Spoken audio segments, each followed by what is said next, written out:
K.A. nickname Swole Batman and Skinny Batman lined up on your two cornerbacks, ready to give you a heart attack. So you might want some safety help. Vic Fangio, the defensive mastermind, disguising the defensive plan to put your QB on the ground and send your best wide receivers you have on your team too. Quintamon Obey, send him to hell with the Philly white boy at cornerback, locking your favorite wideout Cooper DeJane, also putting your wideout you have in jail. Why those secondary pieces like Zach Bones you had, Campbell hitting your QB like Tumac, truck full force, and Jalen Carter and this mean Fangio defense, J-Lex, Hunt with Nolan Smith, setting the edge for complete destruction, and Casas on your quarterback.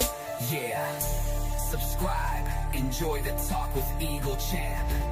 Subscribe, enjoy the talk with Eagle Champ. He says whatever he feels like and want whatever on his mind.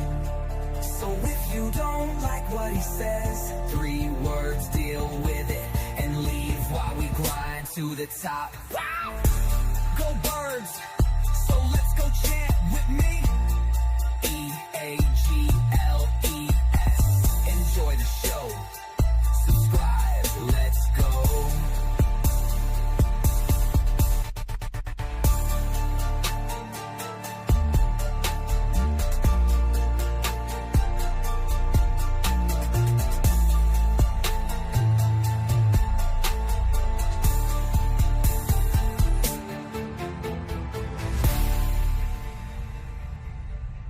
Go Birds, so let's go chant with me. E-A-G-L-E-S.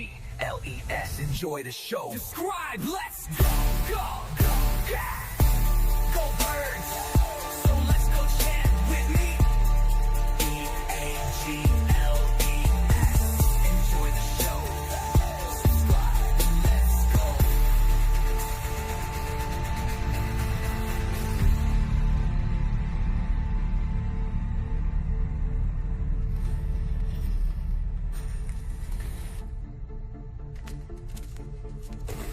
Yeah. Yeah, let's go. We ready for the season.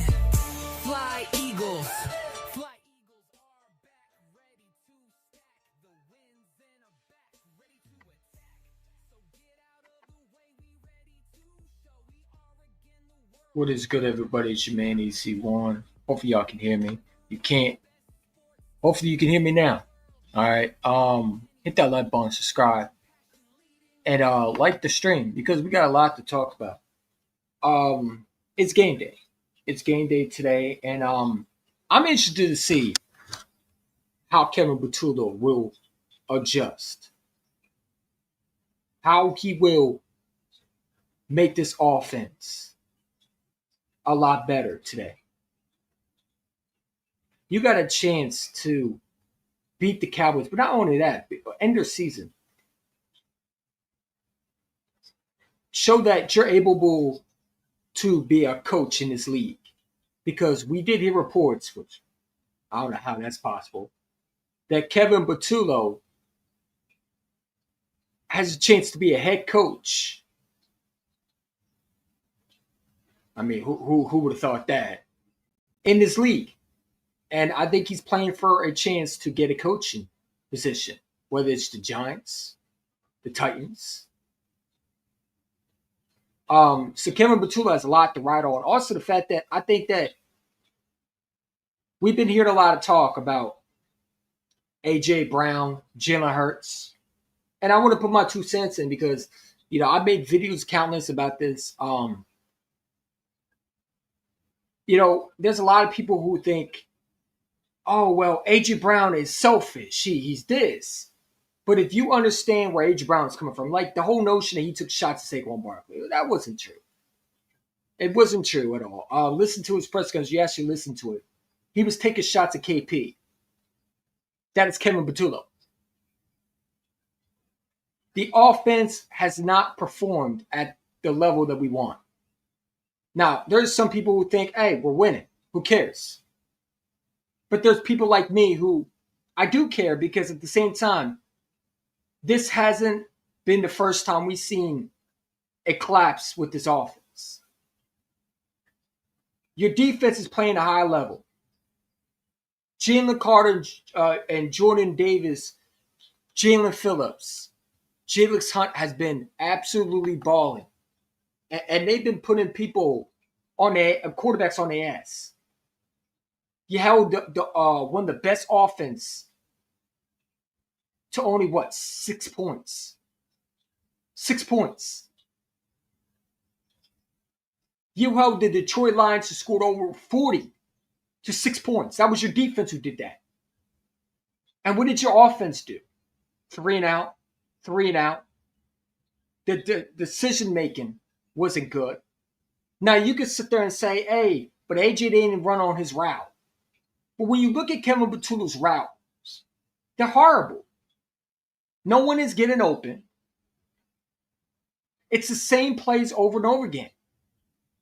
And I don't like beating the drum. I don't like beating the dead horse, but I think Kevin Patullo needs to show that he can be able to make the adjustments. Then you got Nick Sirianni who's taking notes from Andy Reid from 04, where it's like, you're a Super Bowl coach. You won a Super Bowl. Or the difference between you and Andy, he didn't win a Super Bowl in Philadelphia, but you don't know how to manage the game clock. That was one of the Nick Sirianni's best things of a coach, which I think I'll get back to that, is able to understand the game clock and able to manage it. And he struggled with that for some reason. This has been the second time he's done stupid stuff, trying to go for it rather than take the points. Almost cost us another W. I keep saying this, man. I don't care about this 8-2 record. What I care about is winning the Super Bowl. And you cannot continue to rely on just your defense to win you football games. It's not going to work in the playoffs. The playoffs are a different animal. I don't care if it's Philadelphia. We've gotten beaten in Philadelphia. Don't think that we can't get beaten in Philadelphia again. Because we've seen it. We've seen it. In 2019, yeah, we had a different quarterback at the time. But the Seahawks, who no one had them winning, came in there with a rookie receiver and beat Carson Wentz and the Eagles team. Now, you could say they had practice squad receivers, but our offense has not been doing their job. You got some haters in the building, like Derek Gunn, who's been let's be real, he's been a Jalen Hurts hater. My boy LeSean McCoy over there hating. Talking about he's not going to get a contract extension. What? The Eagles would be foolish not to give him a contract extension. Jalen Hurts has done nothing but help this franchise. And there's been a lot of chatter about him. Is he a leader? Is he not? Derek Gunn brings up the fact that he's Carson Wentz 2.0. Last time I checked, Carson Wentz didn't win a Super Bowl MVP. Last time I checked, the Eagles didn't have 2 Super Bowls appearance with Carson Wentz. Last time I checked, every player so far on the defense and offense have said, other than A.J. Brown, which again, I don't know why the media is trying to get an answer. What do you want? But last time I checked, he's not doing this. He's not doing this. He's not out here winning a Super Bowl MVP. Yeah, I got notes. Super Bowl MVP, 2 Super Bowl appearances. Let's remember who Jalen Hurts is. Now, the record, obviously, winning is different because he's done a lot better. But KP has done a horrible job with this guy, man. Done a horrible job.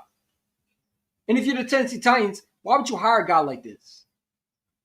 Now, I'm all for them hiring. If you want to hire a guy who is going to put your offense, I mean, I feel bad for Cam Ward because if they are KP, they're functional. But I don't care. Take him. He's a great play caller. He'll do his job. But I'm just tired of people talking, well, we're 8-2. Yeah, we're 8-2. And I don't want to sound like an answer, but we're 8-2 because of defense. We're 8-2 because the players are bailing us out, not because of good coaching. Let's talk about this Eagles and Cowboys game. The Dallas Cowboys can get beat. The Dallas Cowboys are frauds. I've said it along. I don't think the Cowboys are a threat. They run around here. You got Cowboy consecrators running around here. Boss Cowboy blocked me. I can't even see his post anymore, but I'm sure he's delusional. I've seen his videos. trying to compare us to his team. You're nothing like us. You don't got the corners like us. You don't got the defense like us. They're happy just to be here. They're happy to be in our presence. I don't care about Marshawn Nealon's passing. We still got to go out there and beat that ass, man. Prayers up to him. Sad what happened. But I don't care about this hype that they have going on. I don't care about that.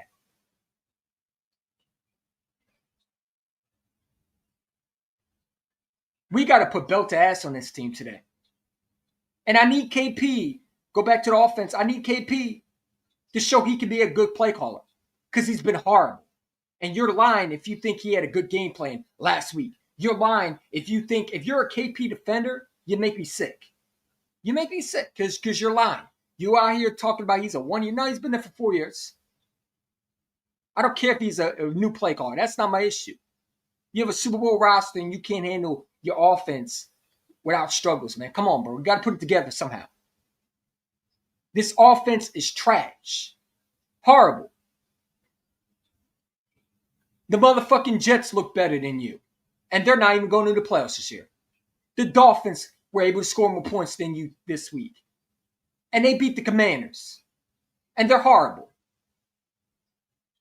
Everybody's looked better in the offense than you have. And you shouldn't have looked like that. You got an offense that's ready to go, man. You got a quarterback that's putting up numbers. Putting up big numbers, man. And unfortunately, you got a head coach who doesn't know what he's doing.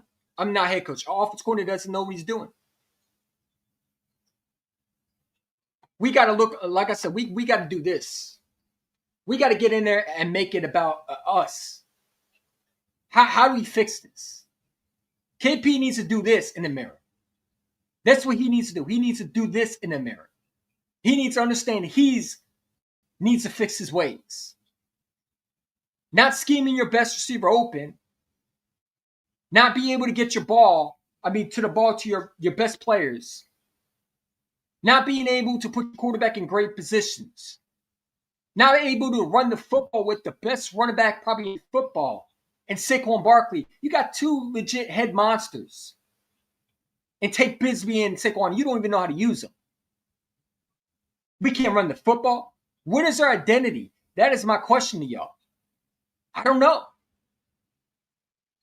Are we going to have the same game that we had versus the Lions? Where our defense, I think our defense is good enough to stop Dallas' offense. But eventually you got to score points. The Cowboys are going to be hyped for this game. Their season is over with. If you beat them, their season's over regardless. I don't think they beat the Chiefs. If we lose to them, they're just going to lose to the Chiefs regardless. Because I think the Chiefs can beat them. It's going to be on Thanksgiving. I think it's going to be the Chiefs are definitely going to beat them. I don't care how well the Chiefs are horrible. No, it don't matter. They'll beat the Cowboys. But they're going to make an example if we can't figure this out, man. It could go two ways. You can get absolutely your ass whooped. Because you remember what Dak did to us in 2023. I hated to break to you, but our offense shot itself in the foot with that game. Now, your defense didn't play well, but your offense was the one that shot themselves in the foot. The fumbling. Jalen Hurts throwing an interception. We lost that game because of inflicted wounds. We couldn't run the ball. And our defense was toasted. Now, I think our defense is a lot better. Obviously, 10 times better than what it was. 2023 defense is not even compared to this defense. The Dallas Cowboys should not be able to score more than 10 points. I know this defense is going to hold it down. But will this offense, because that's the only thing that's holding us back from being really dangerous. If you can get this offense figured out, there is nobody that can stop you. Nobody. You beat every team possible, despite your offense not playing the best ability. Your defense is holding it down. Jalen Phillips was a huge addition. I told you about him. I said people need it. Everybody told me his injuries. You don't need a Myles Garrett. Go get Jalen Phillips. Howie Roseman realized he don't need a Myles Garrett. He could go get Jalen Phillips and they can do the same thing. Jordan Davis, I told you he was going to have a great year. Playing on Pro Bowl level. Nakobe Dean. A lot of people wanted to trade him. I'm not trading him.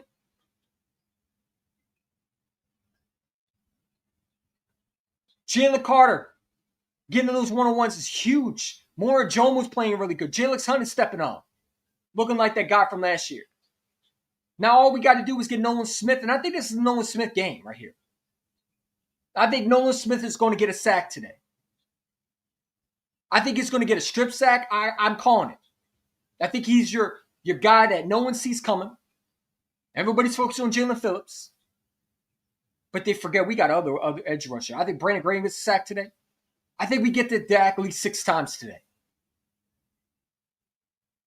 We're going to hold this offense to less points today than they had before.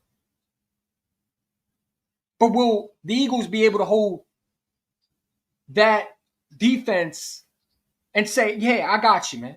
Let's go score touchdowns. Listen to KP and his press conference. I get nothing out of it. And then when I hear Nick, I get nothing out of it. And I'm hoping that they're just saying this because they don't want to show the true colors. And hopefully they bring it out.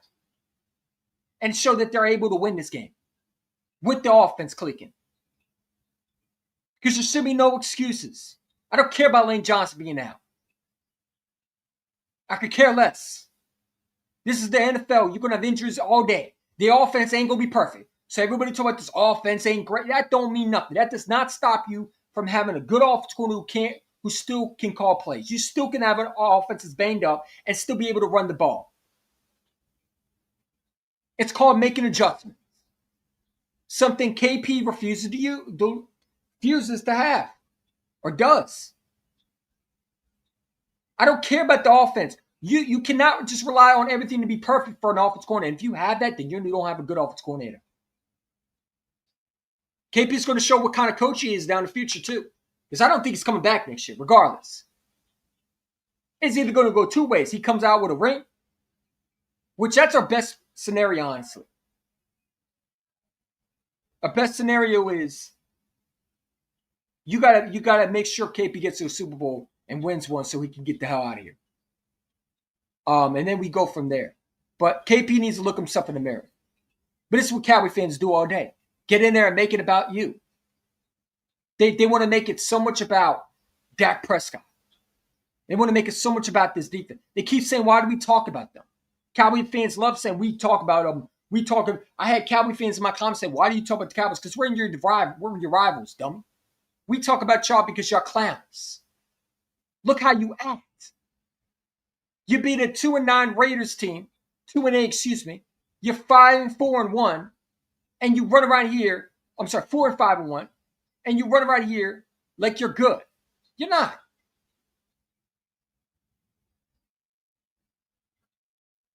This offense ain't what everybody claims it is in Dallas. They run right here like they can win a Super Bowl with Dak Prescott. Like this offense is going to suddenly turn around and they're going to go on a run. They're delusional.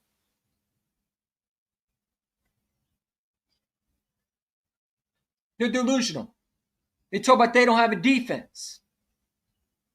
We're needed in Jalen Hurts in 2023. The difference is Dak does not get criticism like he should.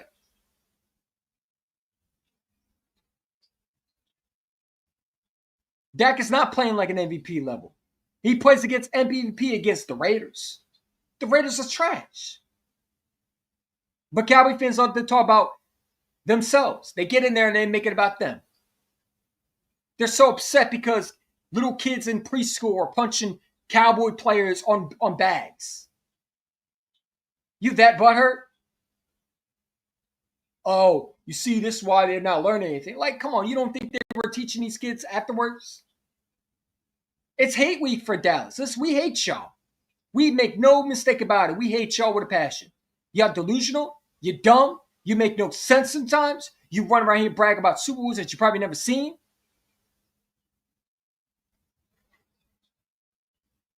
You make excuses for Dak. You say he's elite when he's not.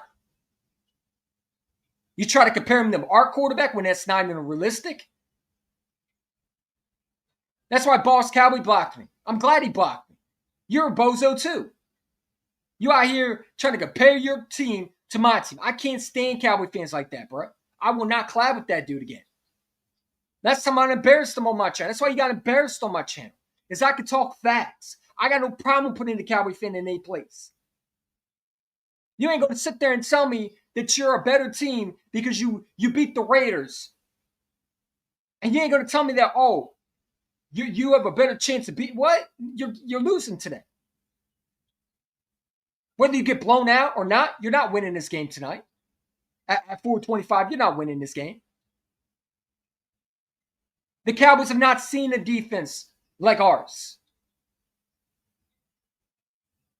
And they struggled last time playing us week 1.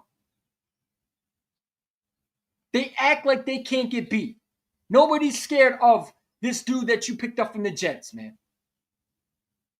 Because the time you are ready to compete, he'll be 31 years old and he won't be the same player. But congratulations on the Dallas Cowboys for getting a 28-year-old Pro Bowl. And he's a good player. Quentin Williams is a great player. I'm not saying he isn't. But he wasn't worth 2 first-round picks. But this is what Jerry Jones does, man. He wraps y'all around his little finger. And he thinks that he gets y'all to think that y'all can make a comeback. When we know that damn well that ain't happening. Cowboy fans got so upset when I made videos about them. Why do you talk about us? Because you're in their division, knucklehead. What do you mean why we talk about y'all? You're in their division. You're a rival. You look up to us. Every time you make a video about us, it's about how you trying to compare your team to ours. As soon as I get the dude from the Jets, he's better than Jalen Carter. What?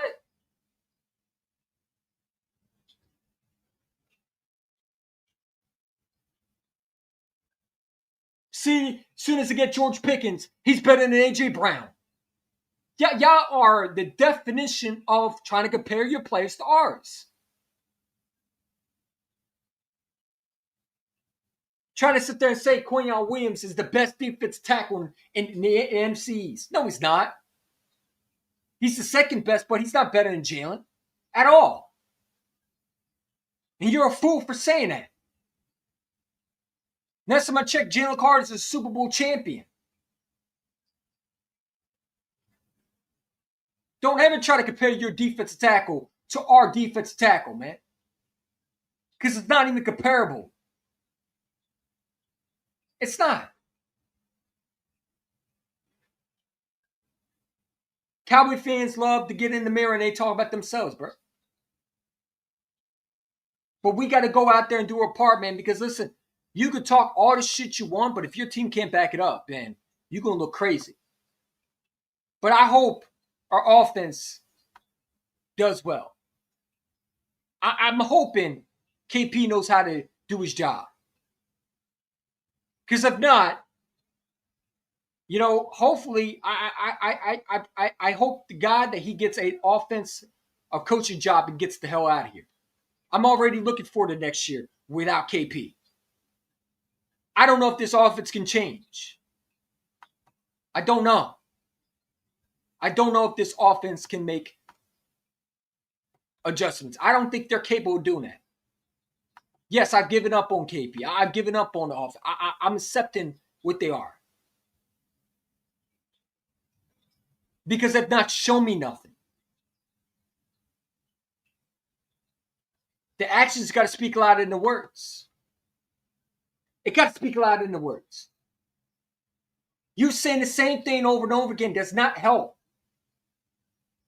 Again, I keep saying this, man. How does this offense coordinator not have the best offense and yet he can't do nothing with it?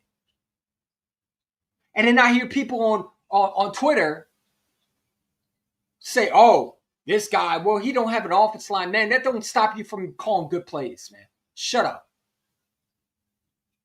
That does not stop you from not getting your best receiver involved. What does the offensive line have to do with you can't make adjustments and make your offense, look something different?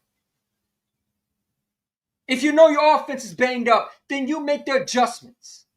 After that, that's the excuse. Heard the same thing with Sean Asai in 2023. He don't have a defense. Well, no, defense corner is supposed to make everything, work well. And if you can't do that, you're not a good defense coordinator. Look at Vic Fangio. Vic Fangio didn't have the best defense. So we got Jalen Phillips. Did we hear anything about him complaining about how he didn't have the piece? No, he made adjustments.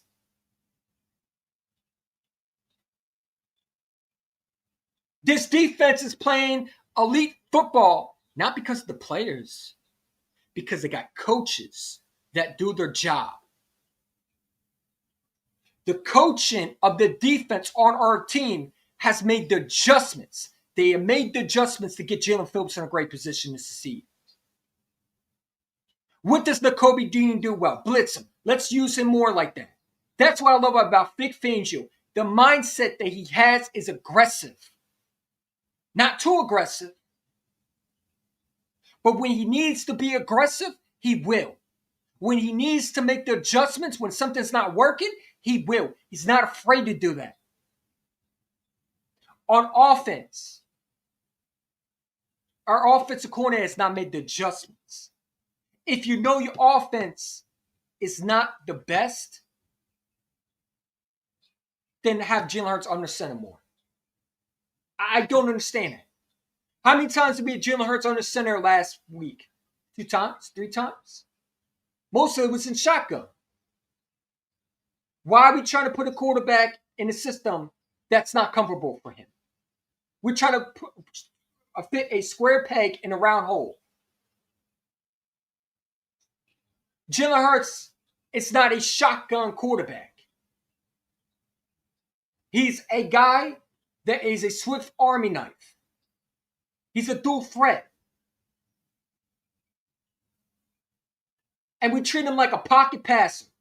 We treat him like he's a shotgun quarterback. He's not like that. He never was. You need to get Jalen Hurts outside the pocket. His best throws is when he's outside the pocket and he's able to use his legs. They're doing the same thing they did with Carson, where they took his best ability away from him because they're afraid of him getting hurt. Well, this is why you paid him. If he gets hurt, he gets hurt. That's why you got McKee as a backup. And I think Jalen Hurts is smart to know that he can be safe. He slides, and I know he can slide. He don't take unnecessary hits like these other quarterbacks. Get him outside the pocket. Do some bootlegs with him. Let him get, because the best thing to get A.J. Brown going, Devontae Smith going, is bootlegs. Let the quarterback roll out the pocket. Stop keeping him inside the pocket. I hate that. I hate when any offensive coordinator does that. They tried it with Carson Wentz. After coming, we're going to keep him in the pocket. No, that's not his strength. That was the time when Carson Wentz was actually, had some more in the left. Now I don't know what he has now. It's like keeping Patrick Mahomes straight in the pocket. It's like keeping Josh Allen straight in the... These guys are not going to see it like that. There's different quarterbacks that can do different things. Use your quarterback strength. Stop using his weakness. And I feel like Kevin Batullo is trying to make him like he's McKee. Where he could just be a pocket passer. No, Jalen, stay in the pocket. Don't roll out. Only roll out when you're in trouble. And guys are not getting open. Why don't we do cross routes? It's only 3 routes that I see. It's like we're playing Madden for real out here. Backyard football. Trying to, AJ's down here somewhere. Let's throw it. Let's take shots for him and hope that he can catch one rather than scheme guys open. What I liked about Kellen Moore last year Wasn't the greatest play caller. But he understood how to get guys open. He understood what worked and what didn't. Let's run the football. That was a strength last year. We relied on that. You had identity. Let's spread the football. Let's get these tight ends going. Kevin Patullo lacks ability to understand how to read the room. Instead of keeping Jalen Hurts in the pocket, and you know your receivers are not being able to get open, have them get open by rolling Jalen Hurts out. Bootleg. That's a play. Do some bootlegs. RPOs. Jet sweeps. You got to be creative on offense. And I keep saying this, man. Give me Kevin Patullo's job right now, and I can do a lot better. I would definitely get this offense going because I understand the concept. Let me know if y'all can hear me, man. I don't know if my volume is good. Hopefully it is. I'm tired of the same stuff over and over again. And I'm tired of people telling me, oh, you got to be positive rating too. And that's the difference between Stefford apologists, pom-pom, cheerleading fans, and me. I do see a problem, and I'm willing to say it.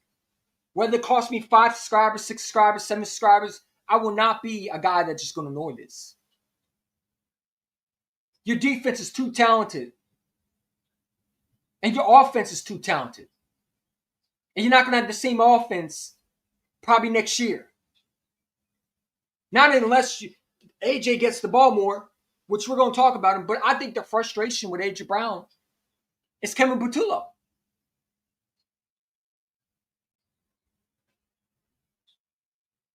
The Eagles' offense is frustrated with Kevin Patullo.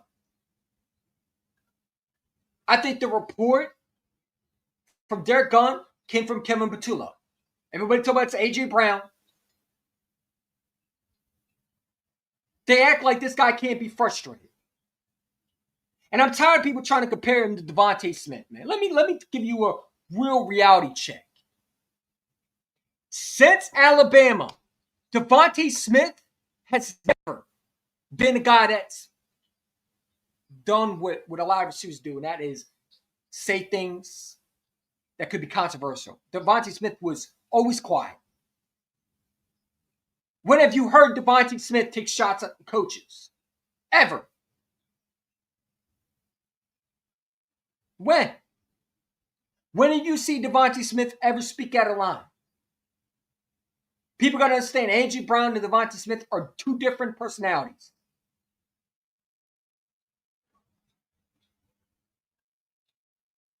A.J. Brown is a guy that's outspoken, and I think he gets a bad rep. When you got the media asking him about Jim Hart's comments, they're trying to, it's like A.J. Brown is getting swarmed by a bunch of vultures. And he's the wounded deer that's on the side of the road that's trying to pull himself up while his ligament is ripped to the core where you can see the blood dripping. Or you can see the meat off the bone. And you got these vultures. The media is the vultures. Everybody wants a juicy story. They want the sweet spot, man.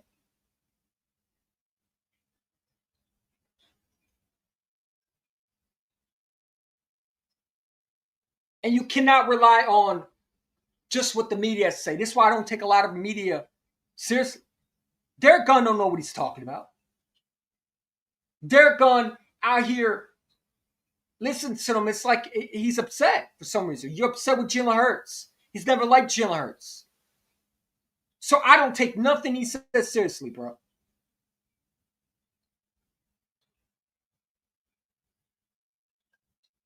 I don't take Diane Rossini seriously. Came on 905 and said that's not true. That it's overblown. There is some things that's happening, but it's not what everybody thinks it is. Jeff McClain is the gossiper, the Philadelphia drama queen. When Jeff McClain comes on and says, that's not what's really happening,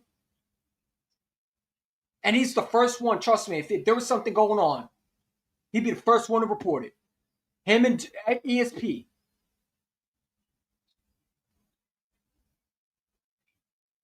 I think KP is saying this. I think the report that the Eagles, Kevin Patullo has a chance to be a head coaching job, I think that came from the front office. I think the front office is getting tired of Kevin Patullo. And I think KP knows that. Don't think that Jeffrey Lloyd didn't talk with Kevin Patullo. It's not going to come out now because it's not the story that everybody wants to hear. But don't think that Jeffrey Lurie and Howard Rosen didn't sit down with Kevin Patullo and say, bro, you're slacking, my man. And I blame Nick for this too because Nick hired this guy. Why would you hire a guy that's not ready? This falls on Nick too. If somehow this offense does not get better and we fall, let's say, in the playoffs somehow, because your only defense is going to do so much. Your defense is playing great football, but eventually they're going to get tired. If you can't score points, you got a team that can run the ball and can keep that offense on the sidelines because they're not doing nothing because Kevin Patullo can make adjustments. And you're in a situation like you did last year versus the Rams, where you're in a close game and your offense can't score because last year your offense was able to score points, whether it was running the football or not. Kellen Moore had that offense scoring. After the bye week, we had an identity. We were putting belt to ass on teams. We have not shown this year yet alone that our offense can score points for real. Unless you want to talk about the Giants game. Which again, it's the Giants. And they were missing starters. You want to talk about the Vikings game? Okay. Carson Wentz was the quarterback and he was horrible. Let's be real. What would it be? Would it be a different story? J.J. McCarthy would probably have been the guy instead of Carson Wentz. Probably. I'm not saying the Eagles ain't a good football team. They're a good football. Listen, you're 8-2 for a reason. You're 8-2 for a reason. I'm never going to take that away from them. A win is a win. But you got to make the adjustments. You got to get better. You can always be 8-2, but that doesn't mean you can't stop growing as an offensive coordinator. Has the offensive coordinator grown? Has he shown growth? Has his play call got better? Because you should be able to make strides. Every week, you should be able to understand what works and what don't. And we are in. What are we in again? Let me see. We're in November. I know that. I think we're 1 week from Thanksgiving.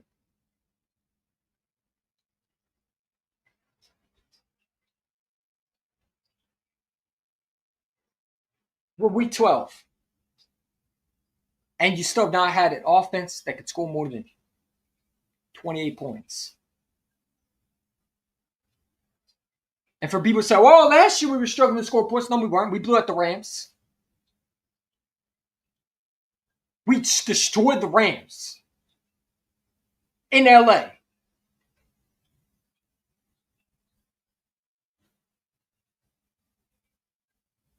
Okay? The first game, we scored a little bit, a lot more than we did in our first. Like this offense, would not be able to beat the Rams in LA. Playing like they did. Matter of fact, I'll give you a better one because we did beat the Rams. But we beat them, if you remember right, because Jalen Hurts was calling his own plays. If you put this offense last year against this offense this year, this last year's offense, the Eagles team would dominate. They would dominate. Now, our defense would be a lot better this year, but your offense would not be able to outscore this offense last year that the Eagles had. Let's say just out of nowhere, you had a Madden game. You put this offense from last year against this offense this year. Kevin Batum would get outcoached. Nick Sirianni would get outcoached by Nick Sirianni and Kellen Moore. My problem with Kevin Batum is the growth of the play caller has to come.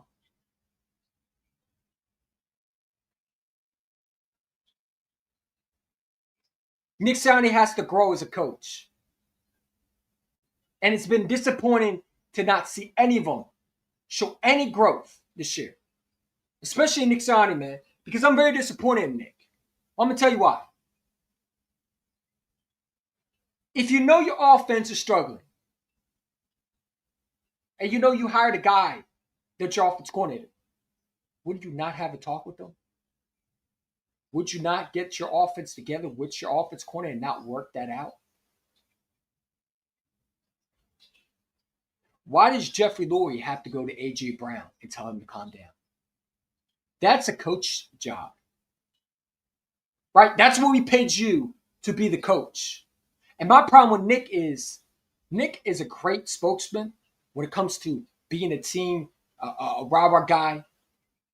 But he lacks ability to take control of a problem. Every time when Nick has to step up as a coach, whether it's a problem last year where guys were speaking and having private meetings. No, it shouldn't be allowed. Players should not have private meetings. We had that in 2023. Private meetings with offense. Offensive players talking, but the coaches weren't. Last year, you had a culture that believed in Nick because Nick set the tone. And your offense coordinator knew his role. And he made the adjustments when he needed to. You got a guy that's just there, pretending to be an offense coordinator because it looks like it looks like Halloween was overdue because at this point, you got to put the costume away and show that you're able to call plays. All right, enough with the Halloween. We get it. Kevin Batum wanted to be for Halloween an offense coordinator. And he said, you know what? I'm going to put this offense coordinator costume on, and I'm going to pretend I'm an offense coordinator. No. You are the offense coordinator. You shouldn't be pretending like you won. You should be one. But the difference is we got to pretend. We got a guy that doesn't know how to run an offense, but pretends he knows an offense. Every time you listen to Kevin Batum, listen to him, again, I had a press conference, go back and watch my live stream. Nothing you took out of it. Not one thing. Now, I'm sorry. Now I'm going to do better. Now, this was all me. I got to do better as an offense player. It was always we. Yeah, I think we did a good job. Lions sitting there saying Jalen Hurts played a great game versus the Lions when you know damn well he didn't.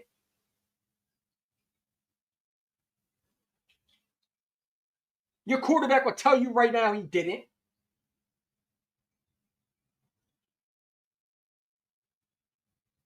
The Lions sitting there saying that, you didn't try to get AJ the ball when you were force feeding him the ball. We got an offense coordinator that's lying. How can I believe in this guy when he's lying? He lied to our fans. Nick lied to us. You told me Kevin Batum knows his offense. Right? We were going to miss a beat. No, we missed the beat. We missed a bunch of beats because this offense has looked horrible. And I got into it with one Eagle fan on IG. Him and I had a good conversation. It wasn't bad. But he wanted to tell me, because I told him at the Green Bay Packers that our offense now look good. Oh, it's the cold. If your offense can't do nothing versus the Cowboys, you should not be saying, what are you going to say? It's the heat?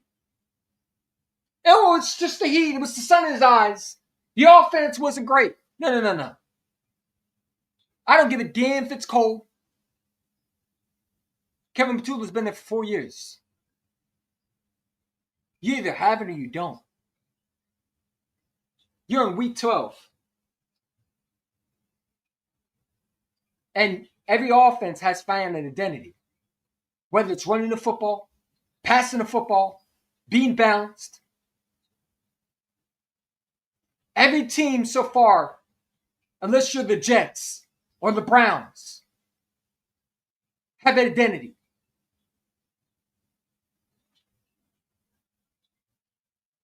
You're the only team that's still trying to figure this out. Now, could they be doing this on purpose? I guess. But why would you want to do this? What would be the point? And this is my problem with a lot of people, because they be saying, well, a lot of Eagle fans be saying, well, you remember in the playoffs last year, no one knew. No. But here's the thing. Our offense was clicking before the playoffs. Our offense was clicking. Now, we, almost lost to the Panthers last year. But you knew what to expect. Kellen Moore wasn't a great play caller. I'm not saying Kevin Patullo has to be a great play caller. He has to be better than Kellen Moore. I'm not saying that. I'm saying you need to have the offense look somewhat capable of running. Somewhat looking like an offense that can be, somewhat capable of being to score points. And if you can't, your defense is only going to carry so much.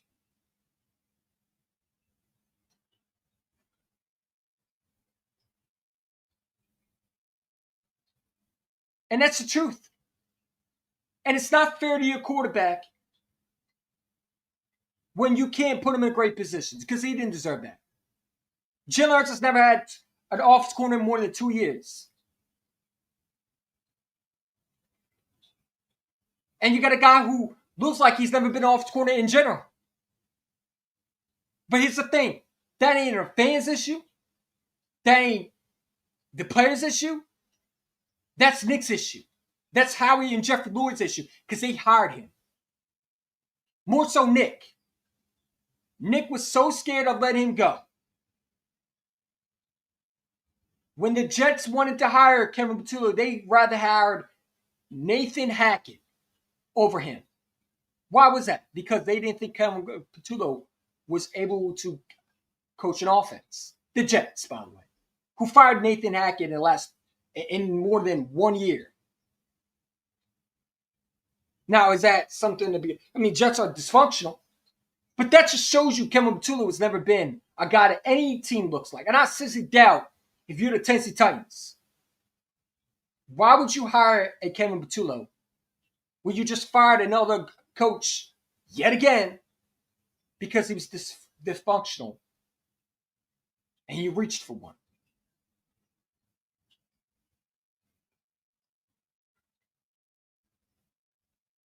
Your offense would not look anything better with Kevin Patullo. This ain't Shane Steichen. Unless Kevin Patullo ain't the one running the offense. It's Nick Sirianni, and teams know that. And I keep saying, if that's the case, then you got to hold Nick accountable. You got to take away power from him. And if he is upset with it, then you can go too, bro.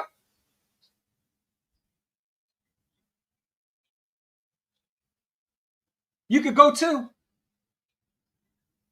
If Nick has an issue with losing power next year, bye-bye. I'll go get a head coach that can do the same thing you can. Hopefully he can call plays. So we don't have to hire off corners every year for this guy. Not saying no fire Nick. I'm just saying. If Nick has an issue, Nick gets upset next year. Let's say he was so upset because they didn't believe in him. Well, that's why we don't hire coaches within. That's why we didn't believe in you, Nick. Every time you hire a coach in your organization, they suck. Brian Johnson. Kevin Patullo now. And I just hope that he finds a way to get it going. They're not going to fire Kevin Patullo. It's not happening. Okay, so all this fire Kevin Patullo. Listen, I don't know why people on Twitter, I see people talk about they need to get rid of Kevin Patullo. They're not going to do that. You need to hope the Eagles get to a Super Bowl and win one. If you want Kevin Tula out of here, we got to hope we win a Super Bowl with this defense. And his offense somewhat clicks.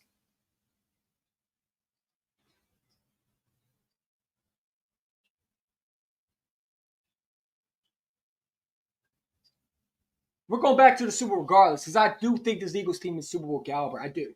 And I think anybody coming to Philadelphia, we won't have an issue with. But I'm afraid that you're going to be in a situation. This is my fear. It's not the NFC teams I'm worried about. It's the team that you play in the Super Bowl that I'm worried about. Your offense can't rely on your defense. That's not going to get it done. Offense a lot explosive. They got a way better play call. If they're in the Super Bowl with you, they'll probably have a better play call than you do. And my fear is we're going to have a situation in 2022 again. This time it's going to be on offense. And his name's not JG on defense. It's Kevin Patullo on offense. Where he's not going to be able to make the adjustments. Your defense is going to be the team that everybody's fearing. But I say this all the time, you can take away a defense if you're good enough offense. And you're going to eventually run into a team that's going to expose that defense. It might not be in the playoffs, but one of those AFC teams are going to do it.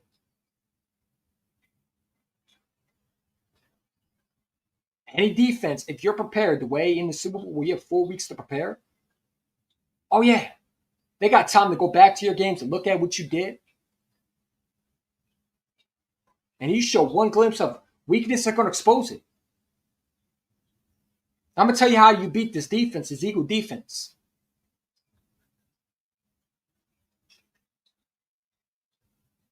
You know how to do that? If you're good enough offense, number one, you got to have a really good offense. But number two, is if you get one-on-one with Dory Jackson, you're able to double team him.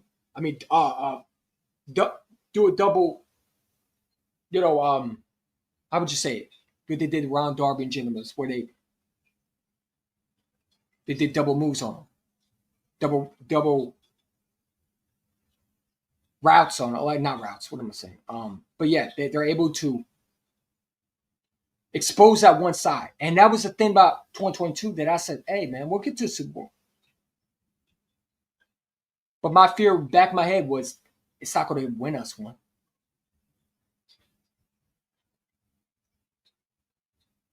I'm worried about that in the offense. Because your offense is going to have to win you, especially if you play a team like, I don't know, the Colts. If you play a team like the Colts in the Super Bowl, you play a team like Denver. They got a good defense too. They showed it in Philadelphia that Kevin Patullo ain't a great offense coordinator. And if you got 4 weeks to prepare, man, it's going to be a long game. Kevin Patullo got to be a better play caller, man. That defense is going to hold you only so much. Because you'll go to the Super Bowl. Because I don't think anyone in the division is able. Well, maybe Seattle's defense might be the best defense. I think so. But if you go to the Super Bowl and you play a team like the Colts or the Broncos,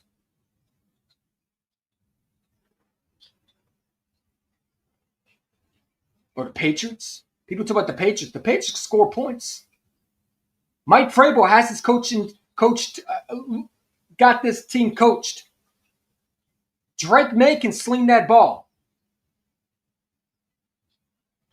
And if you don't remember, right, the 2004, we lost that Super Bowl to that team. Why was that? Because your offense did not have identity until it was too late. And your quarterback was also McNabb, but that's another story for another time. But we lost the 2004 because our offense couldn't click. And when it clicked, it was finally too late. We didn't have a play caller at the time because Andy Reid was a play caller. Our offense coordinator, I believe. Lord Brad Childress. I think it was Brad Childress, right? Was it Brad Childress? Yeah, I think it was.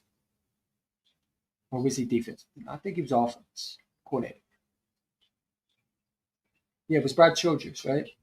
And he was horrendous. But it's like the thing is, man, back to what because I'm over the topic. I'm all over the place. Kevin Tula got to show growth. That is my thing that I want to talk about today. Is the offense got to show growth. Your defense is phenomenal. Your defense is the best defense in football. I truly believe it.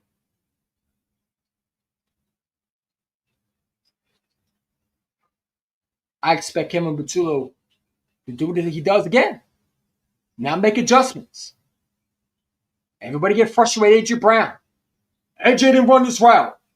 AJ didn't do this. No. But why don't what again, I keep saying this, man. If I'm a receiver, why the fuck would I run a route when you show no ability to get me open?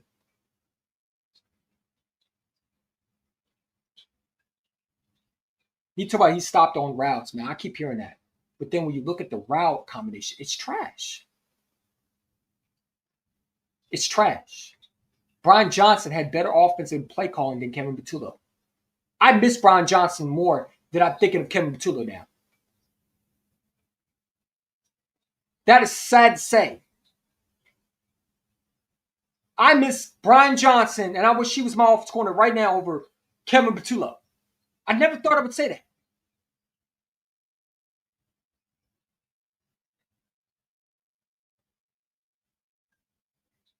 You got dummies talking about we should trade A.J. Brown. And I keep saying this, man. A.J. Brown, next year, if you do trade him, it's because he's going to want out. The Eagles will not trade A.J. Brown unless he agrees to structure his deal. It's not like you can just trade him next year.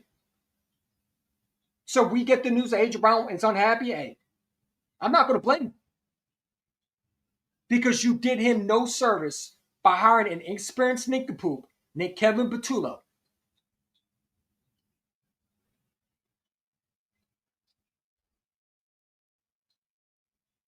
But I believe A.J. Brown's going to be here next year because I think the Eagles know Kevin Patullo stinks.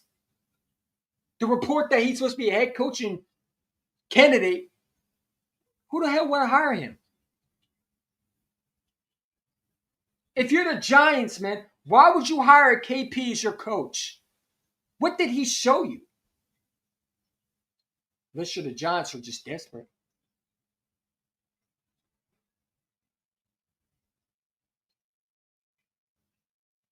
I wouldn't hire a guy like KP if I'm the Tennessee Titans that need a quarterback development because I don't think he can develop quarterbacks. Unless Nick was calling the offense all along and Kevin Patullo, like, would piss me the fuck off if Kevin Patullo gets another job and he looks better. And we're like, holy shit, this guy did nothing like this in our offense. Because how many times have we seen that? Where a coach goes somewhere else and they look like, oh my God. Why didn't he do this in Philadelphia? Perfect example, Jonathan Gannon. Had the softest defensive coordinator softest defense I've ever seen. Way too conservative, way too bend and break. Goes Arizona is a lot more aggressive.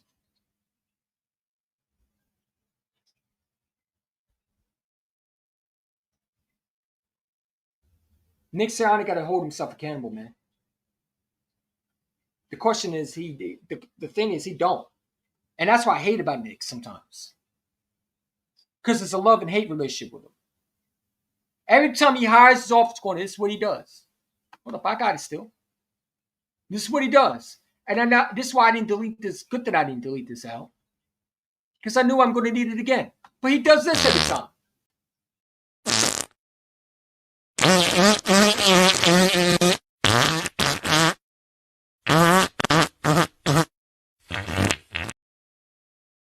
Offensive coordinator. His choice. Not outside. That's what it is. A shit show.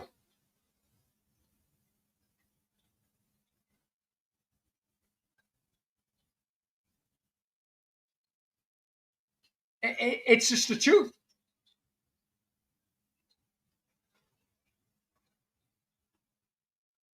People don't want to give Nick Sirianni criticism.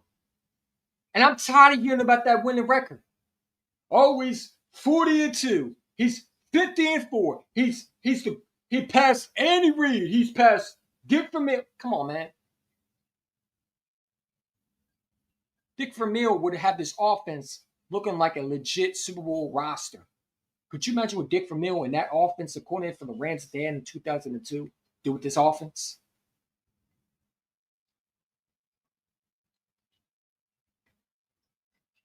Nick Sirianni is a Super Bowl head coach because he had a great offensive coordinator around him.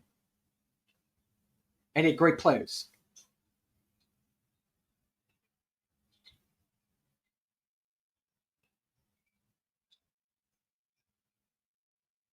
That's the only reason why he has a Super Bowl. If he was on another roster, let's keep it real. Does he have a job?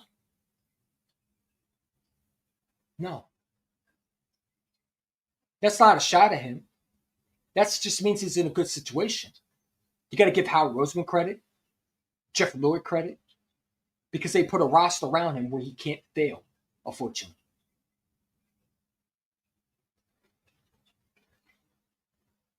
My fear is the offensive players are doing this on purpose, where they play like ass. Why did AG stop on his routes? Because maybe he's given up. Because it wasn't just AJ who was dropping footballs. Devontae dropped footballs. When do you see Devontae drop footballs? We're not talking about footballs that were hard to catch. We're talking about easy throws, catches. Easy catches. Jalen Hurts looks so mad coming off the sidelines. And I don't think he was mad at A.J. Brown stopping his route like everybody keeps on. Everybody got a. They want to be ESPN so bad, man. They want to be Ad Schefter. They think they got sources. You don't. You don't. You don't know what's going on. I keep saying this is why I love Hard Knocks, man. This is why I want Hard Knocks in Philadelphia now. Fuck waiting. Let's do it now. I want to see what this offense look like for real. Because we're going to see with Hard Knocks coming up, man. And you know what? There's never not to enjoy, because when you get to watch your offense behind closed doors being exposed, I want to see how AJ reacts. I want to see if him and Jalen Hurts are beefing. The thing about Hard Knocks that I like about it is they don't just mic these guys. They're micing everybody up. The coaches will be mic'd up. KP will be mic'd up. Vic Fangio, which I can't wait to see. That defense is going to look great. I can't wait for like Rob said for Hard Knocks. You want to know why they had Hard Knocks this year for the Eagles? It wasn't by accident. Because the NFL knew Kevin Patullo was a reach.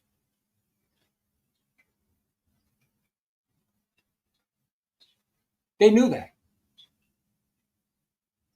The NFL knew that. Nick knew that. Didn't know that, but the NFL knew that. They know Kevin Patullo wasn't a good hire. So said, all right, well, by the time the Eagles play, by the time Hard Knocks come around, they'll be 8-2 or they'll be the worst. We're 8-2, but we got the functional inner building. I want to bring up this too. Hit that like button, subscribe. I saw this from, by the way, 975.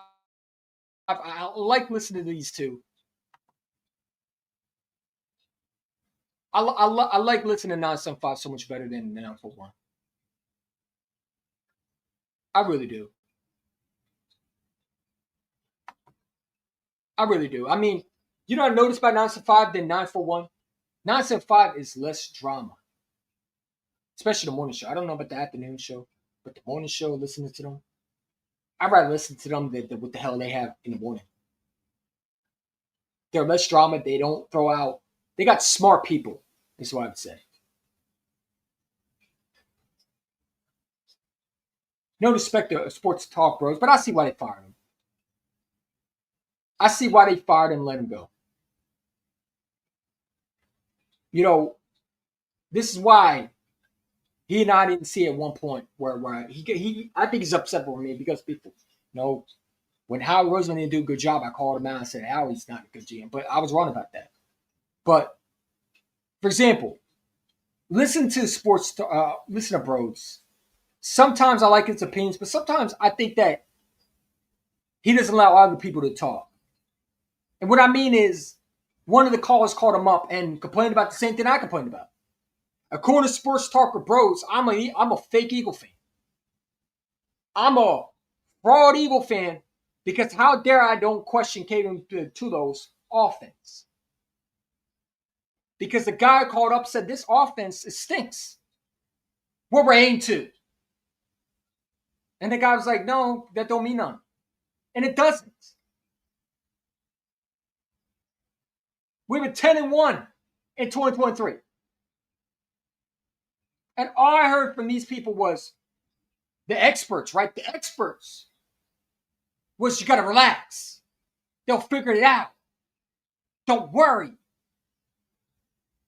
They'll be all right. You're overreacting, EC1. You're too emotional. You're too negative. This is just how they are. You got to accept it.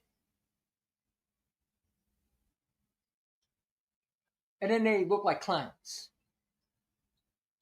Because I'd rather be the guy that goes out my way to say, hey, this doesn't look good, than be a person who's a pom-pom cheerleading Eagle fan that every week goes, go Birds, dickhead, go Birds, Eagle fans. Yeah, we're 8-2 and we're playing like elite football and I don't care how the offense looks. We're going to be fine. Woo! Spinning the pom-pom.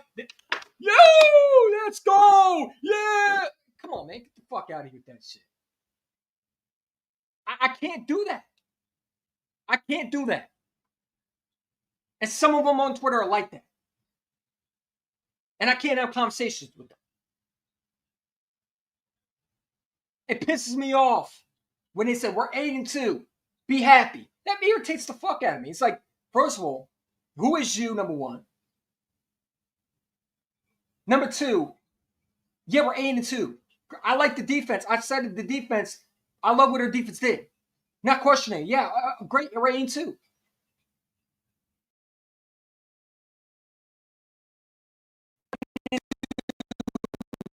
Because of why? Our players have built our coaches out. If your name is not Vic Fangio, you've done a horrible job. If your name ain't Vic Fangio, you've done a horrible job.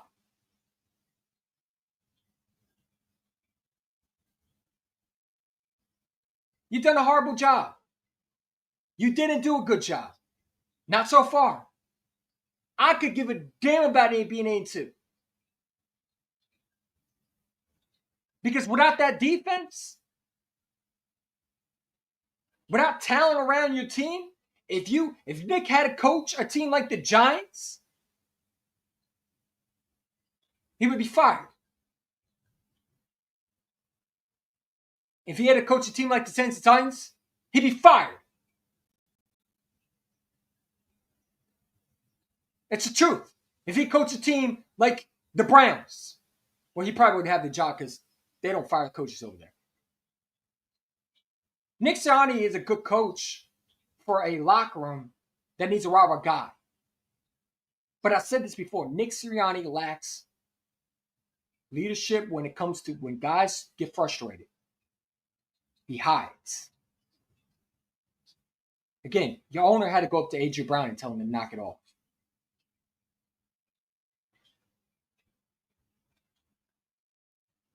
Your owner had to go to A.J. Brown and say, knock it off. And that's how I know he wouldn't survive in New England. If A.J. did this, Mike Vrabel would bench him. So if you're A.J. Brown, do you really want to go to New England, pal? Because I'm telling you right now, look at the Bills with Sean McDermott. They're about to get rid of Coleman. What's his name? The wide receiver? They're about to get rid of him. They're done with him. Do I think AJ's a problem? No. I think Eagle fans don't know how to understand that you cannot always rely on a guy like Devontae Smith in every draft. They're talking about, like, you got Eagle fans talking about we should go draft a receiver, a rookie receiver. We need to trade AJ Brown, and we got to go draft this Ohio State wide receiver. What's his name? Tate. And then when I watch him, I don't see anything that's wow. Yeah, we got to trade a Pro Bowl receiver for this guy. Yeah, he's the real deal. No, I watched him when I had time to watch college football. I watched him. He's not all that. He's not.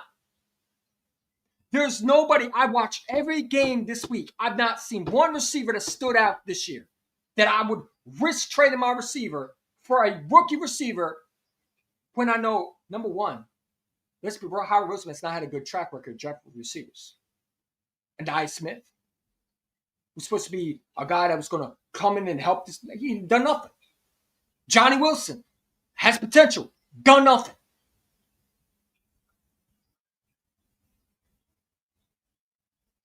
J.J. Arcega-Whiteside. Done nothing. Why did they draft Devontae Smith? Well, Devontae Smith was one of the best receivers coming out the draft. I would have hoped to hell how we didn't mess that up. I mean, that was an obvious choice. Either you were drafting Devontae Smith or you were moving in the second round to draft someone else.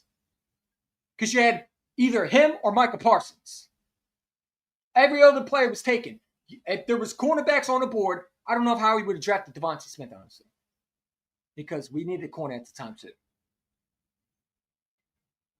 And you failed to draft a receiver before that. Not to go back in time, but I'm just making a point. Not every receiver is going to be elite. Devontae Smith was elite because of his winning mentality. How many Ohio State receivers have done good in the NFL? A lot of them become great, and a lot of them become bust.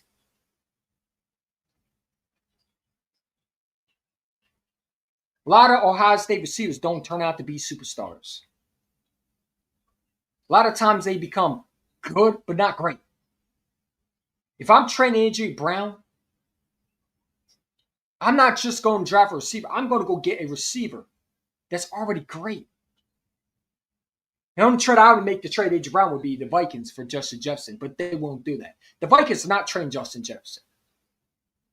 They're not. I don't know where this whole notion Eagle fans think they're going to trade Justin. Well, we're just trading AJ Brown for Justin Jefferson. First of all, why would the Vikings do that, number one?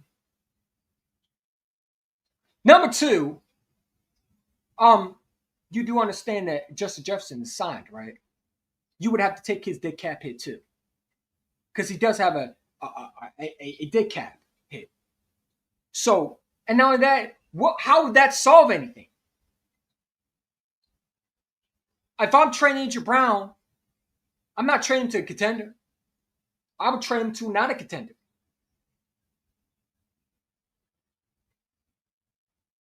Unless Howie Roseman wants to trade AJ Brown because he knows this Nick Sanders is going to get fired in the next 2 years. And he knows that AJ Brown ain't do nothing wrong. But if you trade AJ Brown, that tells me, guess what? Two things are happening. Number one,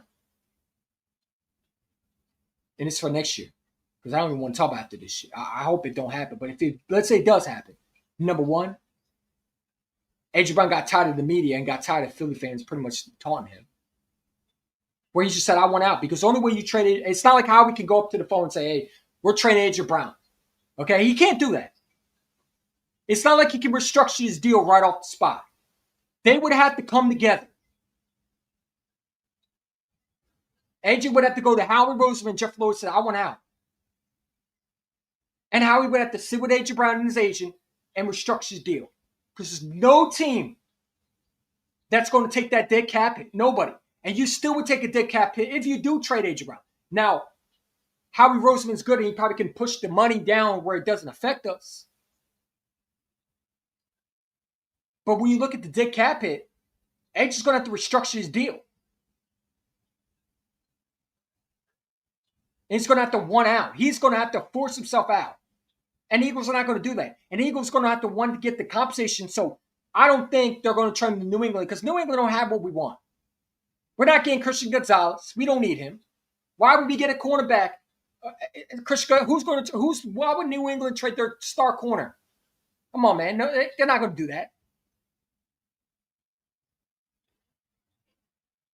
Howard Roseman was going to get the same thing that the Texans got for Deshaun Watson. 3 first-round picks or 4 first-round picks. Because that's what AJ is. He's a superstar receiver. If I'm going to go trade AJ Brown, I'm not trading to a conference where they can win a Super Bowl with him. Absolutely not. I'm going to trade him somewhere where he can't win. Or I trade him out of the conference.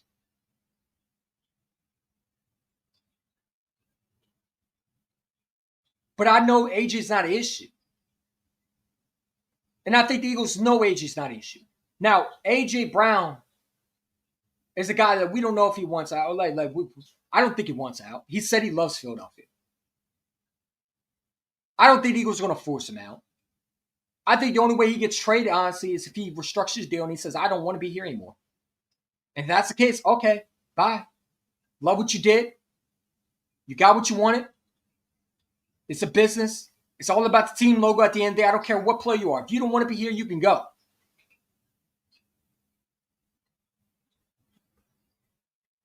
It's all about the team logo to me. But if you want to be here, then I'm not trading a guy like that. I don't think Howie would do that. Howie is not going to trade a guy because he's upset. No. He's not going to do that. He's not going to do that. C.J. Gardner-Johnson was traded not because of his issues off the field. Was it because of that? Was it because he couldn't cover? I think part of it was off the field issues. But until A.J. Brown goes live or gets ejected, it's not going to happen. I think Jeffrey Lurie knows A.J. ain't an issue. A.J. Brown is 28 years old. I think he's just upset, and there's ways and I think they'll work on with him. But if that's the case, then guess what? Trading every player, then we expect Jalen Carter not to be here forever, too. Because he has character issues, too. You don't trade guys, you work with them. But I'll tell you one thing. I think Nick would get fired before they trade A.J. Brown. I know they would. They're not trading Jalen Hurts. They're not trading Devontae. They're not going to trade the core pieces. They'll fire the coach and get someone in here to fix that. Look what they did with Carson Wentz. Jeffrey Lurie would not do it unless he can find a way to make it work. They fired Doug Peterson. And they brought who? Nick Sirianni in. Until it couldn't work out. But the original plan was Nick was supposed to fix Carson, which would have been a fucking joke because he can't fix anybody. Because he's not a good play caller. But remember, that was supposed to be the Frank Reich guy, right? He was going to come in there because Nick was supposed to be a guy that could call plays. Well, he lied to us because he can't call plays. We were supposed to get a guy that was going to be a McVay-type coach. Nick was calling plays, suppose, right? He knew how to call plays. And one thing about him was he would yell at players if they acted up.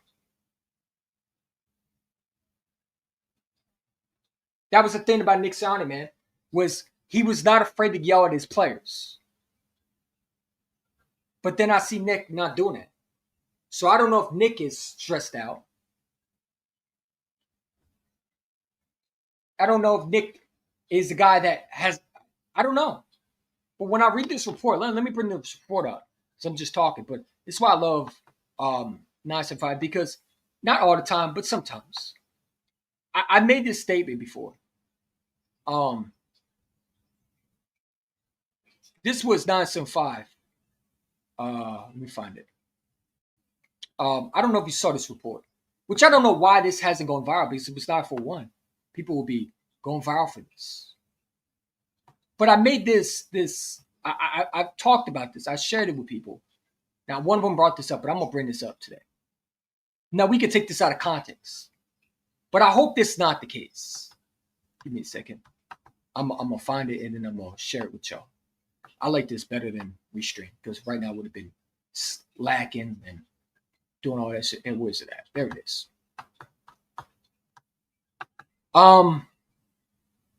Hit that like button. Appreciate it, y'all, if you can. You know, appreciate it. What's up, Stu? I don't think it's Nick calling plays. Like I said, I think it's Kevin.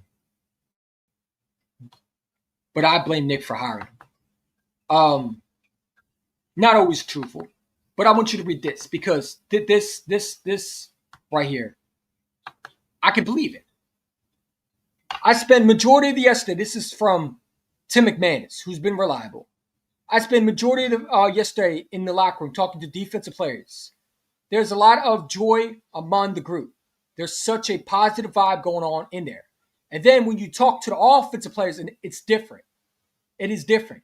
Tim McManus tells unfiltered that there are two different vibes in the locker room right now.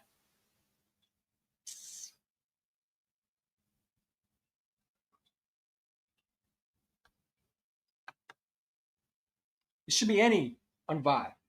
Now, could it be a Derek Gunn situation? Because I like how everybody wants to act like they know everything, right? LaShawn McCoy. Oh, they're not going to stand Jalen Hurts. You know what? I like Chip Kelly better now. I'm a Chip Kelly fan. Me? Yeah. This why they got rid of you, LaShawn. Because you don't know when to shut your mouth, bro. This is exactly why. He got rid of you. He got rid of Deshaun Jackson. I'm a Chip Kelly fan now. I'm glad he got rid of you. Because I don't understand the hate from our players. Especially LaShawn McCoy. Why would they not extend Jalen Hurts after this year? When he's been to 2 Super Bowls, won a Super Bowl MVP. Either you've been listening too much Jacob Media, or you've been listening too much Manuel Acho, who's another idiot who don't know what he's talking about. I'm very ashamed. I'm disappointed in LaShawn McCoy. Because at one point, you were fly, Eagles fly. You brought, and I said this when I met him. I said, thank you. Thank you for defending Jalen Hurts. I got his autograph at the Oxford Valley Mall. I said, that was cool. You brought the bird. He's like, yeah. You like that? I said, yeah, I like that. Where's my autograph, man? I don't even know where it is. I'm starting to regret that now. One of my favorite players, and you acting like a troll, bro. This is what I expect from Manuel Acho, Chase Daniels, one of these goofballs. But LaShawn McCoy? You, out of anybody else doing that? Sitting there saying Jalen Hurts is not going to get the contract extension, that's stupid. What other quarterback would they rather have? Jalen Hurts has been the best quarterback since probably what? Since McNabb? That was the last franchise quarterback that they could say. He's done more than McNabb, actually. But when LaShawn McCoy sits there and say, oh, I don't know if they're going to extend Jalen Hurts, and he gives reason why, well, they're going to extend a quarterback because they know he's a winner. How many times have you heard Jeffrey Lurie and Howard Roseman talk highly about him? The players like him. Part of why your offense is 8-2 is because of him. So, I mean, to sit there and say that it's stupid, it makes no sense to me. He either listened too much Manuel Acho, who's a goddamn practice squad guy who was cut 4 times by the Eagles. That's why he's so salty. I mean, that's how I know Manuel Acho was the guy who got cut. An absolute NFL draft bust. I think it was in 2015. He was with Chip Kelly. Chip Kelly drafted his ass. And he didn't do shit.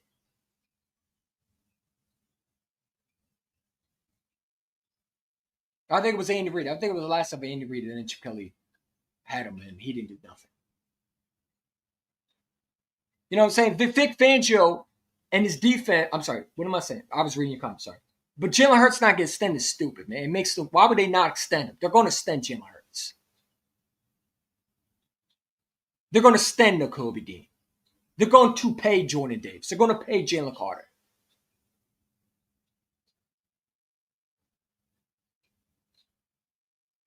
They're going to pay these guys.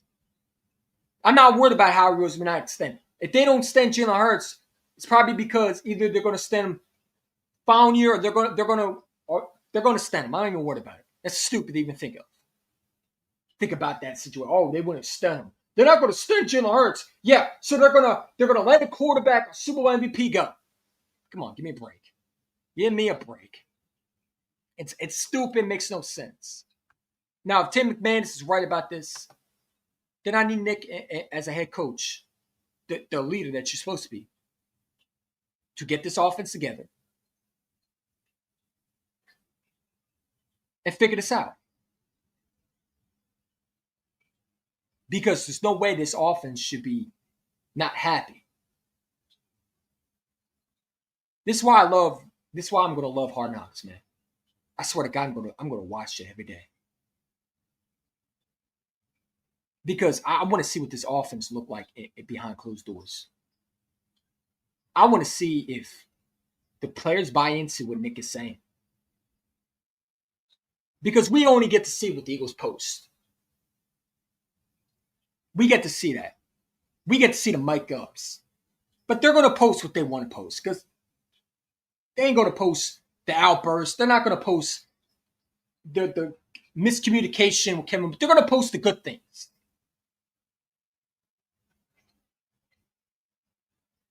They're not going to post Kevin Bertullo and A.J. Brown feuding. The Hard Knocks, you get to see everything. And the thing is, you're not going to know when they're there. A lot of people say, oh, it's a distraction. Then they are not going to know they're there. Because if you know about Hard Knocks, they have cameras everywhere. They're going to have it in the owner's office, the GM's office. We're going to see Kevin Bertullo and his game plan. We're going to see if he has to talk to the players. I need Hard Knocks now. I can't wait to see that.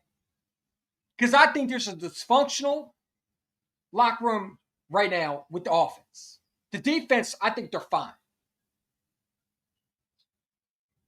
You see a vibe that's going on. Every time you see the offense, they look down. The defense are smiling all the time. They're giggling. But the offense, everybody's always upset. And it's not just A.J. Brown that's upset. It's Jalen Hurts that don't look happy. Devontae Smith doesn't look happy. Saquon does not look happy.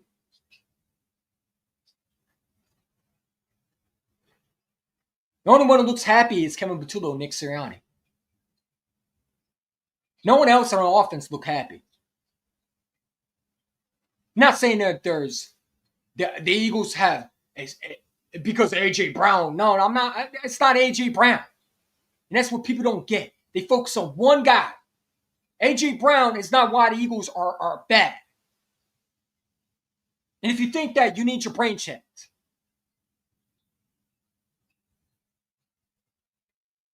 It's the offensive coordinator.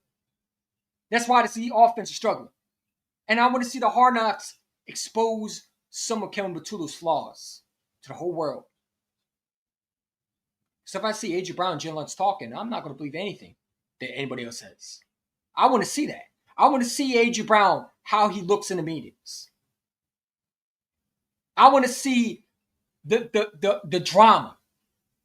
You might say, oh, you're crazy. No, I'm not. I've been one of the Eagles on Hard Knocks because I think they run an organization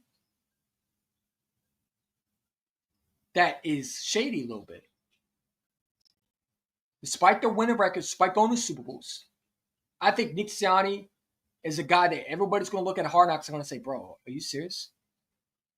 The things that he does, we're going to like, and some things we're not going to like about him.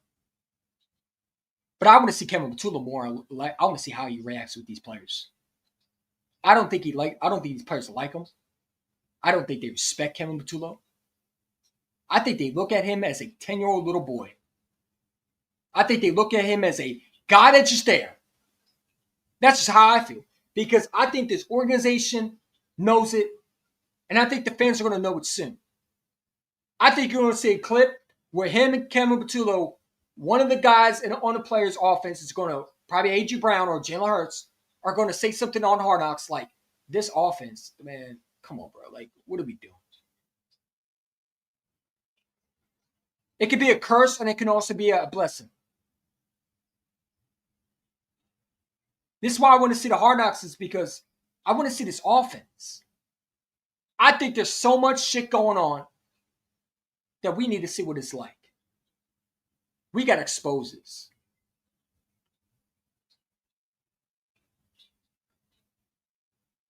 I don't think there's a beef with AJ and Jalen. I think AJ and Jalen are just frustrated with Kevin Patullo. And I think KP is the one who put out these reports that to Derek Gunn. I think he's doing it. I don't think it's AJ. I think the players are upset with KP because they were promised that this guy knew how to run an offense. And for all the people saying, well, AJ wanted KP here, and you wonder why he's upset. Think about it. If I vouch for you to be that guy, I gave you a job essentially. And this is what you do? This is what you do? This is the thanks I get? AJ Brown vouched for Kevin Patullo, and Kevin Patullo says, "Aye, fuck you. Fuck you." Devontae vouched for Kevin Patullo, fuck you. He essentially just gives him the middle finger. Pardon my language. Sorry if there's people in the background, but that's essentially what he does. Gives Jalen Hurts the middle finger essentially on the field every day. Because what has he done to help these guys out? That vouch for you to be the coach of the offense. As the offense coordinator.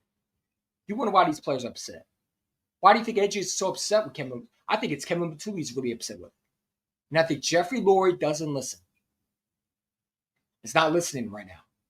Well, he probably did listen when AJ Brown probably told him. But I want to see how these guys react. I want to see Jeff Lurie, how he approaches them. I want to see how Roseman, does he say anything? Or did they just run it? I mean, we're going to find out.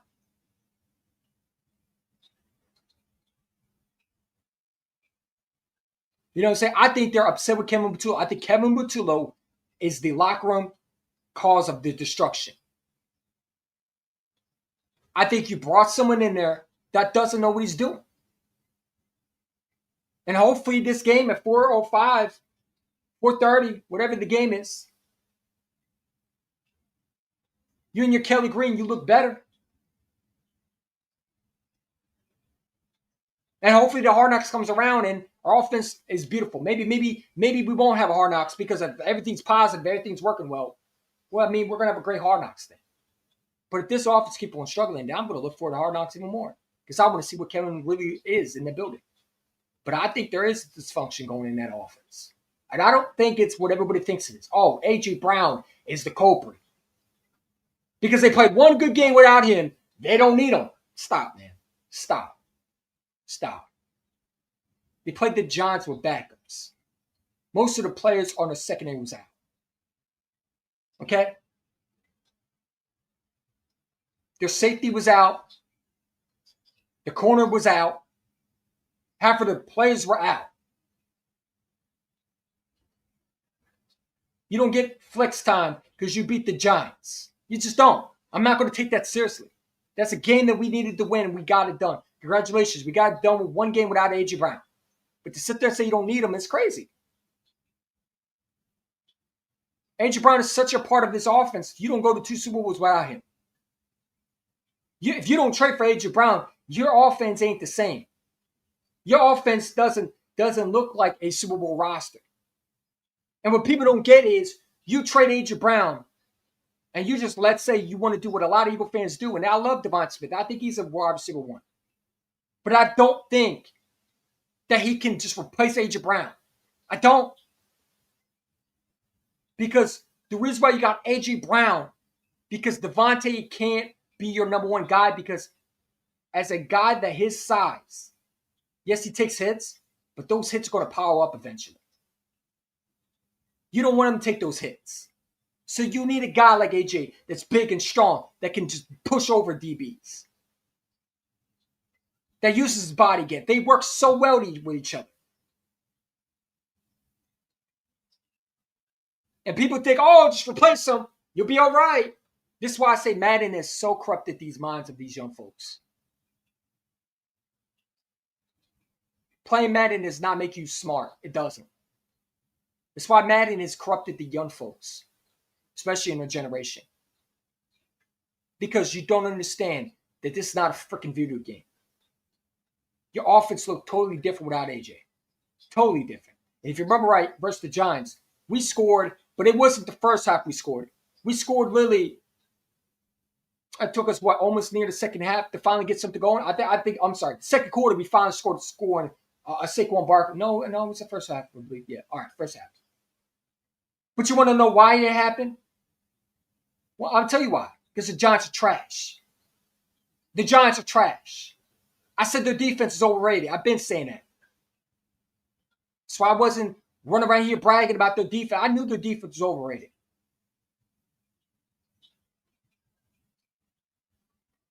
Especially with the players out. They definitely was overrated. I knew that Barkley was going to get a touchdown. Their defense wasn't elite. If you don't have A.J. Brown versus the Tennessee Titans, I'm sorry, not Tennessee Titans, the Packers, think of where he came from, where we traded him from, the Tennessee Titans. You don't beat the Packers. You just don't. Without A.J. Brown, you don't win that game. You don't win that game if he's not with the Lions in that game. I don't think so. Because A.J. opened up for Devontae to get that touchdown. That was A.J. Brown. That's what he does. People don't understand how important he is. He opens so much for Devontae Smith. And these guys getting wide open. A.J. Brown is not just a guy you can just replace. And no, going out and getting an Ohio State receiver next year, what's the name, this Tate dude? Come on, bro. You got a Tate already in the building, and it's Devontae Smith. If I'm getting a receiver and I'm replacing AJ next year, let's say he wants out, I'm not drafting a receiver in the first round. And if I am, shit, I better get it right. But they'll turn on him just like they turn on AJ Brown. Everybody's a villain. They'll turn on Jalen Hurts. When Jalen's don't play good, here comes Eagle fans. We need to get rid of him. But you were just celebrating last year when he won a Super Bowl. The same fans who hate A.J. Brown are the same ones who celebrate when he scores a touchdown today.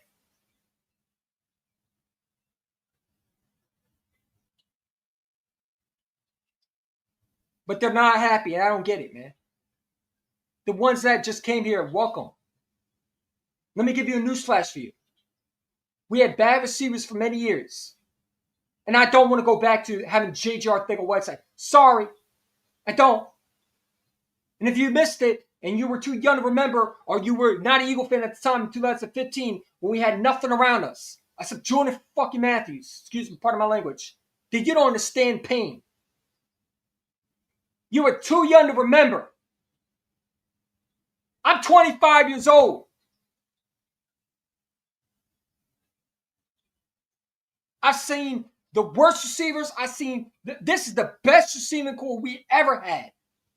And it's a shame that you got an offense coordinator experience. As Kevin Patullo, or Stench Tula as I call him. But you want to run a receiver out the building. You want to run a quarterback out the building. This media is trying to split our team so bad. I never seen it. And it's our own media doing this.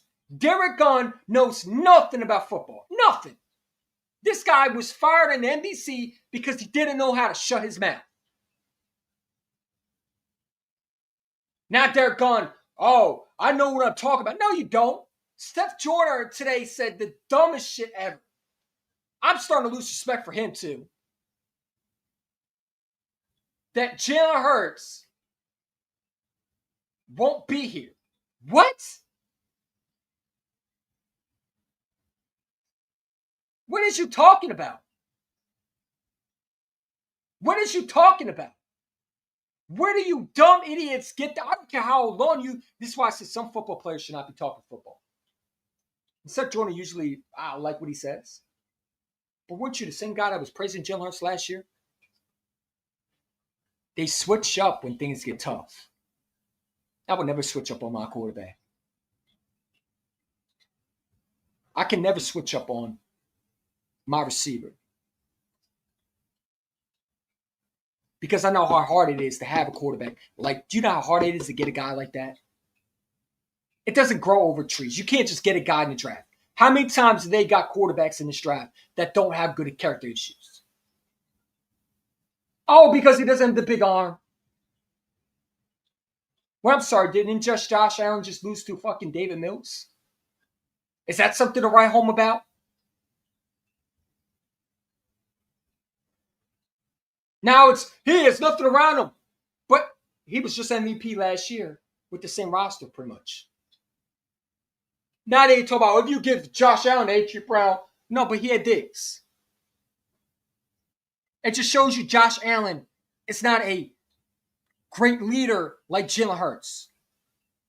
Jalen Hurts is a leader, and Josh Allen's a leader too, but Jalen Hurts is a better leader than he is. These other quarterbacks are not leaders like Jalen Hurts is. The leadership. Only certain quarterbacks have that. Brady had that. Montana had that. Steve Young had that. Troy Aikman had that. Jalen Hurts has that.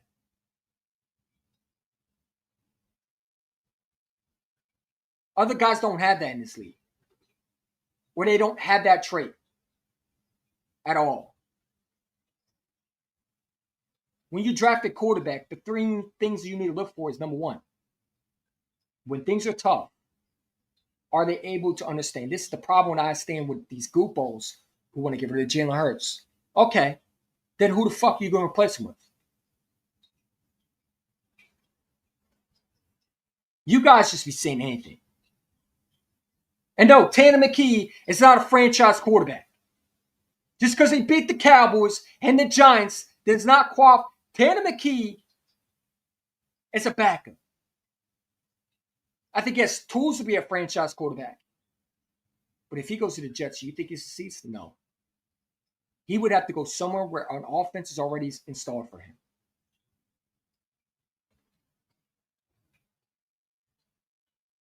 He would. And I'm tired of these people running around and talking about, well, we need to give Tanner McKee a game. No, you don't do that when you're fucking into. You do that if you're like the Giants. You do that if you're like the Commanders, who are done. Their season's over with. They have nothing to play for.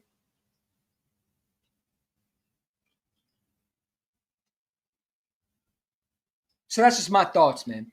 Sean Gibson, Bryce Trey. Yeah, I mean, people want to go back to that. And I don't want that. I don't want to go back to bad receivers. People think it's easy just to replace a receiver in the draft. Well, last time I checked, the Titans couldn't replace A.J. Brown in the draft. Treylon Burks, where's he at now? Oh, yeah.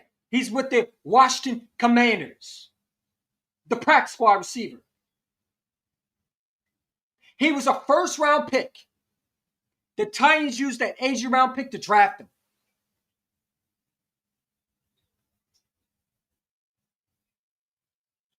How many receivers have they drafted in the NFL that has never panned out? Jalen Reagor was a first-round pick. Now, was he a good first-round pick? No. But he was a first-round pick. Getting guys like the wide receiver from the Ohio State was named Tate. How do you know he's going to be good? You're gambling. And you don't gamble when you're trying to win right now. And I'm not drafting a rookie receiver because at the end of the day, you don't do that. What you do is you keep A.J. Brown on the roster. And if you want to trade him the following year, then you draft a rookie receiver and you let him learn. That's what I do. If I'm Aaron Roseman, I'm not trading A.J. Brown next year. I would draft a receiver if I'm doing it in the first. If A.J. Brown doesn't want to be here, I would draft a receiver and let him compete against A.J. Brown. If he's that good, then I might consider letting him go. Because I think, you still need, I still think you need a receiver. I would not mind drafting a receiver in the first round. You know what I'm saying? But, you know what I'm saying? We're not going to draft a receiver in the first round because if we're going to get a first round pick from A.J. Brown, guess what's going to be on? Right tackle. Offensive line. You got an offensive lineman that's coming in this draft next year. It's going to be a right tackle, I believe. You got defense. I think you need another corner. That's receivers. The last thing you need to worry about. If AJ goes, you're probably just going to keep Jahan Dotson in. You're going to stand him with that money, or you probably going to go in and free agency and get someone. But how good is that going to be? I'm just not going to do that. I think that would be stupid. Now, if AJ don't want to be here, then he don't want to be here, then you got to move on from him. But if you're forcing him just because you hate what he says, then this organization's weaker than I thought. Because that would just be stupid. You know what I'm saying? You don't get rid of guys because of character issues unless they're that bad. And he's not been that bad. People keep talking about T.O. T.O. has never became that bad until he didn't get a contract extension. T.O. was not a problem. T.O. and A.J. Brown, two separate guys. When he joined the Eagles, this was his third team.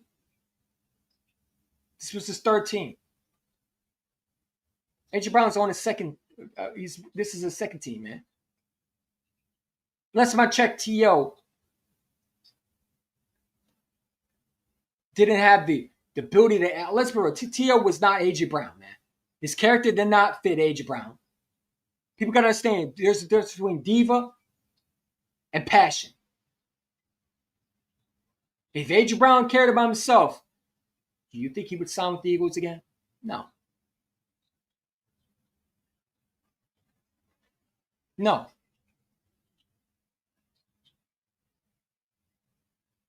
I think A.J. Brown would have forced himself. He would have sat down this year because he could have said, you know what, you're not going to trade me. And if he was by himself, he would have taken off his social media off him. I don't know. Let us check. Did A.J. Brown take all his Eagles posts off his page? I think it's still there, right? So if he does that, then you could tell me that he might not want to be here. Did A.J. Brown ever said, I don't want to be here, trade me? Did we hear reports that he sat out? Did he refuse to play? Did he pull himself out of games? No.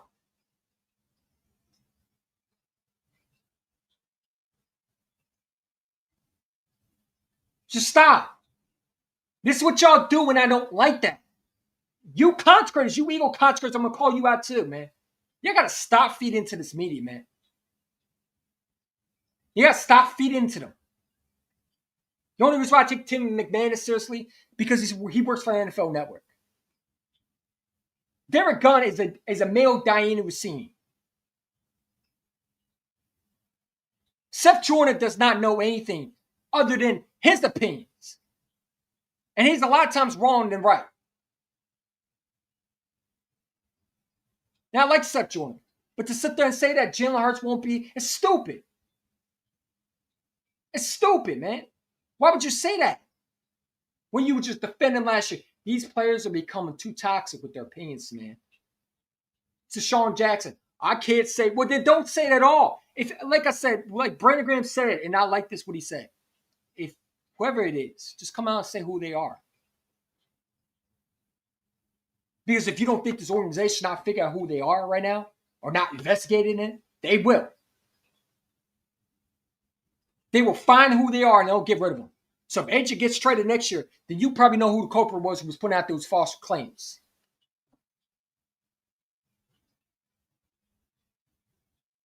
But I just don't think the Eagles are going to do it. Number one, because you're taking the dead cap hit. Not get next year, technically you could trade them. It won't be that much. But what would that do? If you win a Super Bowl, you're not training a Pro Bowl receiver. Shout out to Philly 500, but I disagree with him. Oh, we got to trade A.J. Brown next year, not because he did anything wrong, because of the defense. Well, number one, you're not going to be able to keep everybody on defense. Someone's going to walk. Someone's going to walk. Jomo's not getting paid. The Eagles will have money. I'm not worried about. We kept the defense with A.J. Brown on the field. Yet people say, oh, A.J. and Devontae can't get signed together. They got signed, man. I'm just not going to listen to it anymore. Because at the end of the day, it's not A.J. Brown. It's not one player.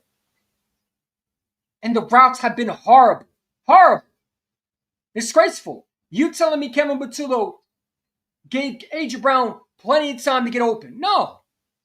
He didn't create any plays. When your quarterback is frustrated, taking off his helmet, and you saw him almost breaking down and crying, and the first thing you thought was, A.J. Brown's a diva. Or you listen to one snippet of the press conference. They don't even listen to all of it. I listened to the whole thing of A.J. Brown's press conference. The media takes one part of it. Oh, he took a shot at Saquon Barkley. No, he didn't. They asked him, "Are you the same player?" He said, "Well, what do you tell people who think that you're not the same player?" He said, "Well, if you don't think I'm the same player, then Saquon ain't the same player either." He didn't say, "Well, if you think that I'm washed, then Saquon Barkley sorry as hell." He didn't say that. He was making a claim that I'm not washed. I'm not being. Could he use it in a different sense? I mean, A.J. Brown is like me, who just don't sugarcoat it. People want him to sugarcoat things. They want him to, not say how it is. They want him to be sugarcoating stuff like Nick. Yeah, everything's fine. No, it's not fine. You want him to lie and sit there and say everything's fine? You want him to lie and say, "Hey, I'm washed"? No. He's going to tell how it is, man. I like when A.J. Brown says how he say what you have to say. These are the same fans that want him to talk to the media. You were so upset that he was talking on Twitch. You didn't like that. You wanted him to speak to the media, and when he spoke to the media, you just didn't like it because your feelings got hurt. Your feelings got hurt. And some of these fans make me wonder how they became Eagle fans. You didn't live through the Chip Kelly era. You couldn't enough. You would have been crying and bitching. You wanted a new team. You weren't there when the Andy Reid era in 2004, when we were brainless. You just became Eagle. Some of y'all became Eagle fans out of nowhere, man. And that's fine, but let me give you a reality check quickly. The offensive corner's job is to get guys open. Kevin Patullo's job is to get the best receiver open. When you sit there in a press conference and you say we didn't have any plans to get an A.J. Brown open, or you had no plays, I lose patience with you. How do you not get your best receiver open? How do you not do anything? How do you not get your quarterback? Again, why are we putting Jalen Hurts on the shotgun? If I see that one more time, man, I'm going to lose my mind. I better not see that 420. I'll tell you right now. We better see under center. I want to see more bootlegs from when Jalen Hurts rolled to his right side or his left side. Excuse me. I think that was the play. That was right side. He threw a dot to Jahan Dotson. And that was the only time that I saw Jalen Hurts get out the pocket. They treated him like McKee, man. Like he's Nick Foles. Let him be Jalen Hurts. I don't like when the Eagles do that, man. They do this with every quarterback. They took McNabb's best strength. When he got hurt, they made him. That's what I hated about Andy Reid. Was he took McNabb's best strength. When he got hurt with the legs, they didn't want him to run anymore. They were afraid of him getting hurt. So you took the best strength out of McNabb's game, which his best strength was moving out the pocket and making things happen with his legs. In 2002, 2003, McNabb was the best at getting out the pocket. He was able to make things happen. He was fast as hell. Before Lamar Jackson and Mike Vick came around, there was a guy named Don McNabb. Before Josh Allen came around, there was a guy named Carson Wentz.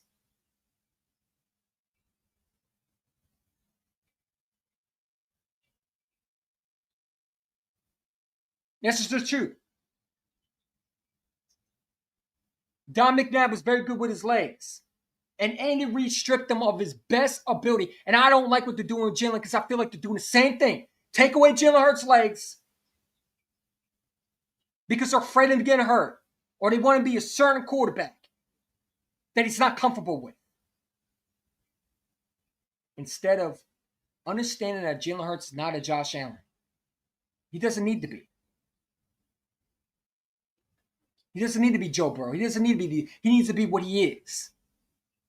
A guy that's a dual threat. Let him use his legs. You can't just cuff a quarterback and take away his best strength. I don't like when coaches do that. It fucking pisses me off. Because McNabb never been the same when you took away his legs. And Andy Reid did that. And if you notice, he's starting to do that with Mahomes now. He's trying to take away Mahomes' ability to run now. Now he's making Mahomes throw it in the pocket. Mahomes is the guy who got out of the pocket and used his legs.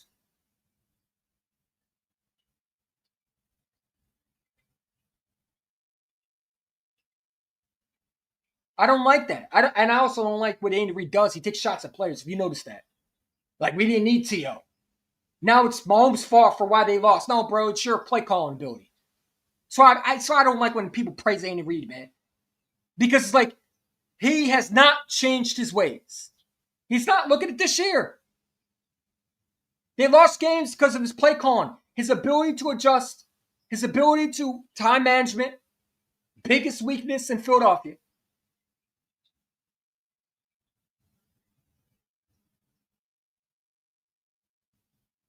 And you've seen it in Kansas City. That's why I told y'all, wait until Andy Reid have to call plays. You'll find out who the real reason why we got rid of him. Now you see it. You're seeing it. Why do you think the Chiefs haven't been the same? Well, number one, because they don't have an offense coordinator. Andy Reid's not a good play call. He's an okay play call, but he's not great. And he struggles with time management. The Super Bowl last year, he struggled with calling plays. Not running the football, throwing the football. But back what I'm saying is, like, they did this with McNabb. They do this for every quarterback. Every time the Eagles quarterback gets something special with his legs or does something with his legs, they want to take the strength away from him. McNabb's strength was running the ball with his legs. After he got hurt, after he broke his leg, Andy Reid decided to take that away from him. You got to stay in the pocket.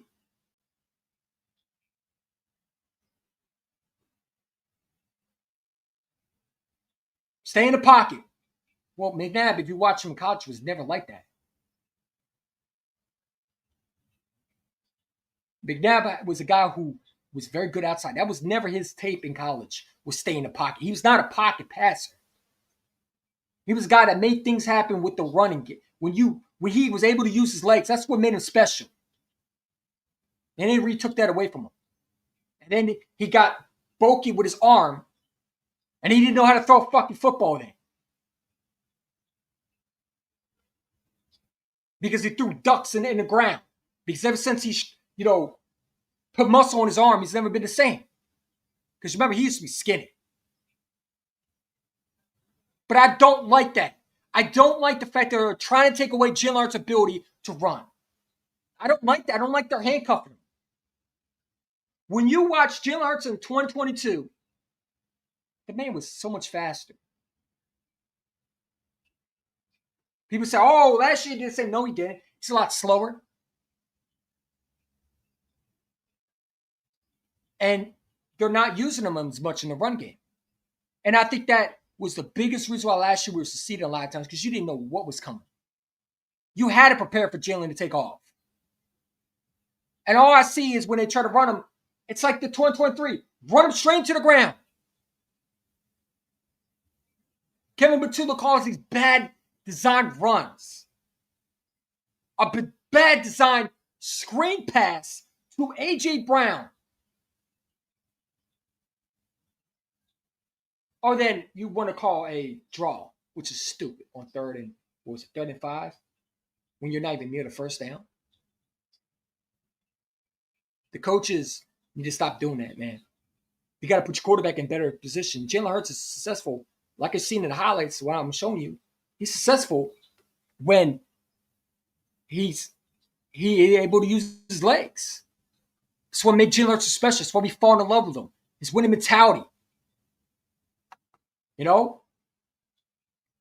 So it is what it is. No, it wasn't T.O.'s third team. You're talking goofy. No, it was T.O.'s team because remember, he was traded to the Baltimore Ravens after the 49ers. The Eagles got him in the 49er, got him in the Baltimore Ravens trade. So it was, Stu. Like, I rock with you, Stu, but sometimes, you be thinking I don't know what I'm talking about. Yes, technically, you want to say technically it wasn't his third team, but technically it was his third team because he was traded to the Baltimore Ravens. The 49ers traded him to the Ravens. He just refused to play there. So the Eagles got him in the trade. But they waited, I believe, a whole year, to get him.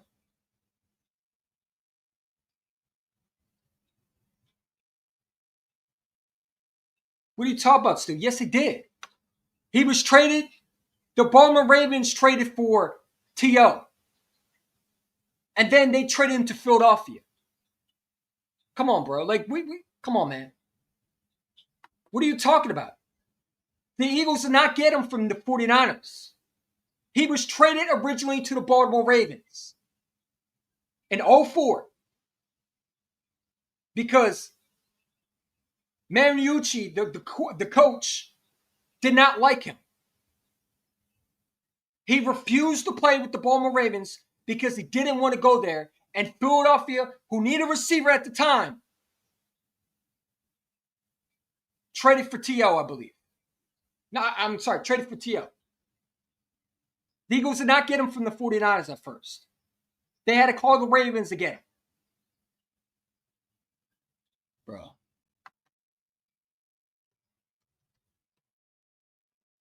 I got to show this. I can't believe I'm doing this.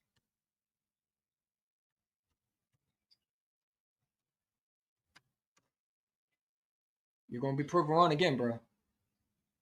There we go. Let's pull it up. Stu. Come on, man. Come on, bro. What are we doing? What are we doing? What's it say? What's it say? Hold on. Give me a second. What's it say? My fault. What's it say? Terrell Owens was traded to the Baltimore Ravens March 2004, but the deal was immediately voided after Owens stated he would not play for them and joined the Philadelphia Eagles instead.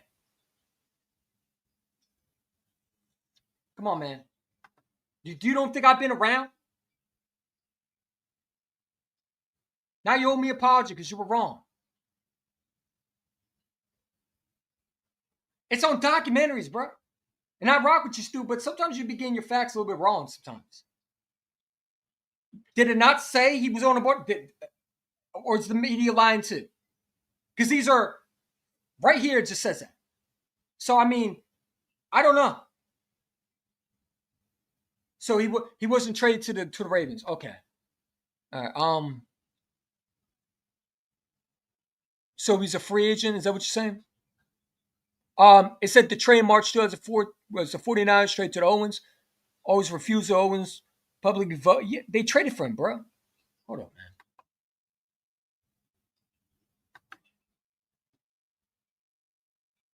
If I'm wrong, I'm wrong. But I believe the Baltimore Ravens traded.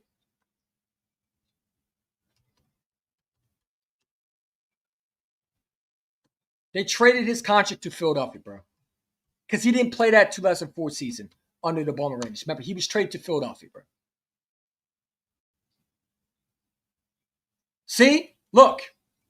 This is why, bro, come on, man. If you're going to talk football with me, talk football with me, bro. Terrell Owens was not traded to the Ravens permanently. He was part of a 3-team trade, which means he was traded to the Eagles, man. Stop it, man. Stop. Stop trying to question my ability to understand football. I know what I'm talking about. So essentially, he wasn't part of the Ravens, but technically he was because he was technically traded to the Ravens. The Eagles just got him from the Ravens because he refused to play, and the Ravens didn't want to deal with him. So they traded him to the Philadelphia. It was a 3-way trade, man. He was part of the Ravens. He just didn't want to play there, so the Ravens traded him that year to the Eagles that same season.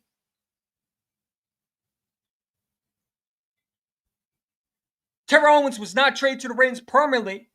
He was a Part 3 trade that sent him to the Philadelphia Eagles, but he ever played down for the Ravens. Yeah, so before he ever played down the Ravens. So technically he didn't play a snap for the Ravens, but he was still a Raven before the Eagles made the trade. He was a Raven, bro. As much as you want to say he wasn't technically so he wasn't part of the Ravens officially, but he still was traded to Baltimore originally. That doesn't mean he was part of it. I didn't say he was part of the Ravens. I said the Ravens traded with him, and the Eagles traded for T.O. because T.O. did not want to be part of it. Did I not say that? I said technically he was traded to the Ravens, but not technically, because the Eagles got him in that same year. I said that. Go back and read what I said. I'm sorry. Go back and watch what I said. I said that. But he was traded to the Ravens. And then he wouldn't play there, so they shipped him in a 3-way trade to Philadelphia. It's not like the 49ers traded him to the Eagles. No. He was originally traded to the Ravens. The Ravens got him from the 49ers, which is a technical trade. But he refused to play with the Ravens. And he had issues. And the Ravens didn't want to deal with it. So he technically did not play a snap for them, so they traded him to Philadelphia. But he was technically traded to the Ravens. But he didn't play for the Ravens, so the trade officially wasn't him being a Raven. He didn't play it for the Ravens. But he still was part of a trade by the Ravens. That's what I'm trying to say. So technically, yes, he was traded to the Ravens. But he didn't play for the Ravens. So they traded him to Philadelphia. But he was part of a 3-way trade, which technically means he was part of the Ravens at one point before they moved on from him. He just didn't play a snap. God, man, sometimes you got to comprehend things, bro. I'm not saying he was a Raven. I'm not saying that. But you're acting like the Eagles and the 49ers traded with each other. No, he's been on 3 teams, technically. He's been on 3 teams, technically. He was a Raven at one point. He refused to play there, but he was traded to the Ravens. And then the Ravens traded him to Philadelphia in that same year. It's not like they got him and said, oh, T.O., no, we're going to trade right to Philadelphia. No, they wanted him to be in the Baltimore, but he refused to play for them. And they weren't going to put up with it. So they gave him what he wanted, and Philadelphia wanted to get a receiver because they were forced to by Jeffrey Lurie because Andy Reid did not know how to not say, I need a receiver. He always said, I don't need anybody else. We got who we got. Remember? We got what we got. We don't need anybody. They were forced to go get T.O. because they needed someone to help McNabb. And T.O. wanted to play with McNabb. But he technically was a Raven at one point. But he wasn't playing them. He didn't play down for them because they traded him because he didn't want to play for them. That doesn't mean you're not a Raven. That just means you weren't part of the Ravens fully. But to sit there and say he wasn't traded to the Ravens is stupid. He was. He just didn't play for them. Hey, come on, man. So, I mean, in that case, J.J. Arthur-Whiteside wasn't traded to the Seahawks technically because he was cut right away, right? Come on, bro. Stop. Eli Manning wasn't drafted by the Chargers. The Giants drafted him, right? No, the Giants got him in a trade because he wouldn't play with the Chargers. But technically, the Chargers drafted him. He was technically drafted. If you go and type in who drafted Eli Manning, it says LA Chargers. I'm sorry, San Diego Chargers at one point. Phillip Rivers was drafted by the Giants. Was he not? Oh, yeah, he was, right? But what happened? They traded with the Chargers because Eli Manning did not want to go there. And he went to the Giants. But technically, he was drafted by the Chargers, was he not? It's the same thing. He said no. All right, bro. I'm not arguing with you, Stu. I'm not going to argue with you, bro. It says a 3-way trade. I don't know why you're arguing with this. Don't know why you're arguing. The original trade, I mean, it's right there. To the 49ers, to the Ravens for a second round pick. He was traded to the Ravens. Just because he didn't play a snap does not mean he wasn't part of the Ravens at one point. He was part of the Ravens, man. I didn't say he was a Raven fully through the season and the Eagles got him the following year. I didn't say that. I said that he was traded. The Eagles got him from the Ravens, which they did. What are we arguing about, bro? What are we arguing about? It was a three-way trade. So yes, he didn't play technically down for the Ravens because he refused to. But if he wanted to play for the Ravens, the Eagles would have never got T.O. Okay, it wasn't like the 49ers and the Eagles traded with each other and the Eagles gave up a second-round pick for T.O. No. Andy Reid was stubborn. Andy Reid did not want to go get a receiver. They had to force him to go get a receiver. That's why they got T.O. The 49ers did not trade him to the Eagles. I don't know why we're doing this, bro. I mean, you can have your opinion. If that's what you want to think. Hey, so be it, man. I'm not arguing with you. I'm not going to argue with you. Because at the end of the day, I just showed you that I was right. Technically, he was traded to the Ravens. It was a three-way trade. Like, what are we doing, bro? Like, come on, man. Jalen is at his best outside the pocket. He is. Jalen Hurts is one of the best outside the pocket, and the coach refused to use him. I said wrong again, bro. Like, Stu, like, okay. If I'm wrong, then explain me why it's a three-way trade. Listen to my words again. The 49ers traded him to the Ravens. The only reason why he didn't play for the Ravens at all was because he refused to play. If he didn't refuse to play for the Ravens that 2004 year and agreed to the trade, they would have kept him on the roster. They gave up a second-round pick for him. They didn't give up a second-round pick to just trade him to Philadelphia out of nowhere. He did not want to play for them.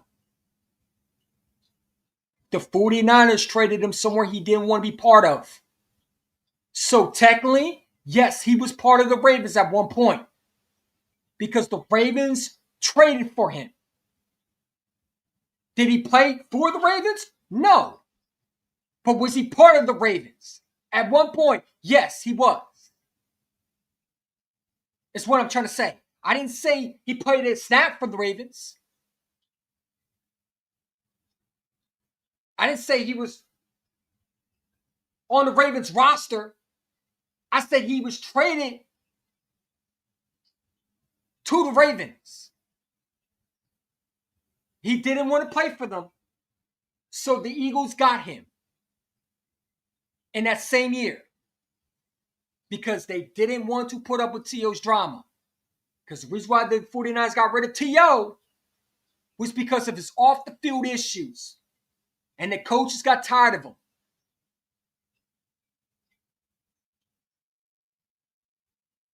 Mariucci, the head coach, I believe, was that coach for the 49ers. That's what I'm saying. I don't know why it's hard. I'm not sending you the link, bro. Because all you're going to do is argue with me. Argue with me about what?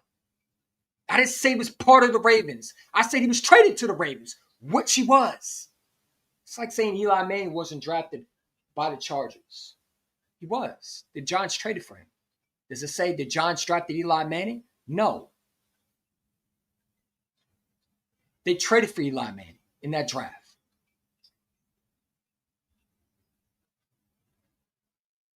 Come on, bro. No. We're not doing that, bro. Not doing that. And I know what you're going to say. You're going to argue with me. And I just don't want to argue right now, bro. Because what you're doing is you're disagreeing with me something I didn't even do. Like, did I say he was part of the Ravens? No. I said he was traded to the Ravens. Which then the Ravens turn around and say, hey, if you don't want to play for us, then we're going to trade him. Because why would we get a guy that don't want to play for us? T.O. did not want to play for us. Okay, Philadelphia, you want to go to Philadelphia? Give us this pick and we'll send you somewhere you want to go. It wasn't like the 49ers said, we'll trade you to the Ravens, and then the Ravens will trade you to the Philadelphia Eagles. No, it don't work like that. That's not what the plans were. The Ravens wanted T.O. because they were still Super Bowl contenders that year. I think they just won a Super Bowl previously, right? That was the 03. Weren't they 03? Weren't they in the Super Bowl 03?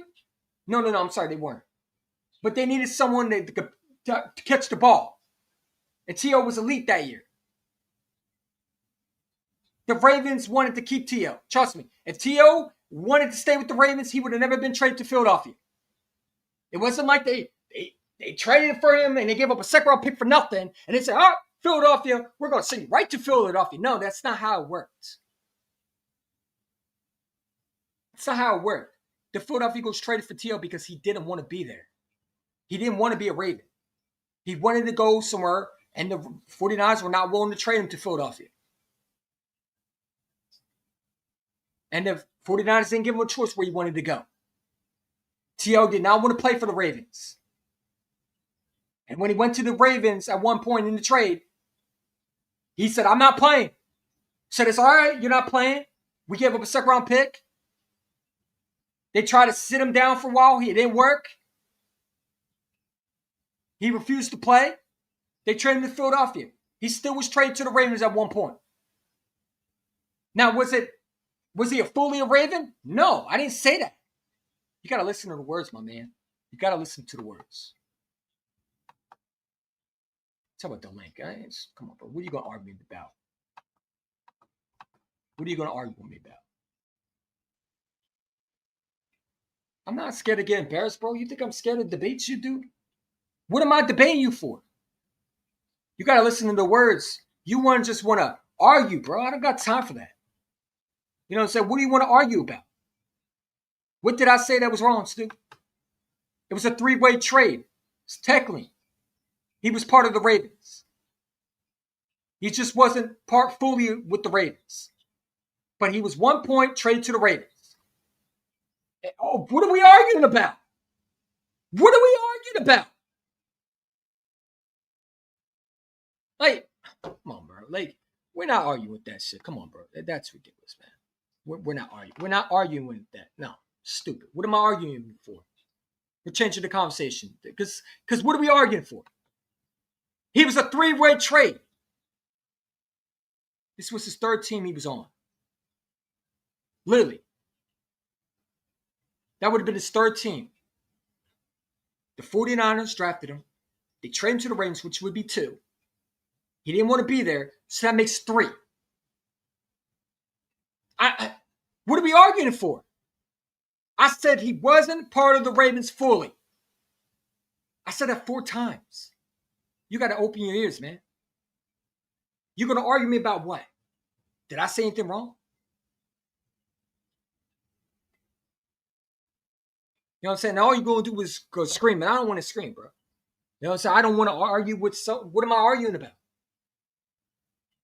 What am I arguing about? Like, come on, bro.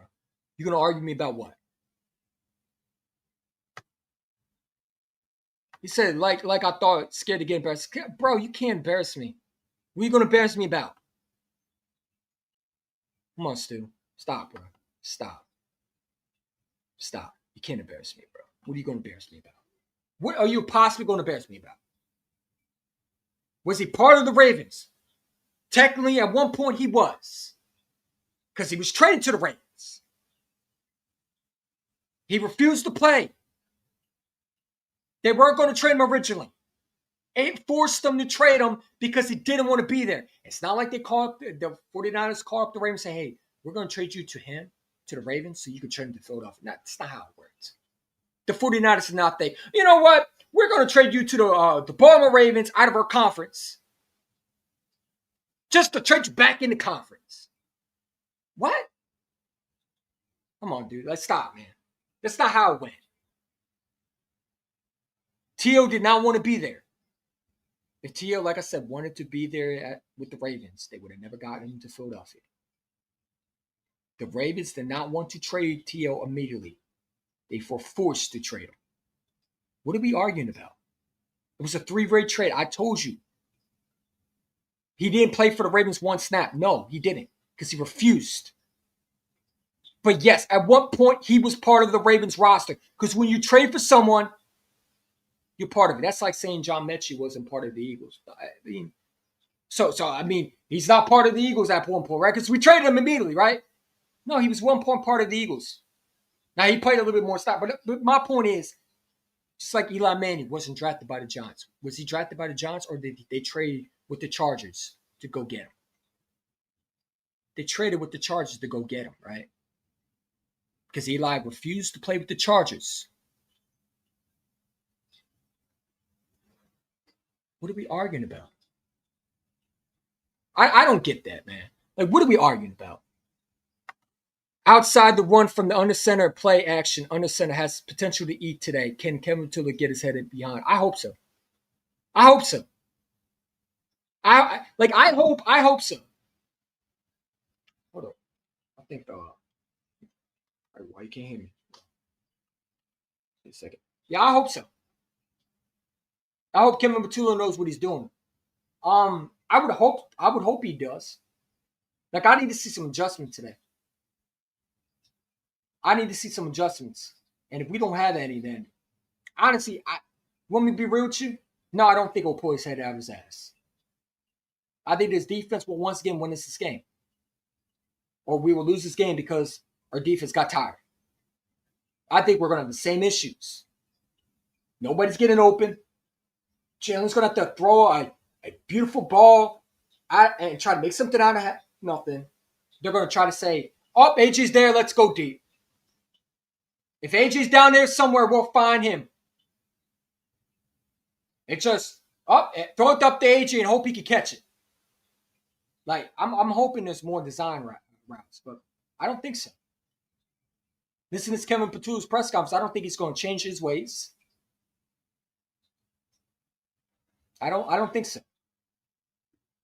I swear I don't want to see all inside zone from shotgun. But when Quinion Kenny, I'm hoping that's not the case. There should be no reason why your offense should be looking like this and we're in Week 12. But knowing the Eagles, they're not going to, knowing the coach staff from Kevin Patullo, listening to Nick, they're not going to do that. They're not going to change their ways. When they're 8-2, if you're an 8-2 head coach and offense coordinator, are you going to change your ways? No, because a smart one would, but not this one. Kevin Patullo is not a smart offense coordinator. He knows that he thinks he's the greatest coach. He thinks that he's done a great job as an offense coordinator. Kevin Patullo is a guy that doesn't hold himself accountable. He blames everybody else for his issues. It's always someone else's fault, not his. He's an immature child. Why would I think an immature child will finally start growing up? We got a 13-year-old running an offense. Mentally a 13-year-old and a 31-year-old offense coordinator's body. No, I don't think Kevin Patullo is going to change his way. I don't. I'm hoping he will. For my sake. But I expect the Eagles to do what they do. They're going to start out strong or they're going to start sloppy. And then we're going to get 2 good quarters of Kevin Patullo and 3 good bad quarters of Kevin Patullo. Or we're going to get a half a good football and 3 trash-ass, horrible design routes, horrible plays, trying to be too cute, trying to be too aggressive at wrong times. Make 1 good play, and the rest is going to be like, what are we doing? I hope that Kevin Patullo can find a way to keep it balanced today and actually show growth. That's my title today. Can Kevin Patullo as an offensive coordinator show growth? And his press conference has shown nothing like that. Why would I think he would make adjustments? He's shown none of that. He's shown none of that.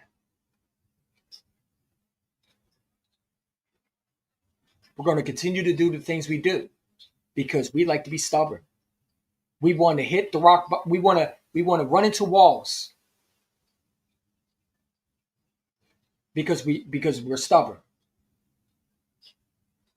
Oh, let's run into another wall. Run into another wall. Rather than not run into a wall and do the same thing over and over again, we want to continue to run into walls. Kevin Batula has shown nothing like that he's able to make his adjustments, able to change. He can't make adjustments. That's why we're struggling. Unless he's forced to by the players.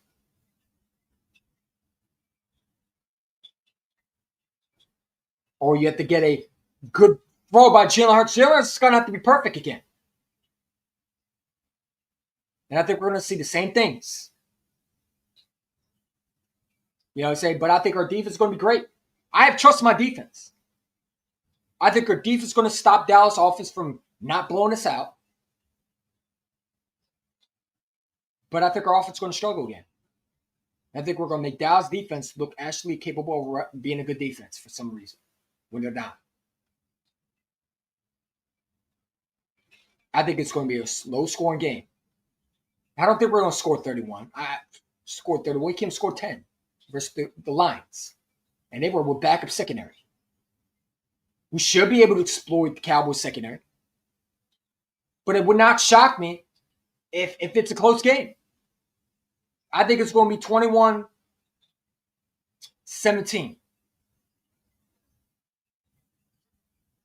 We're going to hold the Cowboys to 17 points today.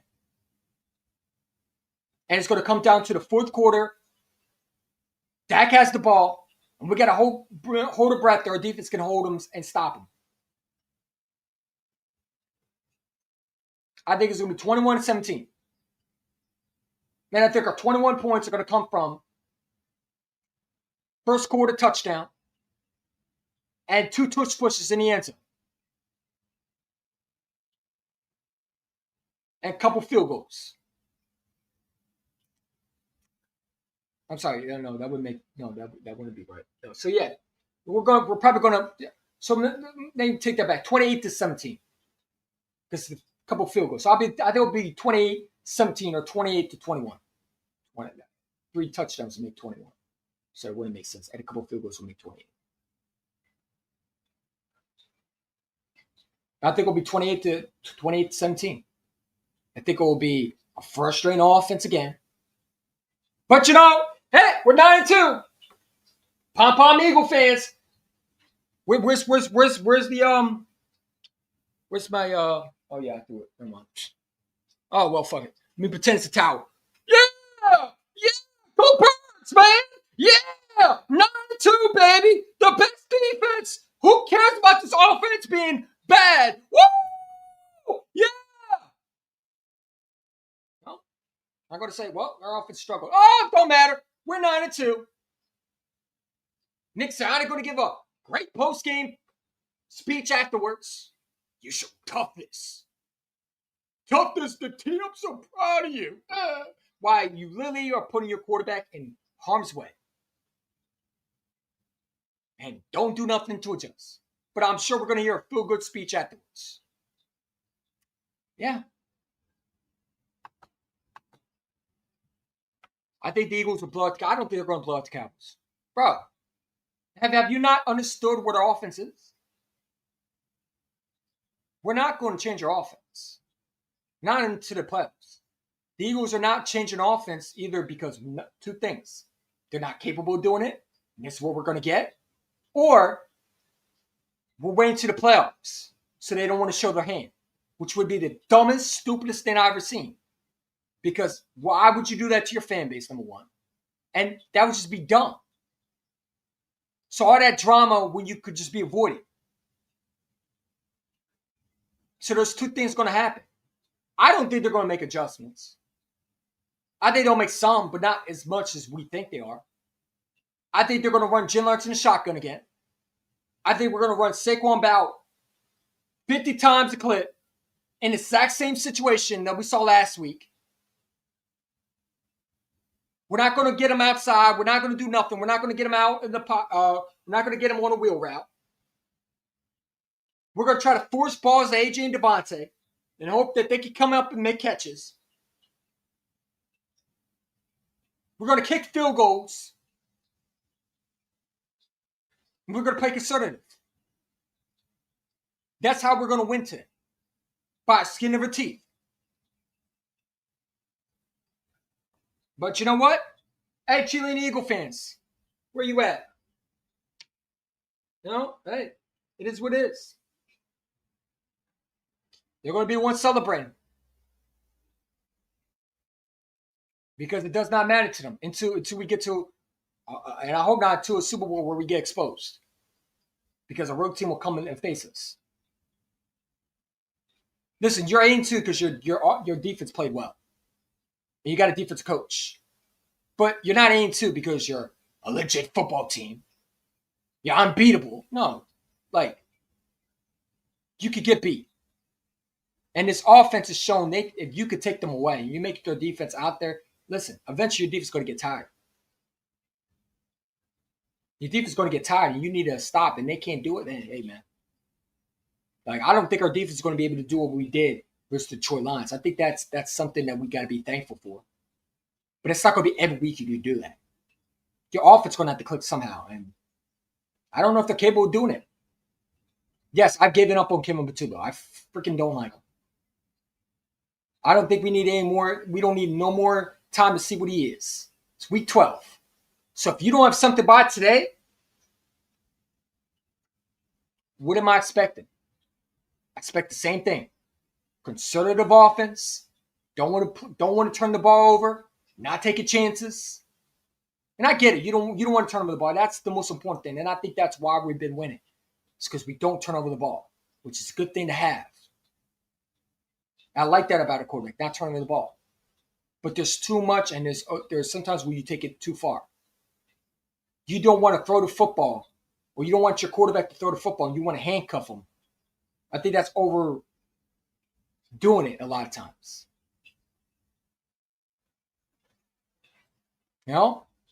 I'm not taking shots at Eagle fans. Hey, listen, if you think that we're fine, and I'm just overreacting, hey, we have a lot of different opinions. But I just don't think that offense has been good enough to win. Now, in my opinion. Maybe it's because people just don't see what I do. But I don't see an offense as Super Bowl caliber. I don't see that. I see an offense that's getting barely by every week because the defense been helping them. Not because they're good enough. Or they shocked everybody. We got 2 people here, 2 likes, man. Come on, bro. 2 likes. We got 2 likes.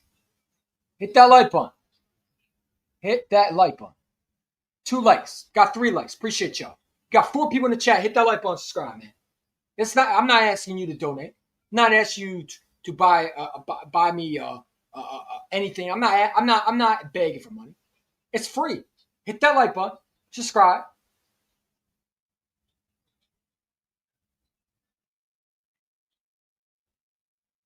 Let's go get this W. Hopefully our offense can make improvement. I want to see Kevin Batulo show growth today. It's the thing I'm looking for today. His defense is going to ball out. Like I said, I expect us to hit Dak Prescott a couple times today. I think we're going to get a strip sack. I think our defense is going to play well. I got us winning 28-17. I think it will be a tight game into the 4th quarter. Because the defense is going to bail us out. And a lot of people think that our offense is fine, but like I said, I hope so. I'm rooting for Kevin Batulo. I don't want him to fail. I want him to win a Super Bowl because if he wins a Super Bowl, he's probably going to get a coaching job. So I got to look at the positivity. You know how you soar away the drama, or you soar away A.J. Brown may not want to be here. You feed him the ball. You get your playmakers involved. You don't force things. You spread these guys out, and you let them go play football. You let them go have fun. You let Jalen Hurts sling that ball. You take the cuffs off him, and you understand what he is. You understand he's going to make mistakes. He's not going to be perfect. Your defense is good enough where if you turn over the ball, it is what it is. Don't understand with these coaching staff. I don't get it. Your defense is good enough where Jalen Hurts throws the ball, and let's say it was a good throw, and the ball gets turned over, or it's an interception, or something happens, your defense is good enough to get that ball back for you. Take chances. Make plays. Have your offense look actually capable of being ran. Not a high school football team, actually an NFL football team for once. Or a college football team. I'll take a college at this point. Anything better than a high school or middle school football team or a pee-wee football team. I'll take a college offense at this point. Can I get a college offense at least? Somewhat a college offense? A D2? No, like at least run a college offense. I mean, shit, I'll make more progress than what we had last week where we were just running a high school offense. Or was that a high school offense? I think it was a pee-wee offense, the way it would look like. We could just be playing complementary football. If we could just play complementary football, this team would be unstoppable. Yeah, I agree. If your offense is able to click, man, your defense playing the way it is, we're winning the Super Bowl. I mean, we win the Super Bowl regardless, but you're definitely winning. Because I don't think anybody's better than us. I said this all along. Our biggest problem is our team. We are the ones that are holding us back. If we don't win a Super Bowl, it's because of our coaching and the mental issues that we have with the discipline. Like the penalties, gotta stop. The undisciplined. Offensive line jumping off sides. Jordan Melodic, false starts. Can't have that. And that goes back to Nick Sirianni and his coaching. Guys dropping footballs.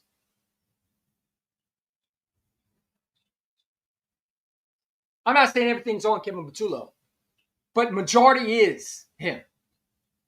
Because as a designer, as a play caller, your job is to get these guys open. You shouldn't be having guys just making plays because they're special. Or you have to make some incredible play to stay alive. No, you should be able to get designs where guys can get open, where you're able to create separation. And he doesn't. The designs versus the lines were absolutely piss poor garbage. Like the when he stopped on his route. Well, number one, it wouldn't matter anyway if he kept running. The defender was toe-to-toe with him. Okay? And let's say he didn't stop running or he didn't slow on his route. He's not catching that ball. I don't care. Well, he would have caught that. No, he wouldn't have. He would have never caught that ball. Because that ball more likely would have been either caught and then the guy would have caught him from behind. Now, it would have been a first down, would have been a big, huge yard. But again, you shouldn't rely on your A.J. Brown to get you a big play. No, your job as an offensive coordinator is to design big plays. I don't know why that's so hard for y'all not to understand. The offensive coordinator's job is to design plays so guys can get open. Not force guys to get open because you want to throw a big throw down the field to shut your receiver up. Because you don't like what you have to say. Well, then change your ways. That's why I say Kevin Patullo is the biggest issue right now. And Nick is part of it too. Nick needs to be held accountable too. You hired this guy.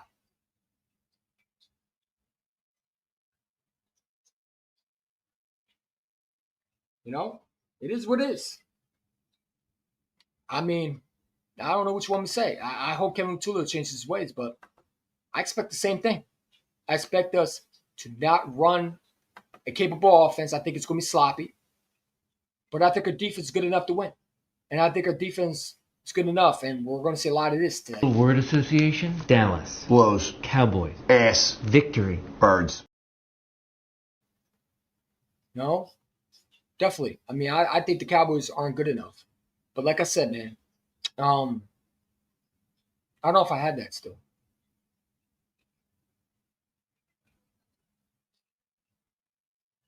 But this was A.J. Brown's press conference. And it just, when I listened to A.J. Brown and I listened to what he said, do I have that still? I don't think I have it. I think I deleted it. Oh, man. Oh man. I hope that he knows how to be better. And I'm hoping so. I'm hoping so. Have you gotten any wind on what's going to happen with Nick? I'm hoping so. I think that was Fletcher Cox when he trashed Jeff McClain. I'm hoping so. I'm hoping Nick and Kevin Batua could get this offense going. I just don't see it. I think the players are giving up on him. Not Nick, but I think they give up on Kevin. Not entirely on Nick. But I think the players are starting to give up on Kevin Batua and his ability to call plays.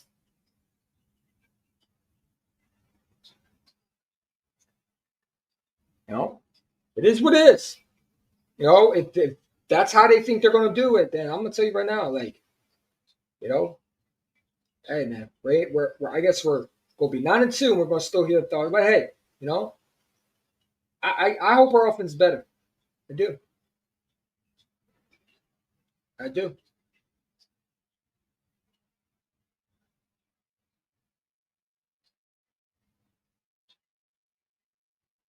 Devonta Smith didn't make it for personal reasons. I understand.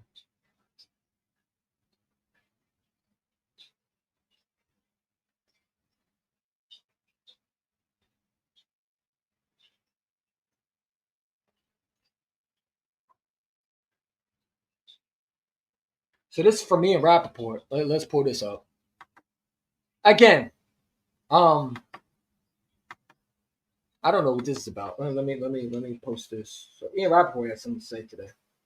This was 2 hours ago.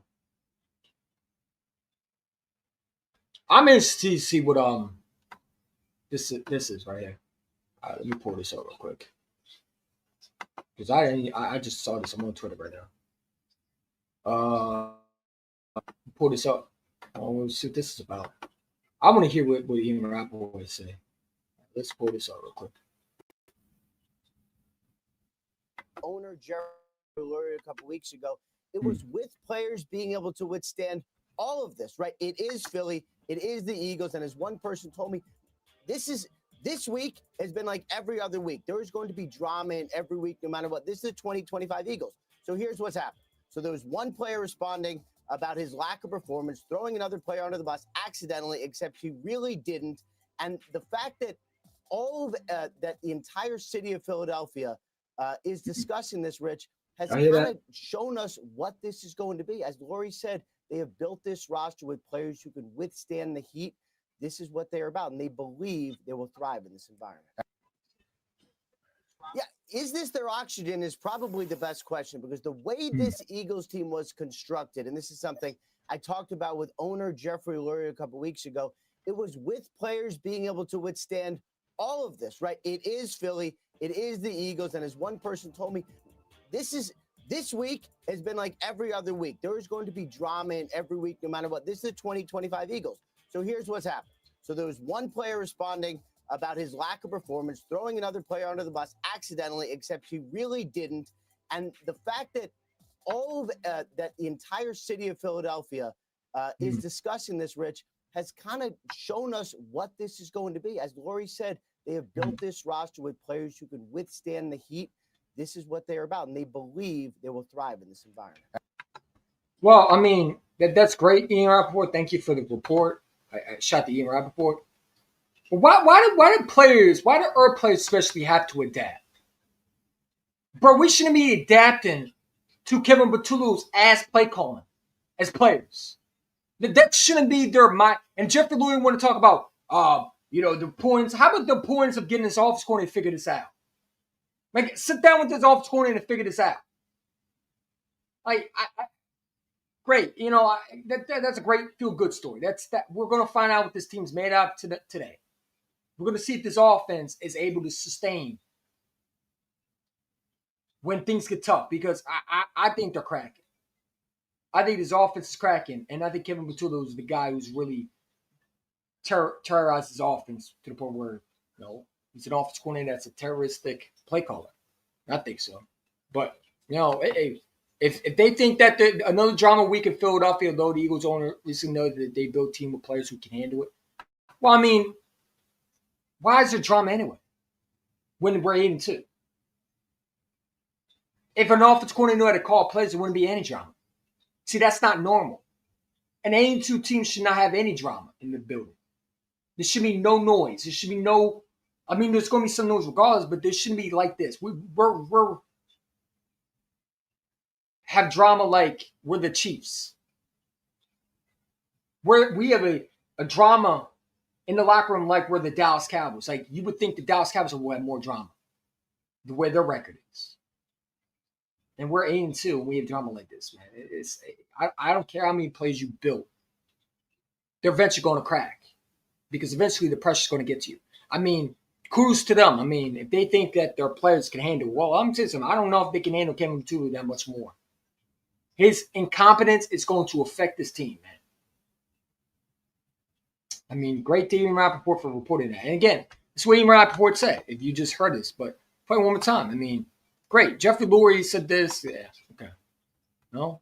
They think they have players in there. Yeah, is this their oxygen is probably the best question, because the way this Eagles team was constructed, and this is something I talked about with owner Jeffrey Lurie a couple weeks ago, it was with players being able to withstand all of this, right? It is Philly. It is the Eagles. And as one person told me, this. Well, who number one, Jeffrey Lurie for the last month should have hired an offensive coordinator that could be here for 2 more years. Now, this is what I have a problem with Jeffrey Lurie about, man. Why is it the players' problem to fix this? That's the coaching job. Is it not? That's the coach. Coach Nick Patullo. It's the coaching job. So things don't happen like this. Not Jalen Hurts' job. It's not A.J. Brown's job. Their job is to go out there and play football. It's not for them to handle the drama that goes in. No.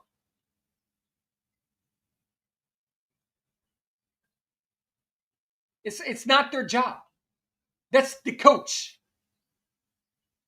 So I don't agree with that. I don't like Jeffrey Lurie, but I think his point should be the coach should be able to handle that. We got criticism because you stick as a play caller.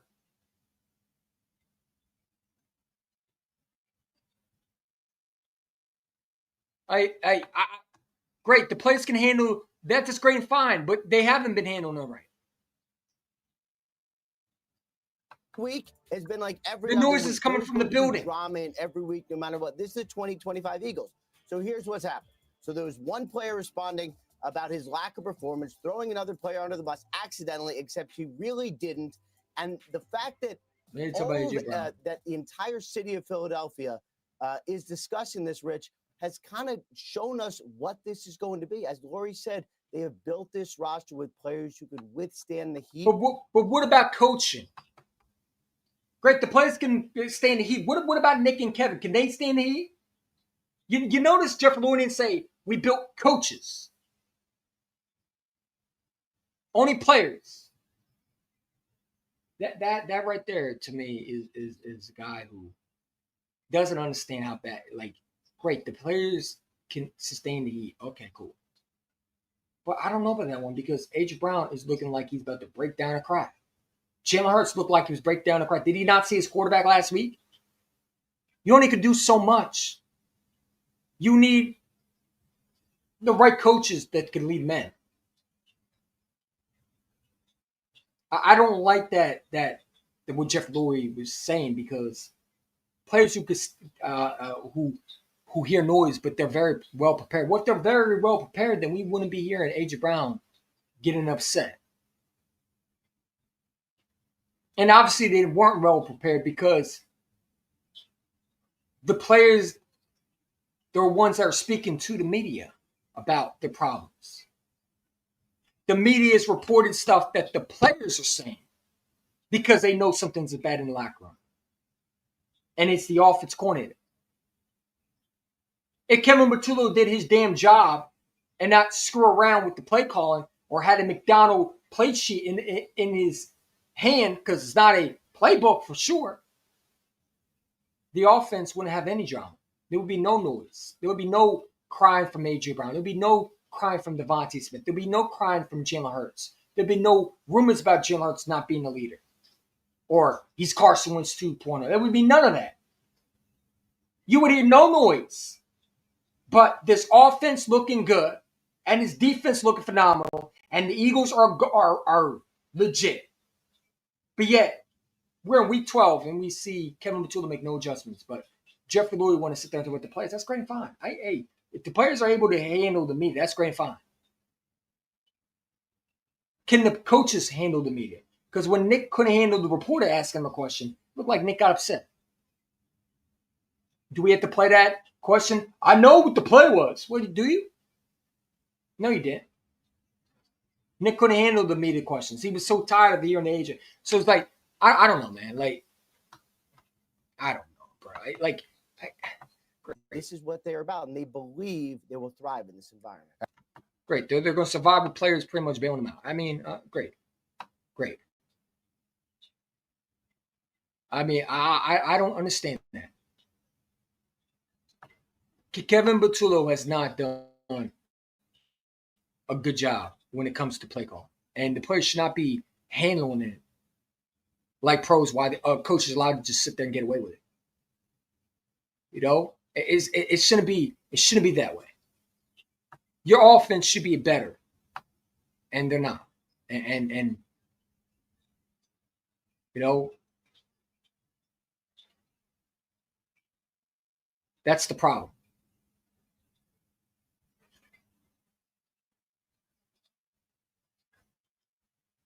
That's the problem. And great. Jeffrey Lurie thinks the players can handle it. Great. That's fine. Can the coaches handle it? When the pressure's on them, are they able to handle it? Nick has shown already he couldn't handle the 2023 season. He failed.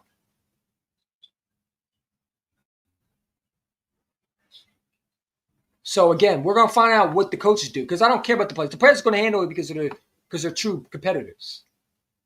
And I do think they can handle it. But, again,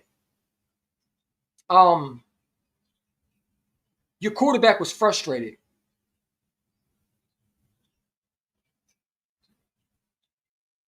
because they're not playing well and they know they're not. And the coaches are not doing anything to help them. Look at this idiot right here today, man. This idiot right here is an idiot. If they keep that straight, I'm tired of hearing this dude. Why do people clap at this guy, man? That guy cannot beat Patrick Mahomes and Andy Reid. He beat him in the Super Bowl. The only way they can win it is if remember. And this is why Dane will come on my channel because I got something for him. This is the same guy who did this, and he will never take accountability for saying this. But this is a guy who said this shit.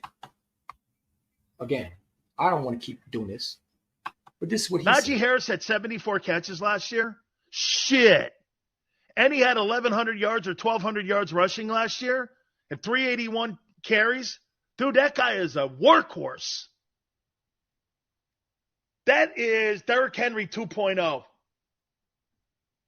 He had 74 catches and 1,200 rushing yards and 381 carries. Well, I'll tell you what, Pittsburgh, with the 30th worst O-line in the NFL, got themselves a gem with Najee Harris. I wanted Najee Harris on the Eagles. That's the guy I wanted in Philly.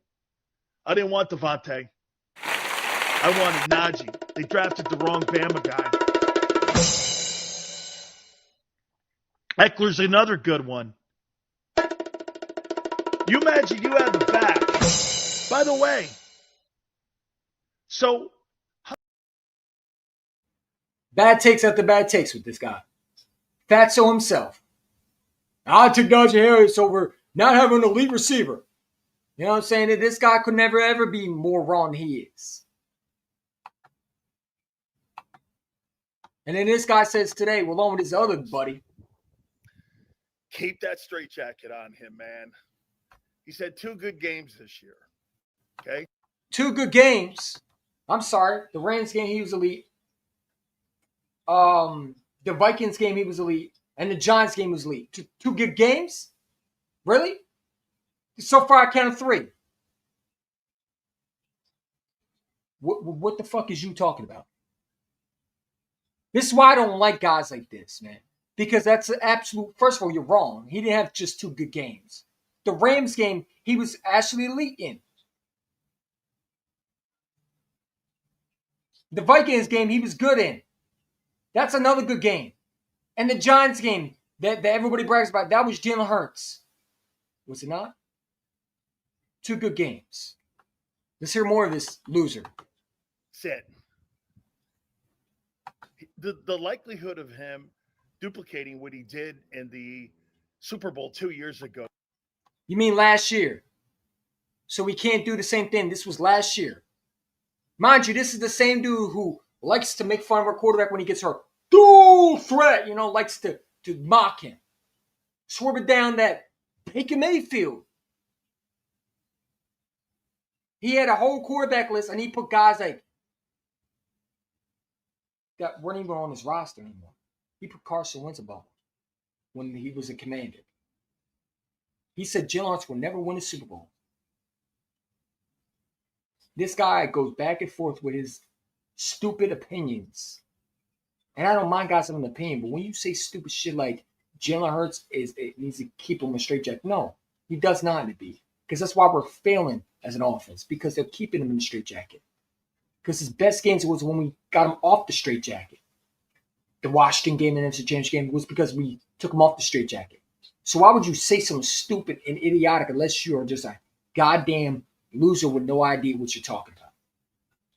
With your 3,000 fucking brain dead dummy / eagle pom-pom cheerleading McKee fans who have no idea what they're talking about. This guy just be saying the stupidest, dumbest shit every time, bro. And it amazes me how this guy has the platform, how 500 would go on his show every week and listen to this battle mouth. I don't know. I watch him. I watch 500, and it's like, bro, like he's baiting them. And listen, 500 can do what he wants. I mean, he's a grown adult, but I don't see the point of it, honestly. It was so highly unlikely. Keep the straight jacket up. All right, Mr. Know-It-All. Yeah, you're not a smart dude. This guy's a fucking idiot, man. And he talks the stupidest shit possible. Says the dumbest shit possible. Yet guys will still watch him. You sit in the comments and you will troll him, but you'll be watching him. You'll watch him. Why is that? Because you know damn well that this guy's a troll. But you'll watch him because you think he'll change. He'll never change his mind. He can never change his mind. Hold on. Like this dude right here. What's his name? Calls himself Coach JB. What is his name? The guy who, like, listen to this idiot. Listen to this idiot. Was really, really embarrassing.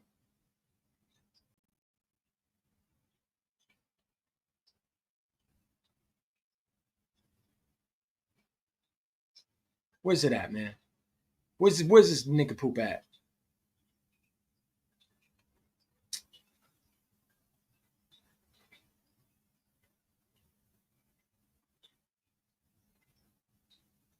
National Football with Dana Silly. You're a fucking clown, bro.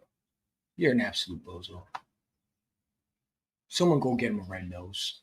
Well, where's this dude? Coach JB, whatever that goofball's name is. Just said the stupidest, dumbest, most idiotic. I posted him on my video a while, I think a week ago. I mean, all he does is, this guy, Mr. Expert. This dude right here, the idiot. The stupidest clown I've ever heard in my lifetime. This guy should not talk football ever again. Never heard of this dude. This is a white because at the end of the day, he don't throw shit on time. I'm just telling you, I don't know if it's sustainable long term because he is not. I don't know if it's sustainable long term, like the white hate casual idiot who don't know football. The typical dumbass who don't know football. This is the definition of a Jalen Hurts hater. Got the hat backwards.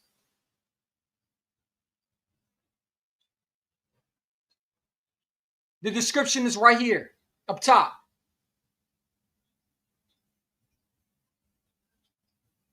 The typical dumbass who don't know football. This And dude right here. precise, accurate quarterback from the pocket, and he definitely has to get everything he throws and completes. If you notice, and I got the, Everything he throws, what do you say? Incomplete?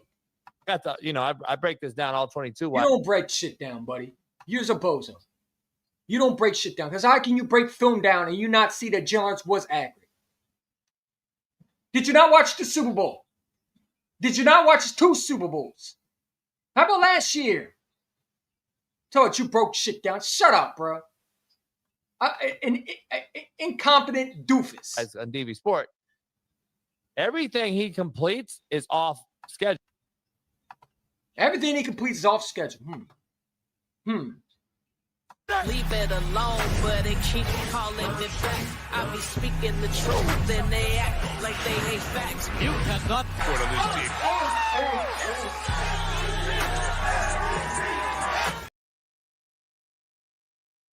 You were saying?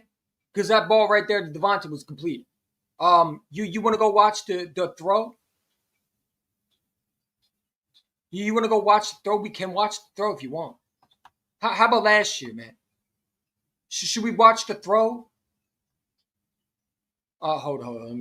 Let me show you. Which one was it? Oh, this one right here. It's going to be 3rd and goal here for Philadelphia at the 4-yard line of Washington. Hurts on the gun. They go to a pistol. Hurts is going to throw. He's back. He fires. He completes it. Touchdown! A.J. Brown. That was incomplete? I told him I'd debate him too, by the way. He has to respond back to me because you know you will lose. Anytime these guys be saying, because he posted on his IG, I'll debate any one of you Hurts hate. Oh, cool, debate me. I would love to school your stupid dumbass. I don't care how old you are. You're an idiot, bro. To sit there and say he don't complete anything is a hater, bro. It's an absolute hater, man. You don't gotta like Jalen Hurts. I'm not saying he's always perfect, but to sit there and say that he's not an accurate quarterback who makes good he throws nothing good in his lifetime is a goddamn joke and a lie. You're lying. Just to press your boy Dan Celia. 2 idiots who don't know what they talk about. Huh? Go look at what he does on schedule. Won a Super Bowl MVP. Been to 2 Super Bowls.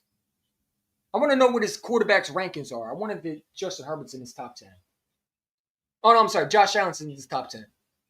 I'm sorry. Jared Goff might be in his top 10. It probably won't be Jalen Hurts. He'll probably have Lamar. He probably has Bo Nix. I'm sure he does. Right? Because Jalen Hurts ain't in his top 10. I can tell. You can tell by these haters, man. They don't like him because... Show me some clips where he drops back, hits his 5th step. Last year, should we put the numbers? Because this is where I would get him at, man. This is why I love the numbers. Really? Interesting. Why do they do this every time? They just fall into stupid holes, man. Okay. Well, explain to me why 45 is, well, probably more wins now. But this was last year. Okay. And last time I check, this is what he did. I mean, if he was so inaccurate, again, this is what he was doing. How is he so inaccurate, yet he's putting up these numbers? Huh? This is why I don't like these people, man. They lie. They're lying. He's so inaccurate, right? That's what they keep saying. He's so inaccurate. Well, if he's so inaccurate, Mr. Expert, then how's he putting up these numbers? Because that's all I would say to him. How did he beat Mahomes if he was... Because you don't beat Mahomes unless you're accurate.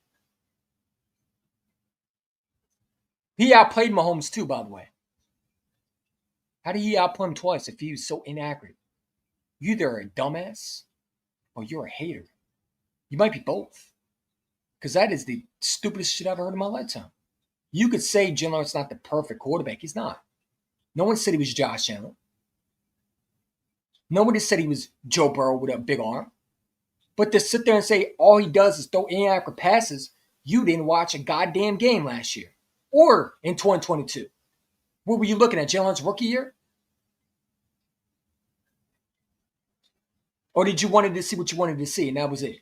You saw 4 games of him when he struggled, and he said, "Oh, I made my decision." Guys don't watch football. They don't watch. They don't watch the games, man. I'm convinced they don't. Because if he's so inaccurate, why is he putting up these numbers? Huh? Okay. How come he's doing this if he's so inaccurate? Huh? You can't be inaccurate with 2 Super Bowl appearances. It don't work like that, bro. You can't do this if you're inaccurate. Shut up and sit down.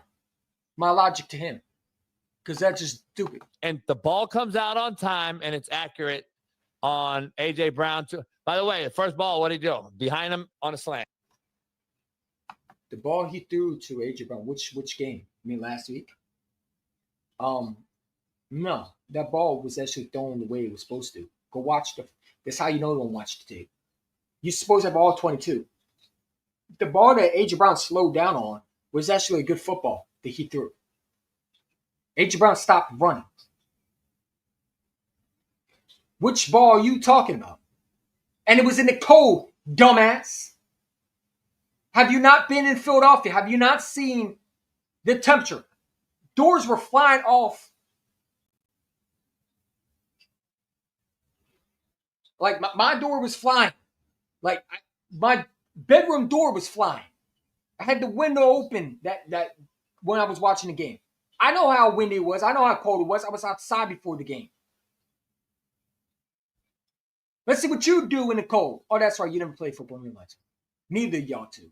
You played one NFL snap and then you disappeared. These 2 nincompoops, man. And I watched this guy. This guy always gets clowned by both of them get clowned by their guest. This dude, JB, I watched him with one of those guys, and he swerved down that. What did he say? He said that, he had the stupidest opinion I've ever heard in my lifetime. He said something like that Bo Nix is literally the worst. Oh, what did he say? He said, what did he say? He said Bo Nix is the worst quarterback, and I would trade him, or I would cut him, or I bench him. And then one guy was like, "You would bench Bo Nix after just having one good? This is his 2nd season." Like, he just had one of the worst takes I was watching. I'm like, bro, are you serious, man? His takes are terrible. The dude up top, the one who's trying to give our opinion about Jalen Hurts. If he throws it out here, because A.J. route. Like he knows how to play quarterback, bro. You never play quarterback until you never play quarterback. You understand when you play outside in the cold in Philadelphia, that football is hard as a rock. You might not have played football in Philadelphia, but that wind was strong versus the Lions game. How the hell would you know where to throw the ball? You've probably never been in the NFL.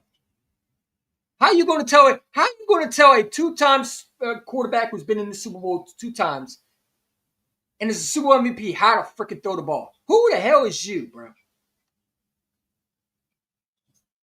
I would love to clown this guy right on top, man. I would Beat the shit out of the corner, and No, he didn't beat the shit out of the corner because the corner was still on him when Jalen Hurts delivered the football.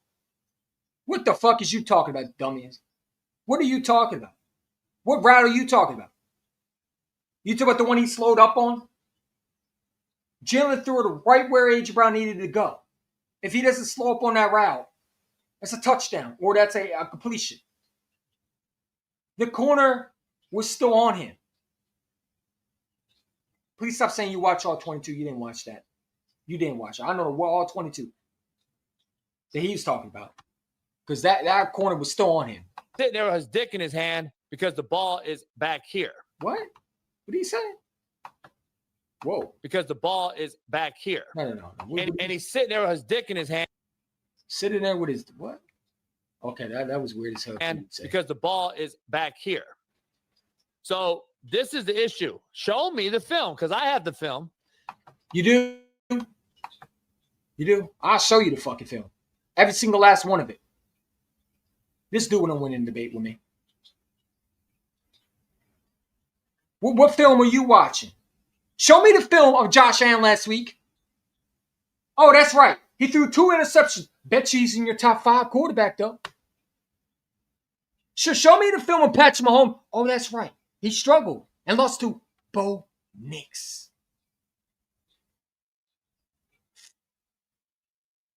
Bet you in your top 5, though.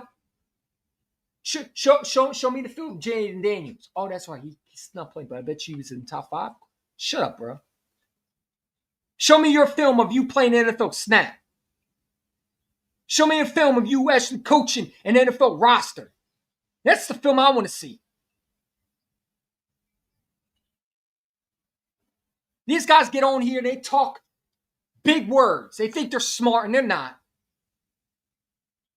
Because I can already tell how I can out-coach. You talk about film, bro. Did you watch the games? You saying that's the worst freaking take I've ever seen, man. Did Jalen Hurts play good last week? No. But to sit there and say that he throws nothing on time is a goddamn lie. Because all I got to do was pull up one of those tapes, and that was the year we went to the Super Bowl. 2 times. You want to pull that? We can pull that tape up. You won't like it. Oh, I would have fun with this guy. Which tape you want to bring up, sir? How about the Vikings game? Tell me those balls weren't accurate. What about this throw? Hold up. I got you one. I got you one. Which one are you talking about? Which one are you talking about? We talk about this one? Which one? Hold on, let me take them off real quick. Let's take them off real quick. Which one? Hold on, my fault. Give me a second. I think it's this one. Hold on. Where's it at? Did I download it? I think it's this one. There we go. Ready? That's inaccurate? That's a piss poor throw? Sound like someone don't know football. It sounds like another idiot don't know what he's talking about. What an idiot, man. And I'll break it down with any of you fans. Okay, break it down with me. Please. I would love that. I already put one in the ditch already. Don't make me put another one in. I told him on IG, hey, you want to debate me? Come on, asshole. Break the film all you want, then I'll break the film how bad the route running is. I'll break down the film how you don't know what you're talking about. Please, someone tell them on Twitter, come debate me now, man. We can break down the film, burn all the film you want.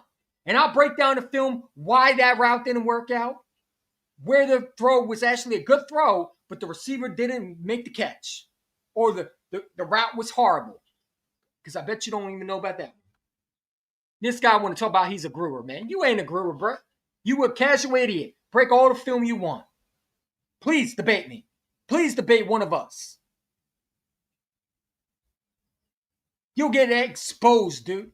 You better off staying on Jacob Media than try to play with someone like me. Because I will expose your little ass. Your old wrinkle, hating, goofy ass. Your 40-year-old, white, casual head ass. Look like you never coached a football team in your lifetime. You call yourself Coach JB. You've never been a coach in your lifetime, clown. Shut up. You've been unemployed coach. That's why you're on here talking stupid. Please debate me. One of us fanboys. Hey, I'm a fan of Jalen Hurts. Come debate me. Tell what you watch film, man. Get your bitch ass on, bro. You never watch film in your life. Boys in the chat. And I would love to show me that I don't know what the fuck I'm doing. You don't know what you're doing. You don't know what you're talking about. We just watched the whole video. Please tell them to come debate me now. Bring up the film so I can break down why you're wrong. Again.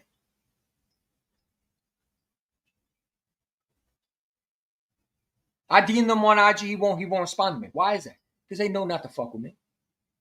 Because I said, hey, clown, you want to do it now or you want to do it next week? This ain't Dan Silly going to let you just talk around. You ain't just going to talk on my channel and then you're going to say, no, I'll correct you if you're wrong. Because, again, the throw to Devontae Smith is a perfect example of what I've been talking about. Where's it at, man?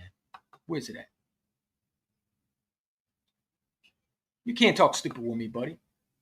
You can't talk stupid with me. Because that throw right there was a dime. A dime, dummy. I don't care about your freaking film. How about that throw? Was that a good throw or was that inaccurate, according to you? Let's watch it one more time. Look at that. Beautiful dime. A dime. Shut up, Woody. He can't throw the ball, man. You just coming out with another casual dumb take. Another Twitter troll, bro. Where did they find this knucklehead at? These two knuckleheads. How do they get views, man? These guys are idiots, bro. Because at the end of the day, he don't throw shit on time. He threw shit on time just now. What is you talking about? That's a dime. You stupid mutant. Bad taste, man. Don't throw shit on time. He threw one right now. Please make my guess, man. Come right now so I can school you. I'm tired of y'all. He don't throw shit on time. That's a horrible take, man. That's a horrible, disgraceful, distasteful take, man. Don't throw shit on time. I'm sorry. Have you not watched Jalen Hurts? Would you watch 4 games of him? Jalen Hurts throws a lot of dimes on time. What is you talking about? That last year he was one of the best deep throwers in the game. I could pull up so many tape right now where he threw dots, man. Casual idiot, bro. Talking out of his ass. Another losing ass, white casual, because I bet you won't criticize Josh Allen when I bring up what did Josh Allen look like. No, I don't want to talk about it. No, I'm going to talk about it. Because we're going to talk about we're going to talk about all these quarterbacks. Did Josh Allen look accurate last week? With those 2 interceptions? Oh, okay. Such a stupid ass fucker. And everything is basically off schedule, meaning he escaped. Really? Because that throw right there wasn't off schedule, dummy. That was a good throw. He stood in the pocket. He delivered a dime. Again, if you're going to throw context out there, at least be really smart with what you're saying.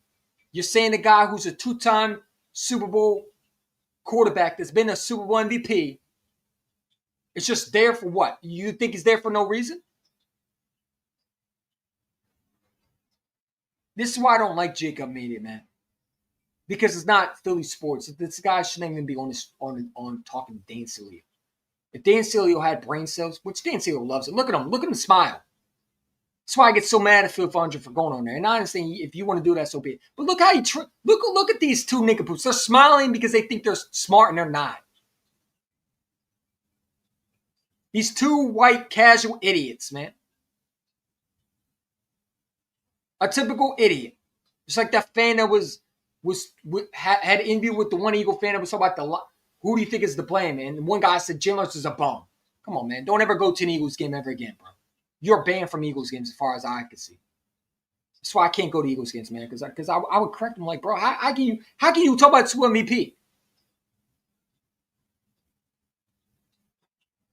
These idiots right here, man. These 2 jerk-offs, bro. Making love to each other, Gets man. on the run, on the edge, and he'll make a big play, and he'll ooh and awe you because he got out of the pocket. But Oh, you mean what he's supposed to do as a quarterback? Yeah. How dare we supposed to be happy that a quarterback made a play? Oh, I'm sorry. Isn't that the quarterback's job to make plays? You guys are idiots, man. Get this fucking bozo off my fucking screen, man. Bro. This guy would not be able to last with me. You're an absolute buffoon. Fucking bozo. This dude right here is a fucking bozo.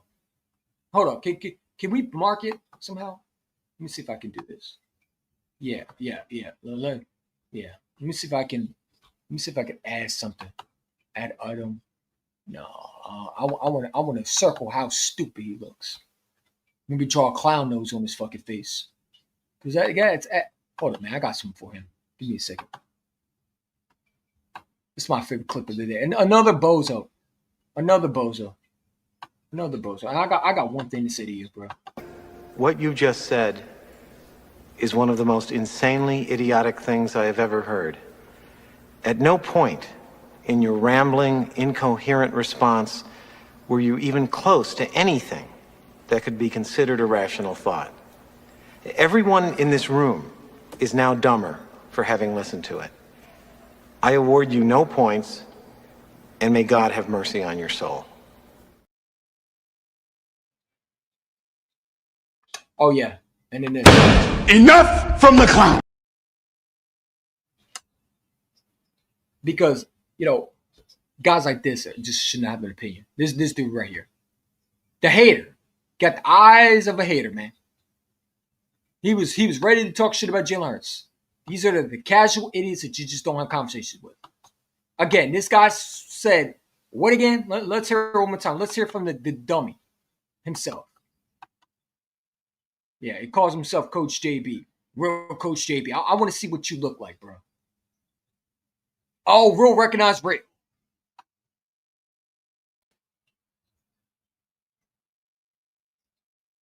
This guy is, what is he? What is his takes again? Look at this. This is the guy I'm supposed to listen to? Come on, man. Get your bitch ass on, bro.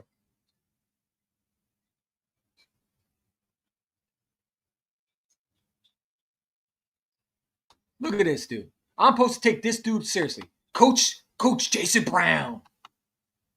Come on, bro. You've never been a fucking coach in your lifetime. Coach of the year. Who is that? Who is that, bro? Who is that, bro? Get your bitch ass on. You a high school football coach. You a high school football coach. You want to talk football, man. Who is you, bro? Who is you? What credibility do you have to speak on a Super Bowl MVP? You have no credibility than Dan Celia. I love how he calls himself Coach Jason Brown. Another casual idiot. Probably got fired from his job because he didn't know how to coach an offense for real. Hates black quarterbacks who are successful. Those are the guys, man. Those are the guys right here. Hold on, let me see if I can debate them. I don't give a fuck about creating the passcodes. Shut up, bro. Hold on, let me see my DM. I'll debate you now. Let's go, Tinkerbell. I'll school your ass right now. You can't talk football, man. We can do it now. Shit, I'll set it up. I'll coach your stupid ass.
There you go.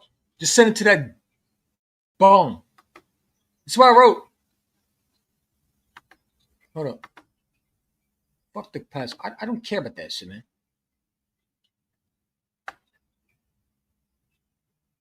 I don't know why it's doing that. Fuck out of here, man. Probably 0731. What is it?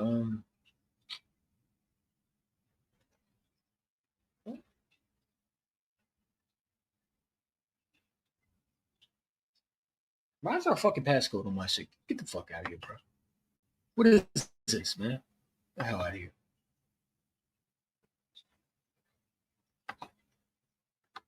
One, two, three, four.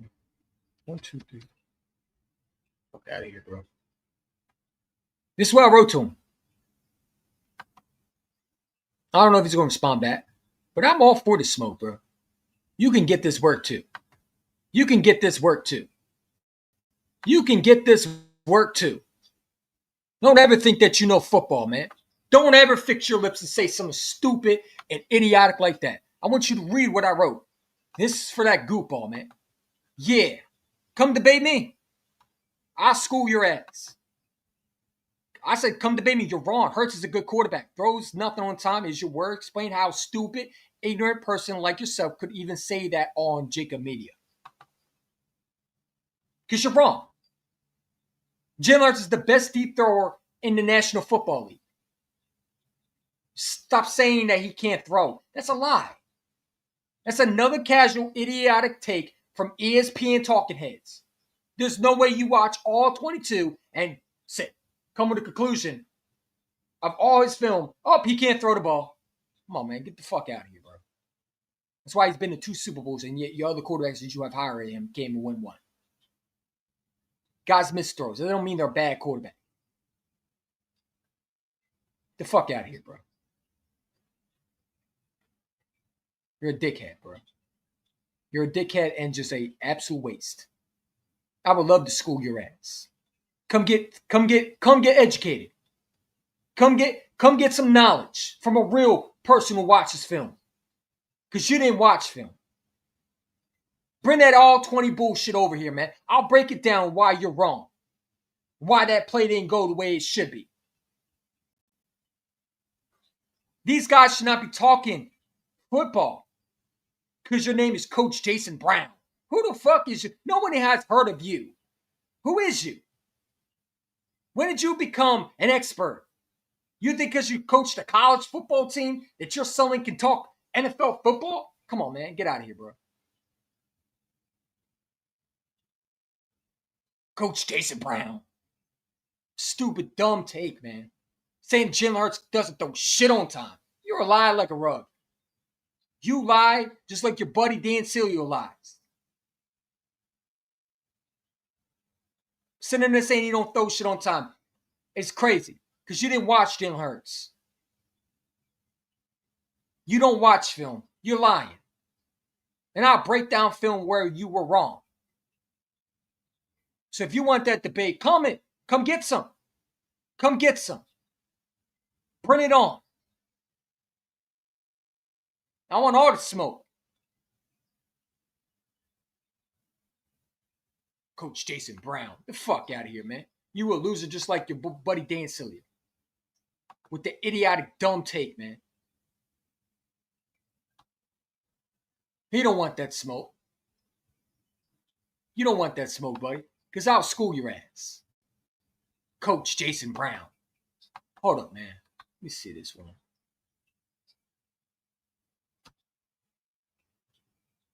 Let's see your record, bro. I want to see what you look like. You're gonna take personal shots. Let's find out what you are about, bro.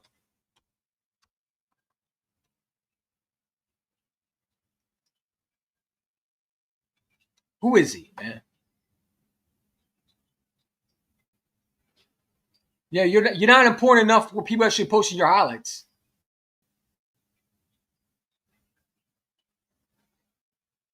Yeah.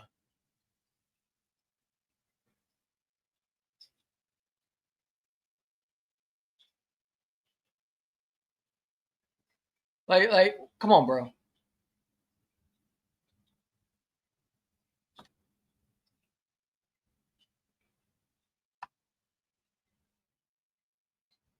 All of it is mostly politics, man. So he's just another idiot.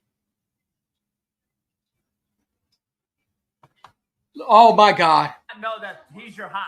Throw the back. Overrated. What a stupid idiot. This who we have to listen to? How do you not know that he's your hot? Did you not see the defense? this is the guy who wants to debate? I mean, what do you want him to do? Overrated. Another motherfucker overrated. He's overrated because he took a sack. He took a sack because of blitz. Yeah, I'm supposed to take this dude seriously in the debate. If he loses to fucking Skylar Thompson or whatever the fuck this guy's name is for the Dolphins, he should be fucking taking money away from this motherfucker. Josh Allen, overrated. Jesus Christ, man. Another casual idiot. Mahomes, overrated. All these motherfuckers are garbage. Yeah, good thing you're not a coach.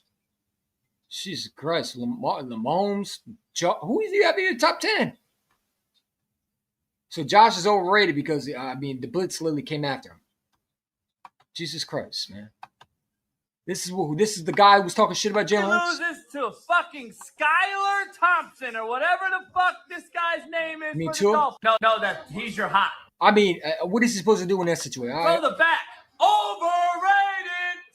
Another motherfucker overrated. Bro.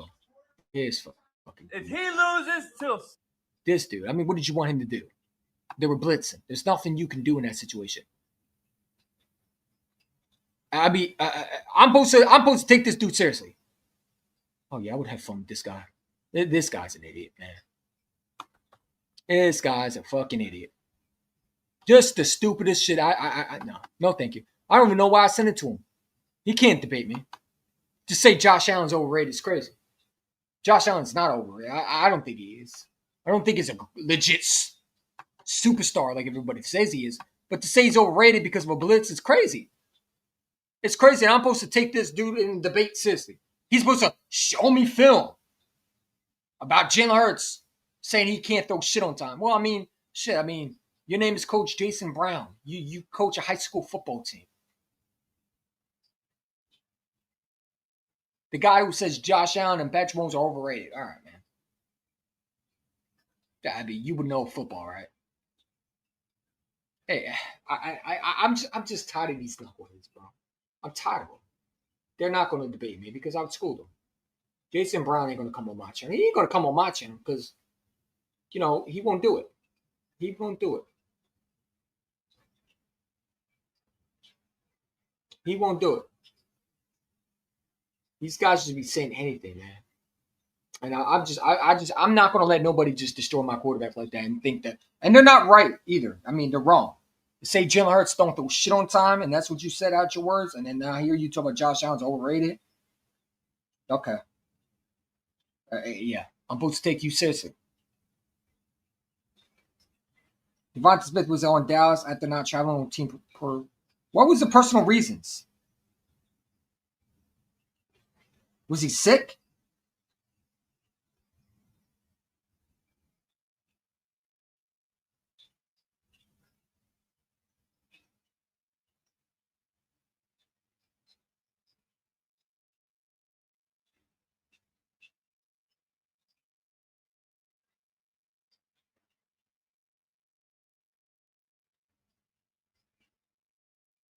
Was he sick or something like that? Like, why was Devonta Smith traveling personal reasons? What was the personal reasons? What was the personal reasons? What happened? Well, why would he travel? I don't get that. Okay. So he didn't travel with the team, so he took his own. So he's just going to go on his own, I guess.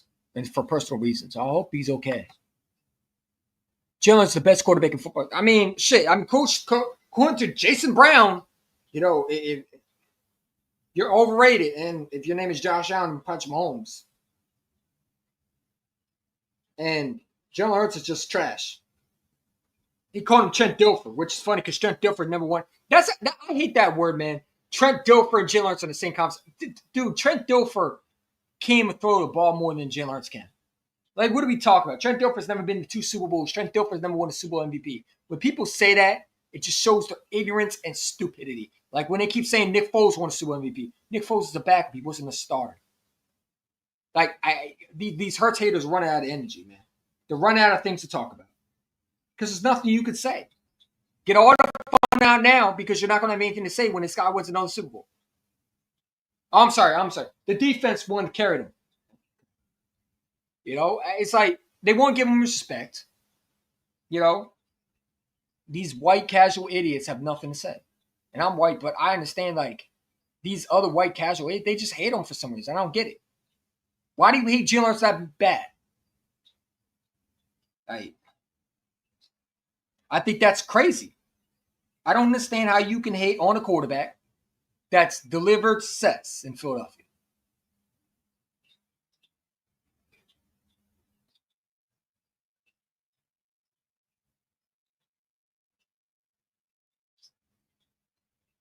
It's just the truth.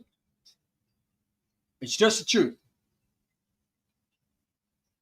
I don't know how you can sit there and say he's overrated or he's not a good quarterback. I don't know how you can say that. I don't think Jalen Hurts is overrated. I think he's a bad offensive coordinator named Kevin Patullo. That's holding him back. You sit there and say Josh Allen is overrated because he got blitz on a literally a blitz. It's crazy. You just don't watch football. Because Josh Allen ain't overrated. Might not be a great superstar quarterback like everybody claims. But he's not overrated. I don't think he's overrated.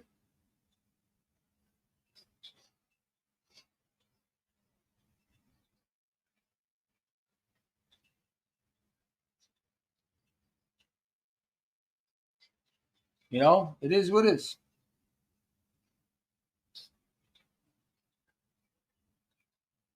I don't know why. I don't know. Kevin Batul's holding him back. I agree. I think KP is holding him back, man. I think so.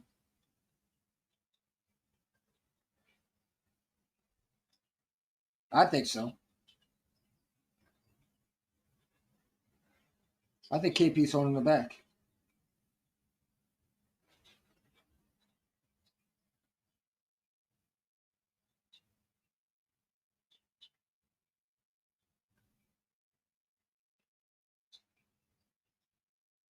I think he's definitely holding him back, bro. And I think it's crazy.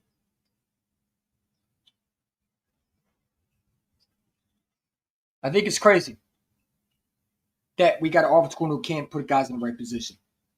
I think it's unfair. And I think people blame Jalen Hurts are just weird. How can you blame a guy who really his offensive coordinator is holding the back? There's nothing he can do.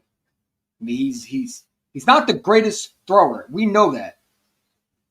But to sit there and say that he's trash or he does nothing on time, come on, bro. Get out of here with that. That's dumb.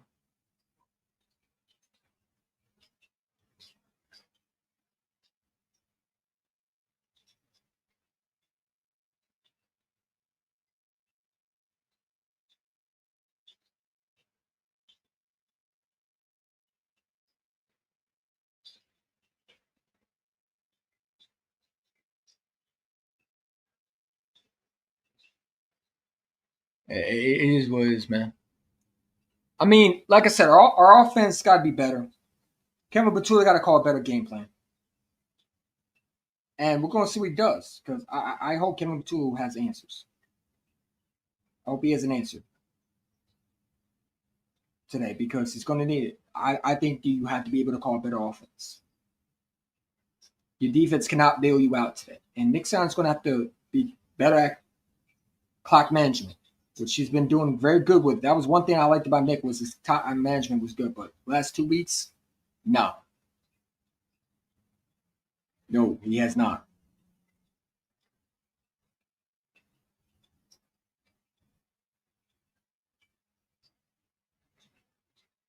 No, he is not. And that's just what it is.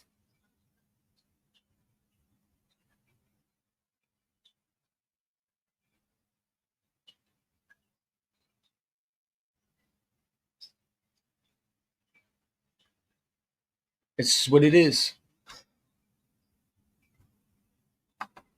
I just think This offense got to be better, man. And I'm hoping. I'm hoping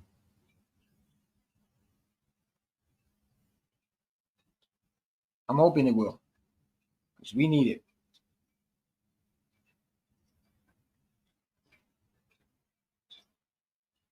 We need this offense to be better.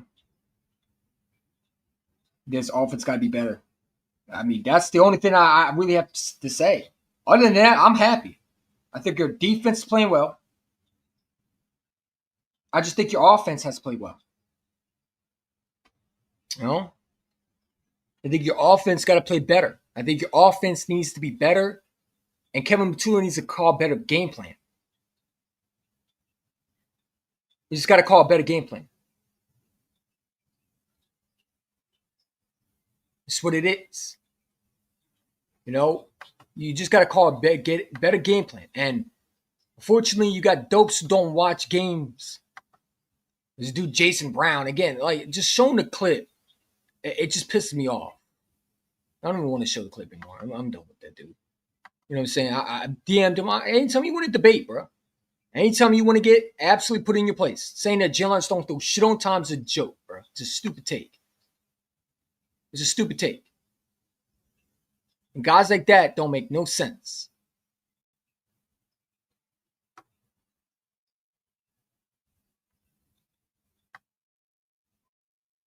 Guys like that don't make sense.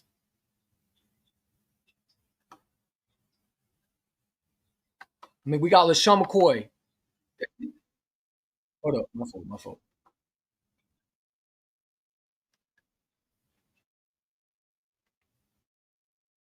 Hold on.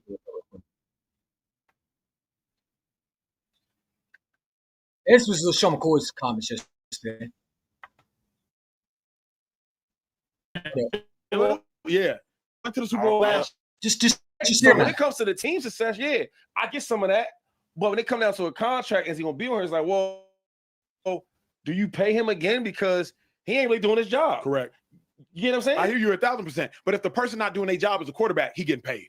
We've already seen Jalen Hurts get paid. You think he gets paid again in Philadelphia? Yes. Because, bro, think about it, 2-5. I don't know, dog. Eagles went to the Super Bowl. Yeah. They went to the Super Bowl last year. I don't know, dog. Plus Super Bowl MVP, 2-5. We went to See, like, I'm comfortable in my own skin, so I can be honest. Hey, what world? Won last year, but yo, the running back. What world is this? Is this an educational conversation? They're actually having a conversation about if Jalen Hurts going to get paid again. It's Sean McCoy, man. Again, this dude has been absolutely horrible with his takes lately. Absolutely horrible with his takes. Why would you sit there and say something so dumb? It's stupid.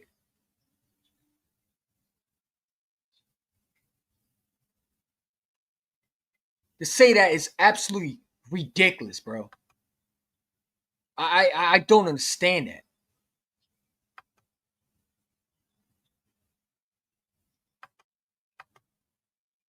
I don't understand that, bro. Like, how can you be this ridiculous with your takes, man? Hold on, I'm trying to show you. What are we talking about, bro? Had like 2,500 yards. Yeah. Like hello. Y'all hear it? The best running game by the far. defense was nice. Yeah. Okay. So when you want to break this thing, let's really break it down. If you want to talk this talk, let's talk. Because I love my team, but I can be honest too. You sure about that one? As much as you give him all the credit, and I ain't mad at him because he deserves credit. Jalen Hurts is a really good quarterback. Then why the hell would they not pay him? It's funny how you just leave out. My man had 2,500 yards as a running back. You just said they're not going to pay him again with a really good defense. The reason I gotta not leave it out, but is at the end of the day, in the biggest games, Jalen Hurts played the biggest. But you gotta get there though. You gotta get there, yo. Oh my fucking god, bro! What is this? What is it? Skip Bayless? Too bad he has to get there. We're 8-2. We're 8-2. We've been to 2 Super Bowls. What do you mean he hasn't got there? He's been there twice and won one. The the common sense does not make any sense. Like, there's no common sense with this conversation. They should really have no point of talking about this. Jalen Hurts will get paid because he's been to 2 Super Bowls. And if they don't get back to Super Bowl, he's still going to get paid because it's not going to be his fault. Come on, man. We really having a conversation, bro? The Chiefs say, you know what? We're going to let this guy right here beat us. And he beat him. But you got to get there, though, Acho. You can't just show up in the Super Bowl? Man, I didn't know the season was over. Is this Lamar Jackson? Last time I checked, Jalen's been to 2 Super Bowls. That's something you say about Dak Prescott, which the quarterback. But my God, man, give me a fucking break.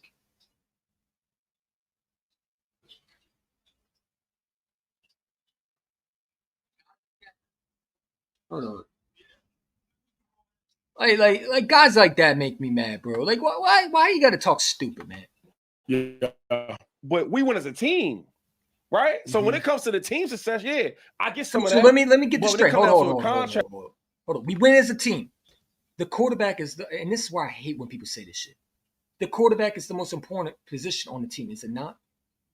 So, in your words, Tom Brady didn't win no Super Bowl. It was the defense around him in 04 and 03.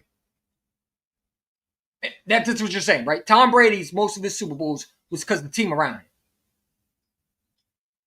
The Buccaneers won because not Tom Brady, because of the defense around him in the offense, right? That's what you're essentially saying, that the quarterback has no value, especially a guy like Jalen Hurts and Tom Brady, that they had no part of the team, right? Because Tom Brady didn't throw for 400,000 yards in 04 and 02 and 03 and 01.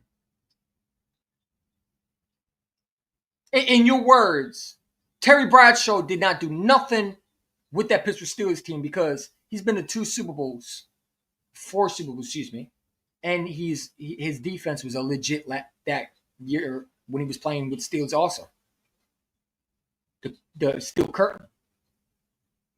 Their offensive line was really good. The wide receivers was Lynn Swann. And he had Franco Harris in his backfield. Is Terry Bradshaw not a Hall of Fame quarterback? Because according to LaShawn McCoy, who should be ashamed of yourself, bro. You should be ashamed of yourself to even talk like that.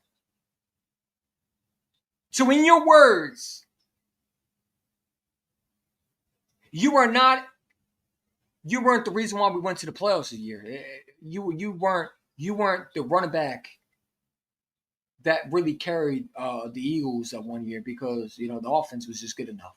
So you were just a guy right there, right? Come on, bro. Like get out of here, man. That's a stupid take, bro. That quarterback's the most important position, and you're at the. Is he gonna be on? It's like, well, do you pay him again because he ain't really doing his job? Correct. Really, he hasn't done his job. I mean, we're 8-2. We're 8-2.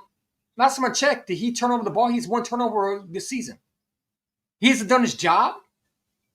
How can you say something most idiotic and stupid and think that's intelligent? And I don't know if LaShawn McCoy is actually listening to himself. I mean, he's supposed to be smart enough to understand that's just stupid. I expect more from him. That's disappointing that you would say something like that's a Chase Daniel take right there. I would expect that out of Chase Daniels than LaShawn McCoy.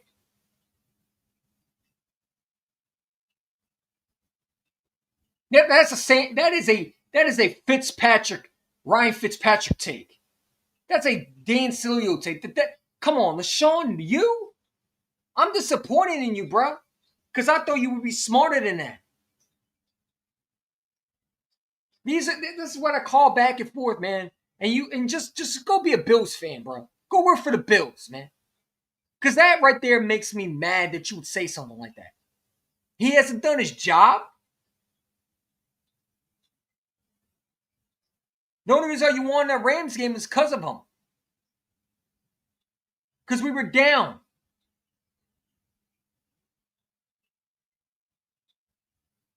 I don't get that. That's so stupid. So because he had a couple bad games? Like, what? Like, is the season over with? You get what I'm saying? I hear you 1,000%. But if the person not doing their job as a quarterback, he getting paid. We've already seen Jalen Hurts get paid. Thank you, Manuel Archer, for having asked your common sense. Probably not often, but that was. He gets paid again in Philadelphia? Yes. Because, bro, think The about fact it. that we having this The conversation. Eagles went to the Super Bowl. Hold Yeah. on. They went to the Super Bowl last year. The fact that we having this fucking conversation is crazy.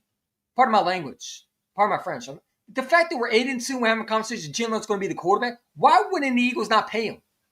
What other options do they have? What? It's not like they can draft a quarterback. They're not going to be able to draft one. This is the problem I hate with this, man. First of all, Jalen's going to get paid. It's not going to be as much as people think it is, but it's going to be enough where they are able to. He's not going to get a lot because, like I said, Howard Rose is going to restructure where it's going to be team friendly. But to sit there and say that he hasn't done his job is stupid. The man has not turned over the ball. He's done his job then. He's been to 2 Super Bowls, won a Super Bowl MVP, but he hasn't done his job? That is just a dumb, that is just stupid. That's a stupid ass fucking statement to make. That is the worst. That is a Dan Sileo, Jason Brown type stupid casual take, man. That is just stupid, bro. I'm sorry. I don't know how you could sit there and say that. That's just shouldn't have come at your mouth, man. Why is this even? I don't know, dog. Plus Super Bowl MVP, 2-5. We went. Hold on. See, like I'm comfortable with my own skin, so I can be honest. Yeah, we won. Yeah, Chip Kelly was right trading you, bro. Because you're showing your true colors. Go. You should retire as a Bill, man. Why'd you retire as an Eagle again? Yeah, I'm hating on LaShawn McCoy, bro. I'm getting tired of him, bro. Him and Deshaun Jackson, the two that. Thank you, Chip, for getting rid of him, man. Thank you. No, I'm not really, but I'm just saying. I like Chip now more for getting rid of you. This is why he got rid of you, because you don't know when to shut up, bro. Till you're outspoken. Well, that's the problem with you. Why would you say something stupid like that, man? Not Lily. I don't think Chip would. I'm not shouting at Chip. I'm just playing. But still, man, it's stupid, bro. I don't understand the stupidity, bro. Really, LaShawn, out of you? I'm disappointed in you, bro. Really am. I don't think he cares, but I'm disappointed in him. I changed my mind. I think the Eagles will win close 21-17. I mean, you don't got to change your mind. Last year, but the running back had like 2,500 yards. Yeah. Again, and this is why I know people don't watch film, because Jalen Hurts was the reason why Saquon had that year. His ability to make things happen by reading defenses was his first year, by the way, reading the defense under Kellen Moore. Because when you have Saquon Barkley and Jalen Hurts who can use his legs, defenses were not ready for that. Jalen was able to read defense and change up plays. His communication was off the charts. So stop trying to act like Saquon Barkley was the only reason why. Because if that's the case, then why is he not doing nothing now?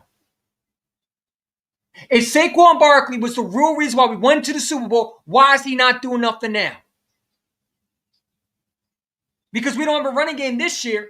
So why is he not doing nothing like he was supposed to do last year? Carrying his team. Oh, that's right. Because your quarterback has to be able to do that, and he's done that for the last two. Last time I checked, he's been in 2 Super Bowls. Who was the Super Bowl MVP?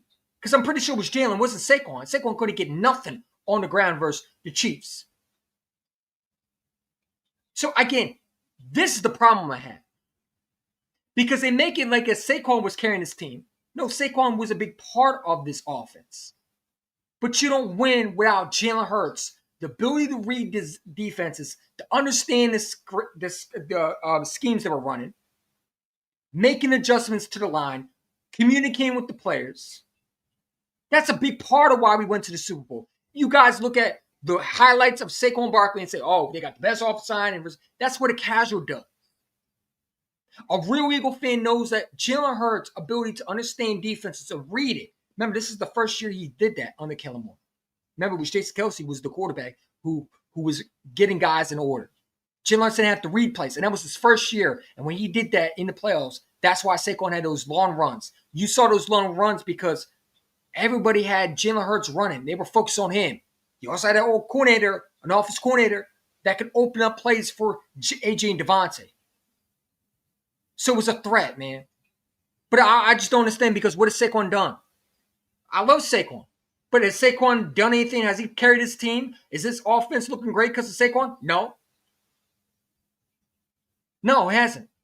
So again, how did Saquon carry this team? He's supposed to be able to do it now, right? That's what you're saying. You're saying the running back carried. Last time I checked, running backs don't win you Super Bowls. Quarterbacks are smart that don't turn over the ball. Win you Super Bowls. Because why didn't Derrick Henry take the ball and Ravens to a Super Bowl? Why didn't James Cook do that? If that was the case, every year, running backs would take their Giants would have won a Super Bowl with Saquon. When they had Daniel Jones. You have to be able to be smart as a quarterback. And Jalen Hurts, one thing about him, he wasn't throwing the ball a lot because, again, we were in the fucking winter storm. I don't know why people act like we should do it in the snow. Who throws in the snow in a blizzard? And Jalen Hurts was hurt, by the way. If you remember right, he had a knee injury. Packers game, he missed a couple games because of concussion. But he was lighting things up before he got hurt versus the Commanders game. So I don't know what people forgot about that. Did you not forget that Tanner McKee was playing for the last 2 games because he was injured? He had a concussion. So it took him a while to get back to what he was. Because when you miss time and you're not practicing, for all those eggheads who don't have brain cells, who think, oh, Saquon carried us last year. No. He didn't carry us last year. Saquon Barkley had a great year because his quarterback wasn't Daniel Jones. His quarterback also knew how to read a defense. He was able to make things happen, go under center, switch up plays when he needs to, communicate with the running back, communicate with receivers, fix a coverage that he sees and call an audible, change things under center. Under center. That's why we won. Because our quarterback was smart. He didn't turn over the ball. I hate when people say that. Did Saquon Barkley have a big part of why we went to Super Bowl? Absolutely. Jalen Hurts said that to him. But to sit there and say the quarterback didn't do nothing for that year, you're stupid. You're just dumb. Don't talk to me. Go talk to a casual that'll agree with you. Because I don't understand how you can sit there and say, well, Jalen Hurts is no part of why we won to the Super Bowl. I'm sorry. Jalen Hurts was a big part of why we went to the Super Bowl. You don't win 2 Super Bowls without Jalen Hurts. Jalen Hurts has been to a Super Bowl in 2022. Did Barkley play that year? No, I don't think I think he was with the Giants. So that's another idiotic take. What is Saquon doing this year? Is he having a year that he had last? No, but I forgot. He was the one carrying the Eagles team, right? No, it wasn't. You had an offense corner who knew how to design plays. He was in a good offense. Because right now, your quarterback is the one, along with your defensive players, that's actually carrying this team. For a so-called guy that doesn't do his job, right? LaShawn McCoy. This is why Chip Kelly got rid of you, because you don't know when to shut your fucking mouth. This is why he got rid of you. This is why he sent you to Buffalo. I see why Chip Kelly got rid of you now. No offense to Chip Kelly, but I see why he got rid of you, because you don't know when to shut your mouth, bro. This is why the Eagles got rid of you, bro. Nah, I don't blame Chip Kelly because now you get to see what the person he really is. A pompous asshole. Saying the stupidest shit, bro. Weren't you just celebrating with the Eagles when they won a Super Bowl? Weren't you crediting Jalen Hurts last year? These guys be switching up, man. They don't even know what they be saying sometimes. It's like, hello. You had the best running game by far. The defense was nice. Yeah.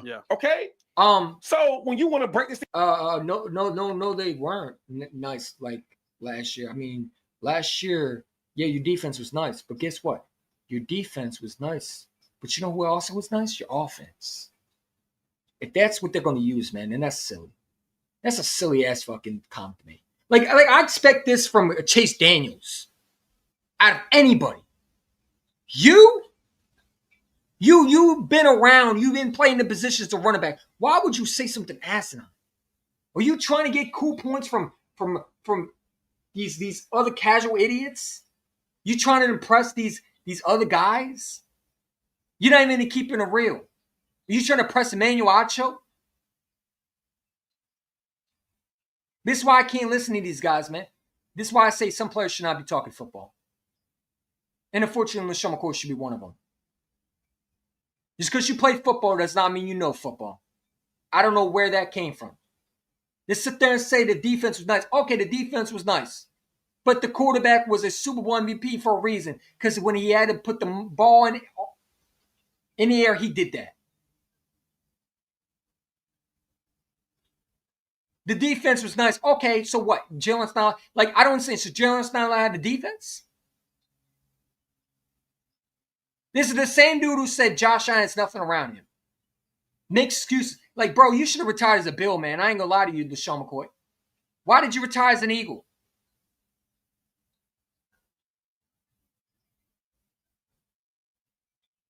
Why did you retire as an Eagle? All you do was hate on this Eagles team. Stop saying you claim the Eagles, man. You are a Bills player. You should be claiming the Bills, man. No. You should have never retired as an Eagle, bro. You're a disgrace, dude. I can't believe that'd be hard. Let's really break it down. If you want to talk this talk, let's talk this talk. Because I love my team, but... No, you don't. You love the Bills team. You have to be. Because you only wanted to defend Josh Allen, but you don't want to defend your quarterback. I can be honest, too. So you being honest how? Sitting there saying that Saquon carried his team is crazy. It's crazy. Sitting there saying Jalen didn't do his job and he doesn't deserve a contract is ludicrous. You're not making sense. That take, even Emmanuel Acho thinks you're nuts, man.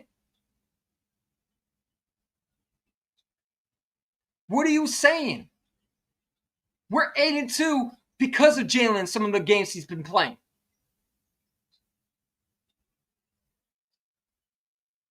Saquon Barkley hasn't been anything special this year when it comes to what he was last year. Jalen's been doing that. That Rams game, you don't win that game without Jalen. Man, why didn't you retire as a Bill, bro? You should have, man, take that Eagles color. Go put a red jersey on, bro. A blue jersey on. Go be a Josh Allen. As much you give him all the credit, and I ain't mad at him because he deserves credit. Jalen Hurts is a really good quarterback. Not to you. All you think of him is just a system.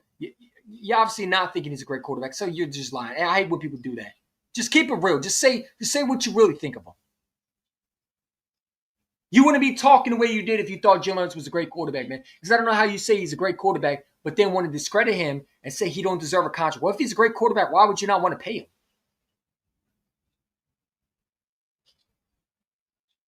So you're obviously full of shit. I don't know why you would add that last part. You made your statement how you feel about him.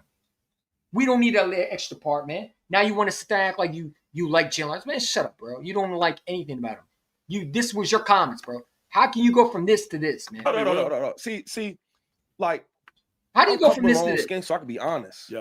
Yeah, we won last year, but the running back had like 2,500 yards. Yeah. Okay, and again, last time I checked, running backs don't win you Super Bowls. A team around you have to win Super Bowls, and you have a quarterback.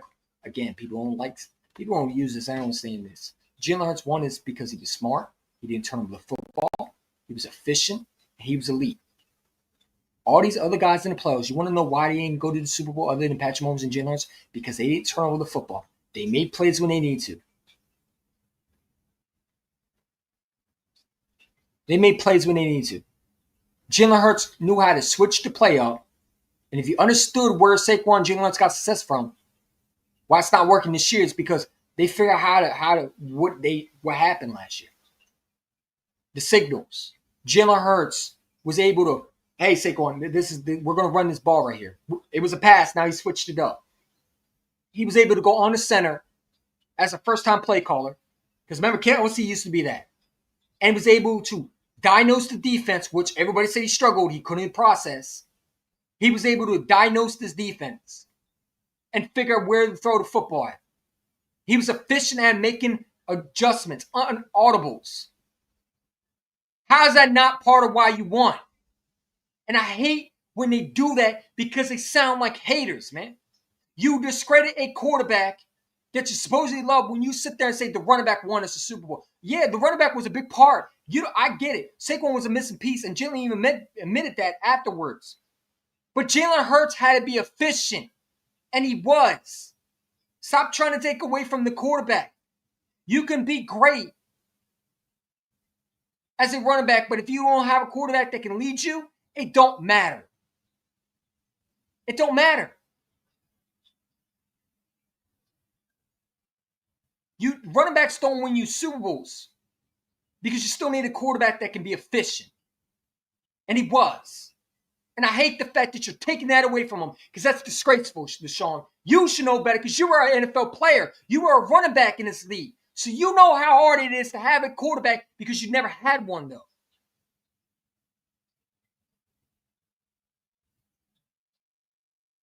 So was Nick Foles in that year when you were playing with him, was he good because he had talent around him? Hold on. Was Mike Vick the guy that you praised along with Deshaun Jackson? Was he? So he didn't do nothing. It was the offense around him. Right? Because that's what's essentially saying that the quarterback has he had talent around him. The defense was good that year. Well, yeah, that year when we made the playoffs.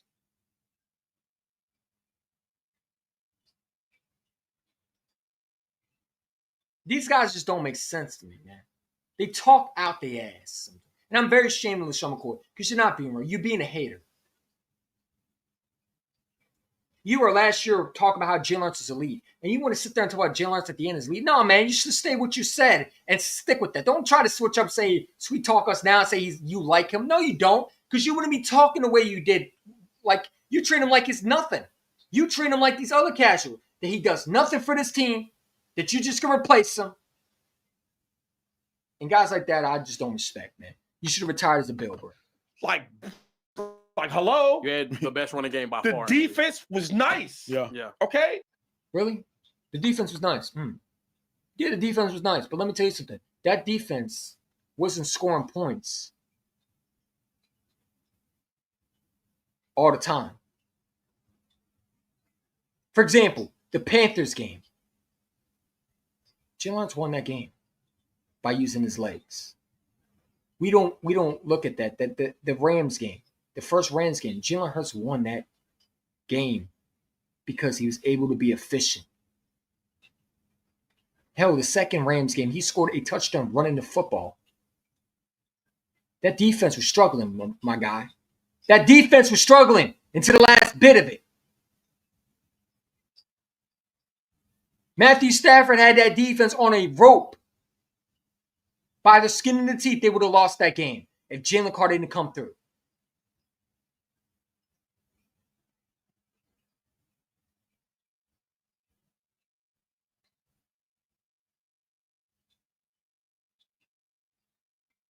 It's just truth. The Packers game. Jalen made that throw to Jahan Dotson. That's a crucial play. I just don't understand how you could sit there and say that. The defense was elite. Well, you know who else defense was elite who never won shit? Lamar's. You know who else defense was elite that you want to make excuse for? Josh Allen's. How many quarterbacks had the elite defense and they couldn't win a Super Bowl? Because so far, Justin Herbert is still turning over the ball. And he has elite defense too. He had elite defense last year. They had 4 turnovers against the Houston Texans. And Justin Herbert, what did he do? Turn over the ball.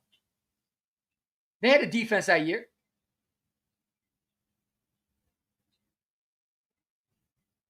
The Baltimore Ravens had a defense every year with Lamar. Guess who turned over the ball? Sorry. Lamar. So to say that's stupid, man. It's a casual take, bro. It's a casual take. So when you want to break this thing, let's really break it down. If you want to talk this talk, let's talk this talk. Because I love my team, but I can be honest. You don't. You want to talk. No, you want to you want to hate. You're pissy because you didn't retire as an Eagle. I see why. That should have been you running the football. You're jealous of Saquon. I know that.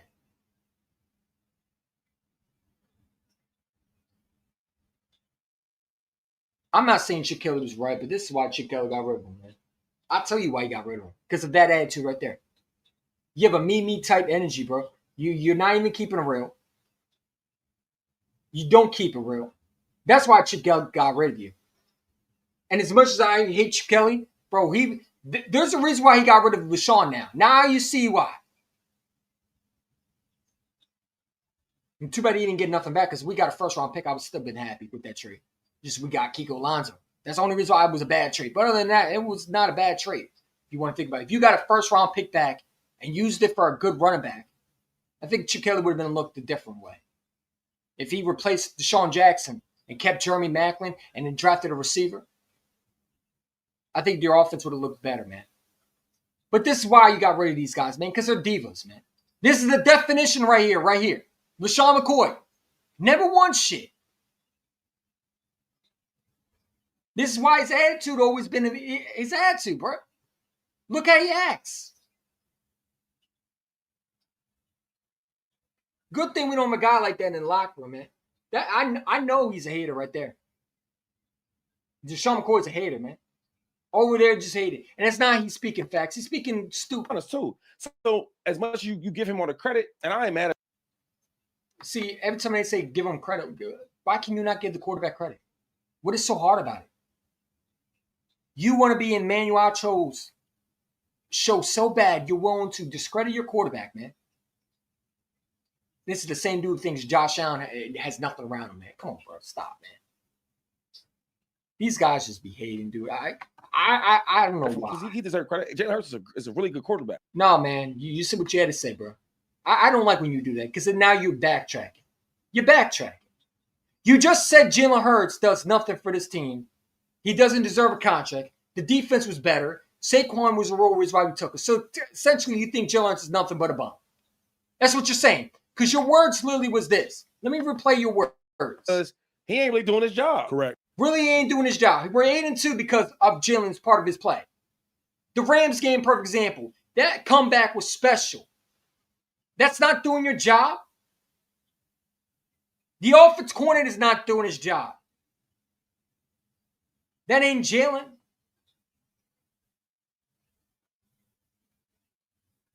Winning this Super Bowl is not doing your job.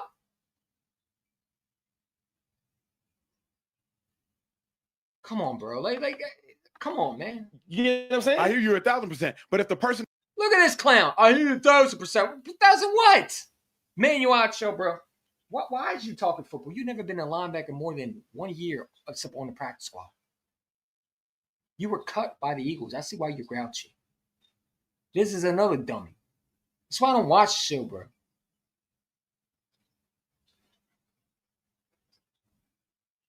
All they need is Chase Daniels on this fucking podcast, along with the other hater, the Packers wide receiver, and that would be perfect. Because it's like they bring the ESPN pointers to not doing their job as a quarterback, he getting paid. We've already seen Jalen Hurts get paid. You think he gets paid again in Philadelphia? Yes. I come on, bro. Like, get off my fucking timeline, man. That is stupid. I'm very embarrassed with Sean McCoy, man. I'm very embarrassed with him. I'm very embarrassed. I think he's absolutely horrendous with his takes, man. How can you sit there and act like that why would he not get paid? Come on, man. Like, and the fact that we're even bringing this up in this week 12, like, can we finish the season before you talk about this shit? Like, can we finish the season first? The fact that you have to bring that up, and the conversation was about A.J. Brown. Like they just want to take shots at Jalen Hurts. I don't get it, man. He's the most hated quarterback. He's the most hated quarterback, man. He is the most hated quarterback for a quarterback that wins. I've never seen him. I don't think Tom Brady got them this hate, man. I've never seen him, man.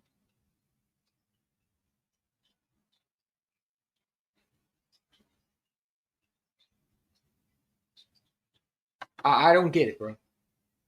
I don't understand this. But I'm going to get out of here because I'm going to watch some football, man. I'm going to go watch some football. Get ready for this game tonight. Get ready. I'm sorry, this afternoon. It's your boy EC1, man. Make sure you hit that like button, subscribe. How many likes we got, bro? I don't know if my phone's dead. How many likes do we got? We should have 6 likes. We got 5 likes, man. We got 4 people watching. Hit that like button, subscribe. Please hit that like button, man. We're not asking you to donate. Just hit that like button, man. Share it to a friend. Push this algorithm to other people, man. Let them know that, hey, check this channel out. Hey, you know what I'm saying? So the YouTube can see the notification. The more people we have watching, the better it is, man. Whether people disagree with me or not. I come with takes that a lot of people might not agree with, but I don't care. That's what I have to say, man. And whether people don't agree with me or agree, we're all Eagle fans at the end of the day, and we're going to see how this team does, man. Hopefully Kevin Blue changes his ways. I hope he shows growth. That's my stream today. Growth and development. Nick preaches compete, detail together, whatever the bullshit he does. Well, hopefully we had that with the coaching. You know what I'm saying? And that's how I feel. And I hope we had that. We should have that. And I hope this offense can dominate the game for once. And this should be the game. You know what I'm saying? Appreciate everyone coming on, man. We're going to do this more often. Not often, but we're going to do a lot more. I got some videos coming soon. But right now, I'm going to go watch football and get ready for the game. And I'll see you after the game. Post-game after soon. Hopefully tonight or tomorrow. Get y'all later. Peace out.